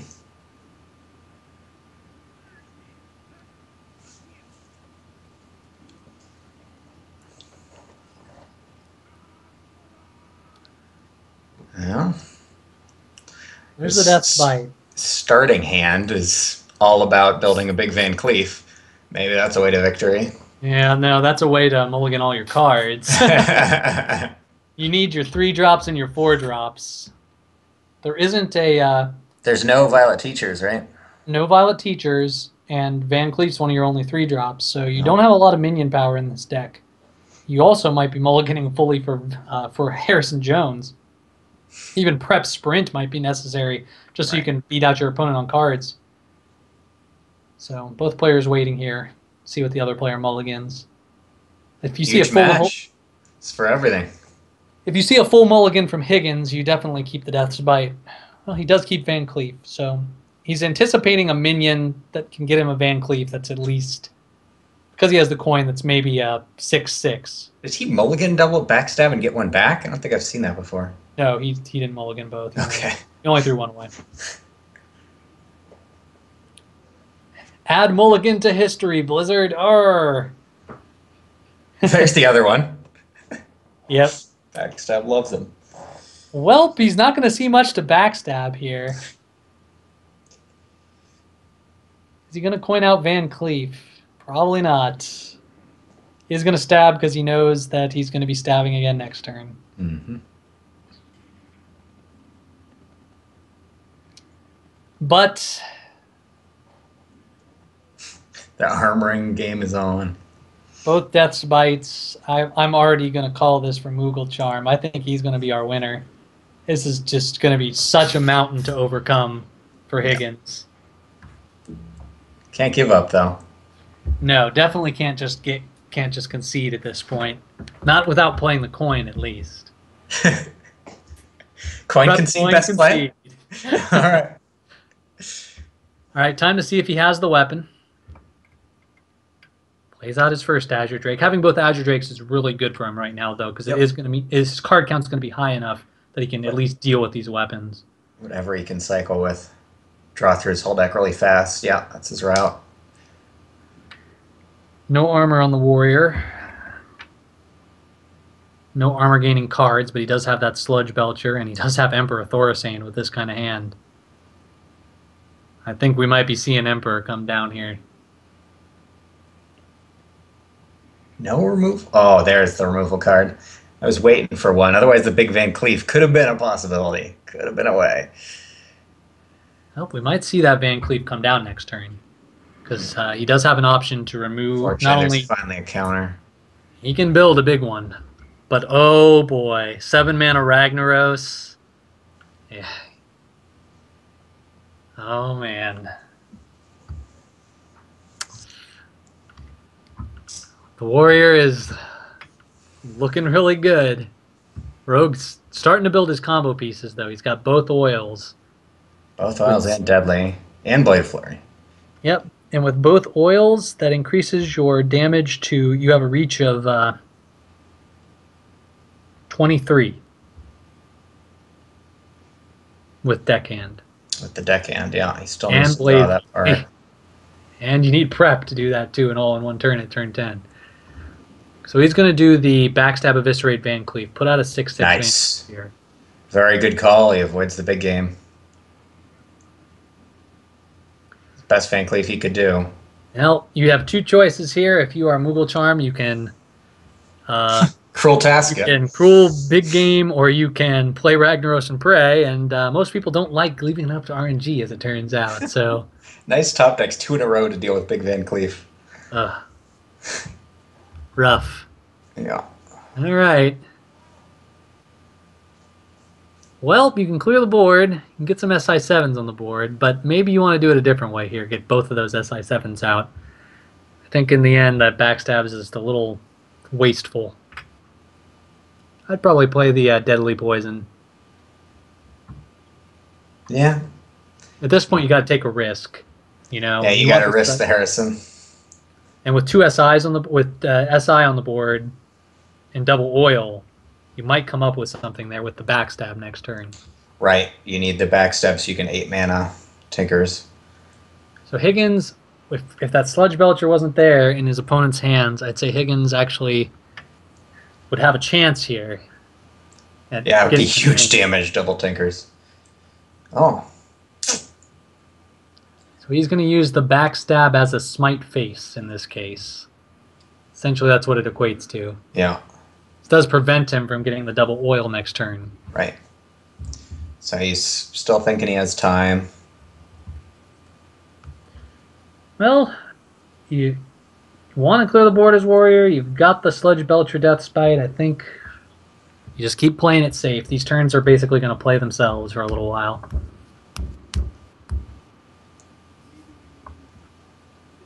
Sap was a good pickup, though. Anytime you can throw that Sludge Belcher back, Yep. get some damage in. She's going to be able to sap an oil. Oh, and the prep. He can double oil here. Ooh, and he can Blade Flurry. Is this lethal? This is pretty big. It's not lethal because he doesn't have enough mana, but she's going to sap first. Deadly Poison. 6, 7, 8, 9. Oh, it's almost, is it? Not This is quite. huge. Doesn't have the mana. But he's going to want to double oil here. Can't play around Jones anymore. No. Oh, man. The dream. 18. Still got the flurry in hand. Yep, but Oh. Wow. well, don't be so fast here. If he breaks that, he still has to deal with this 9/9. I still think you have to Harrison see what you draw, and Eh, if not, you got the YOLO brawl. It is 100% over. There's nothing he can draw here that's going to save him. Shield. Oh, no, wait. Shield block? Execute. No. Shield block. Shield block into shield slam would save There we him. go. Here it is. The 4-mana brawl. Nope. Oh. Well played. Higgins takes pulled it. Out the exact cards he needed, and Higgins, who 3-0'd Trump in the first round and plowed his way through this ladder, takes the 3-2 against Moogle Charm. Amazing. 10 BlizzCon points. Amazing. I like seeing that rogue deck do it. Oh my. That rogue deck, man, for as much as we said it was not going to beat that warrior, it came through with the perfect Can't set give of, up. Can't give up. There was no set of cards that would have won in that game other than that set of cards. Yep. And he still had a 50-50 to lose. Yep. That was so crazy. Brawl. Those dang Tinker Oil is so overpowered. Oh my gosh. At the same time, I felt it was time for a brawl to lose. They were winning all day today. I know. Of course, it really came down to really needing that, but Yeah. that's okay.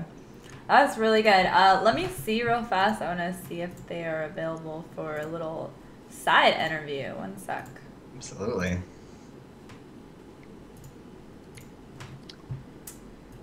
By the way, those predictions, how is that coming along? Well, we knew it would be close. We knew it would be a 3-2. It was really close, actually. You guys were spot on about that. I like the rogue with 2 chances, though. You can always get that miracle draw, and he did it. Yep. All the cards to win. All right. Well, let's take a look at our final bracket, actually. You guys can go ahead and go over this for a sec. You guys can see that, right? No, I can't see anything. Oh, because we don't have the screen share. Hold on one sec. There we go. All right. See it now? All right. Yep. Yeah. All right. There you go. So we did have Higgins taking the 10 points in the finals here. Moogle Charm taking the 10 points. Moogle Charm going to take the 5 points. Still get him into that Blizzard qualifier. Right, we're going to see last both Higgins and Moogle in there in the Blizzard tournament. That's fantastic. I And love then that we're we getting have- people in there. Fight Amanda, which if he earns 1 more point, will also be in that tournament. So hoping Right. he can find Another that tournament point. or a high ladder finish. Yeah. I believe he's already in Legend this season, so he could start going for it today. Maybe I don't even know if maybe he already has that point. I don't think we have a running Right. total Blizzard yet. So Right. yeah, but really tough bracket for Higgins. I think Soul Rock Legacy, one of our other finalists, was another.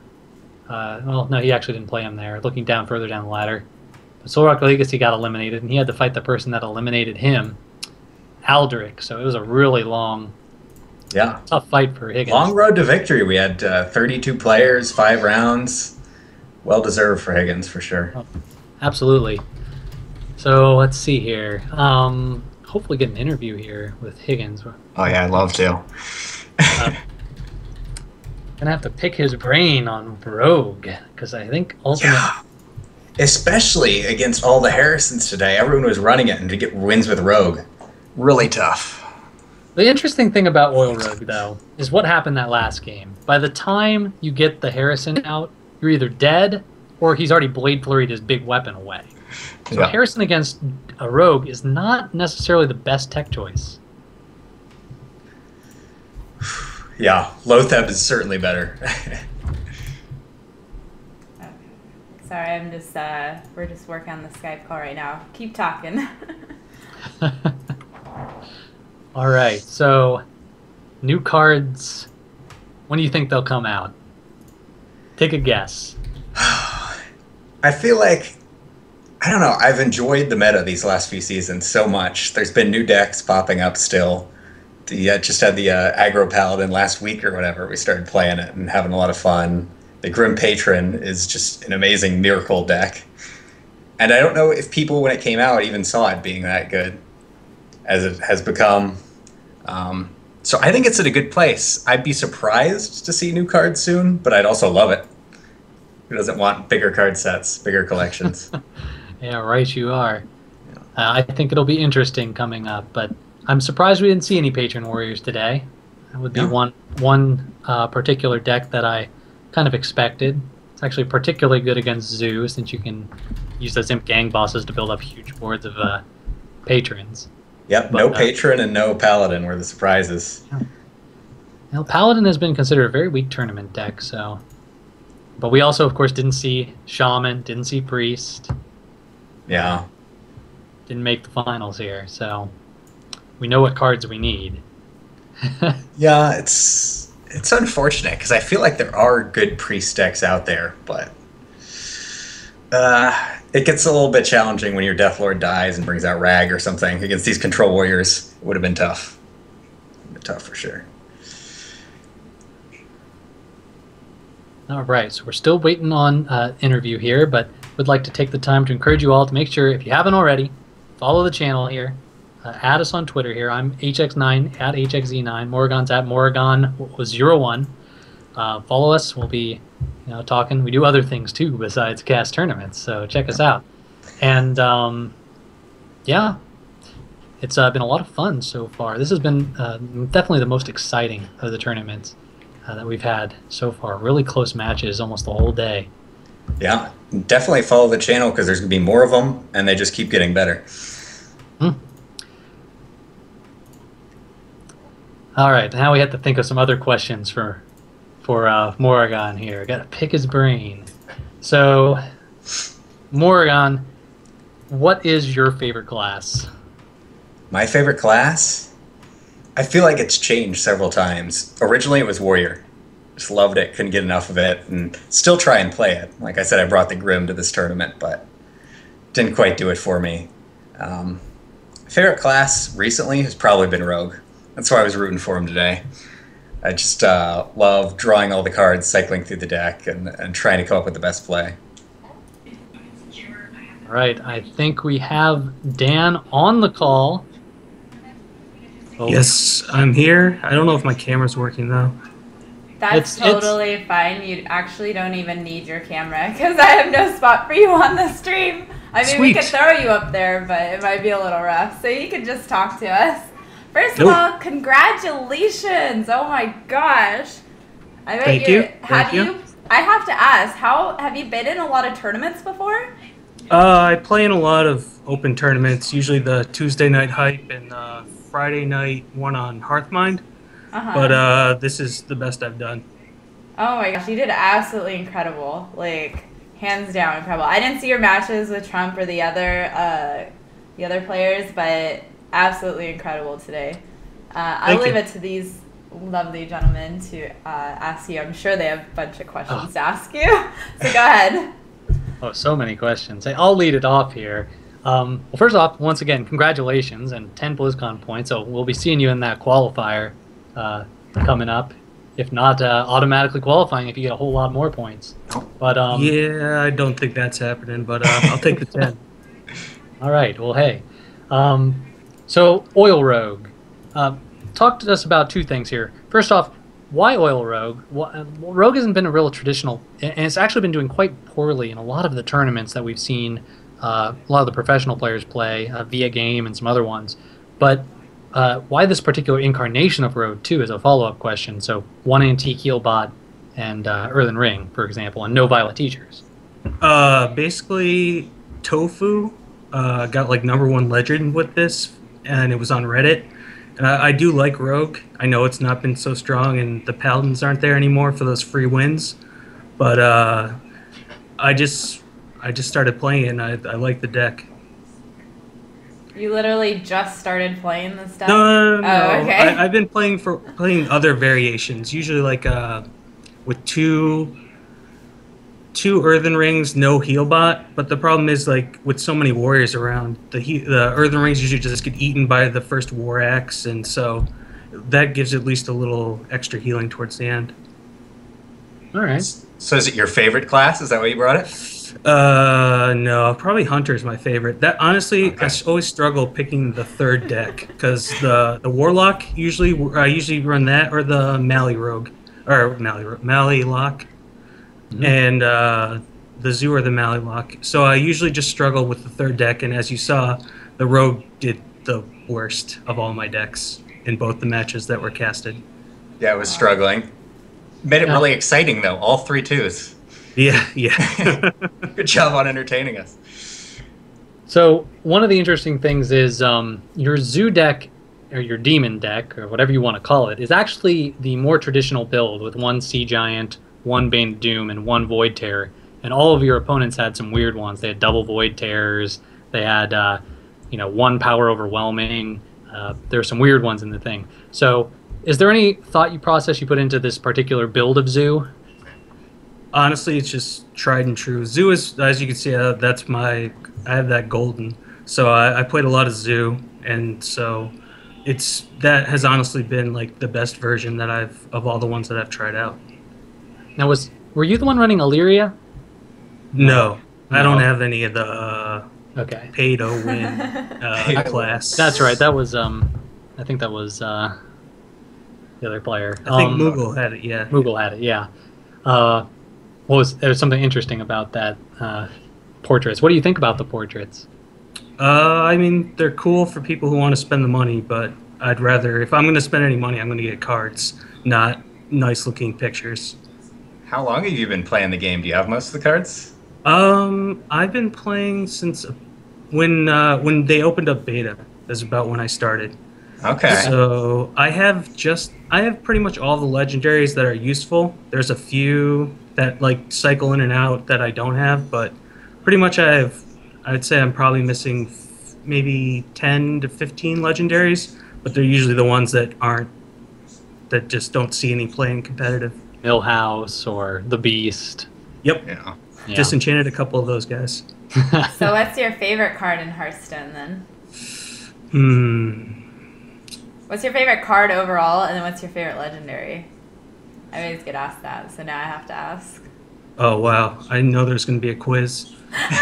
Well, pick one at random. You're on the spot. Yeah, no. I don't even have my collection open. Let's see. Favorite legendary? Probably Thalnos. I really like Thalnos as And then favorite card? Leperno. I like when he yells, "Give me a big hug" when you attack.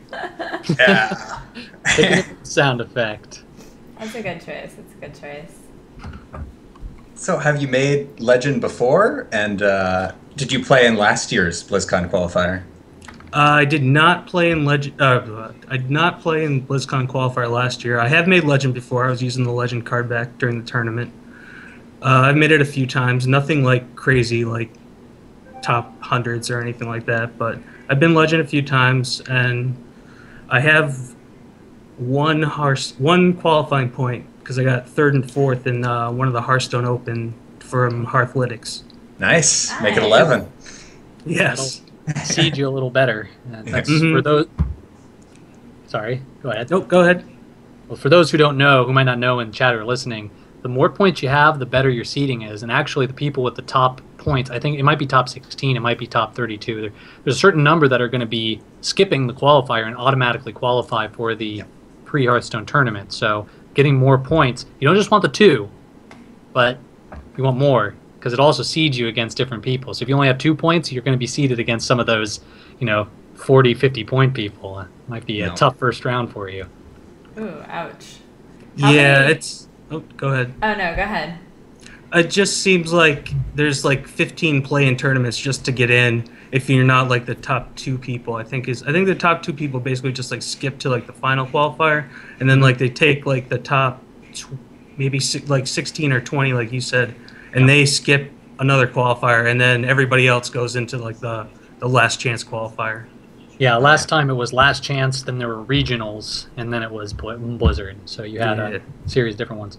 So I think I wish I had a fun question for you, but unlike our last years, you weren't playing in a coffee shop or Craig's or doing some other weird stuff. So just tell us about how you mentally prepare for a tournament, and maybe as a follow-up to that, how should a new player in Hearthstone get into it? So maybe the 2 different questions, but I want to get them in there before we have to go. I would say just to prepare for it, I obviously throw my decks out there on ladder, just hopefully, because you figure, I mean, I'm at rank 6 right now, so I'm not like the high legend meta or anything, but you figure most of the people around that level are probably just going to be copy pastaing all of their decks, so you figure you're gonna see probably what people are going to bring in the tournament. And honestly, like for new people, just play. Like I started off and I would get knocked out in the first round. The Tuesday Night Hype is actually probably the best tournament. It's on. You have to go to strivewire.com to sign up for that. But the initial part is it's a group stage play-in, so you're guaranteed to get 3 games. Oh. It is only best of 3, which is a little strange for the Conquest format because you select 3 decks, but you only play 3 games at most. But you get the experience, and that's definitely helped. So you're playing 3 different matches and then best of 3 on each of those? Yeah, you play 3 different matches because you're in a group of 4. So basically what happens is every time you get a win, you get a point, and then the top 2 people go on to the bracket stage, which is usually held later on that night. It is a long thing. It ends up being over 2 days, and it probably spends like 5 hours the first day, and if you make it through, and then you got another 2 to 3 if you make it through again on the second day. So it's definitely a time commitment, but it's a good experience. Oh, wow. Well, now that you've won the Murky Open, are you going to play any Murloc decks? I haven't played that for a little short. I mean, I do miss the Warlock. The Warlock Murloc is always fun. Yeah. But it's sort of lost since the Soulfire nerf. It's sort of lost its competitive play, and I see Murky dancing over there. That's awesome. You can see we're Murloc fans over here. Oh yeah. Murky's everywhere. True WoW players over here. Yeah, I played that game a little too much. But, haven't we all? If you ever look at your playtime, mine is slightly embarrassing. I'm like, I've played way too much, but at least it's been over about 9 years, so it's looking a little better as I go. I don't know. We'll have to compare sometime. I'm almost at a year plus, I think. Awesome. Well, do you have anybody, I'm actually curious, do you have anybody, like practice partners or anything like that? Do you have like a little group of you guys that, prepare for No, that's together? something that I would like. If people are looking for, that would be something that I would like to do, is have people to play with. Just because it's just basically just me going on ladder until I get frustrated with ladder, and then I stop playing. Well, you got 2 right here. Yeah, I was going to say, you got 3 right here. Shoot. Yeah. I'll introduce you to one of my other practice partners, too. We'll make sure you're covered. I Alright, play with the sounds previous champions all the time. It's a good time. Awesome. Well, do you guys have any more questions for him before we let him go and not question him to death today? Just congratulations. That was awesome. Great job.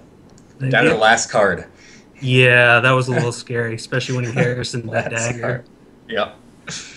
Yeah, congratulations again. That rogue decks are always scary for me to play so against, because I feel like just when you think you're gonna win, they turn around and like have massive damage against you, which you happen to have against him. So there you go.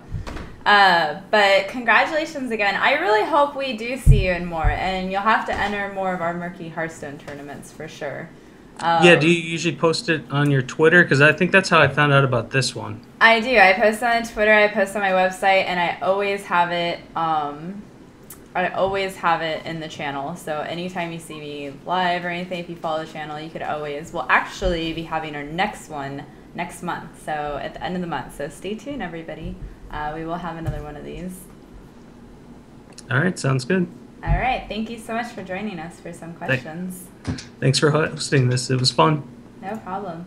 And once again, we had Morrigan and HX9 who do a fantastic job casting. I'm very, very fortunate to have you guys cast these tournaments. You both did the first one, now the third one together.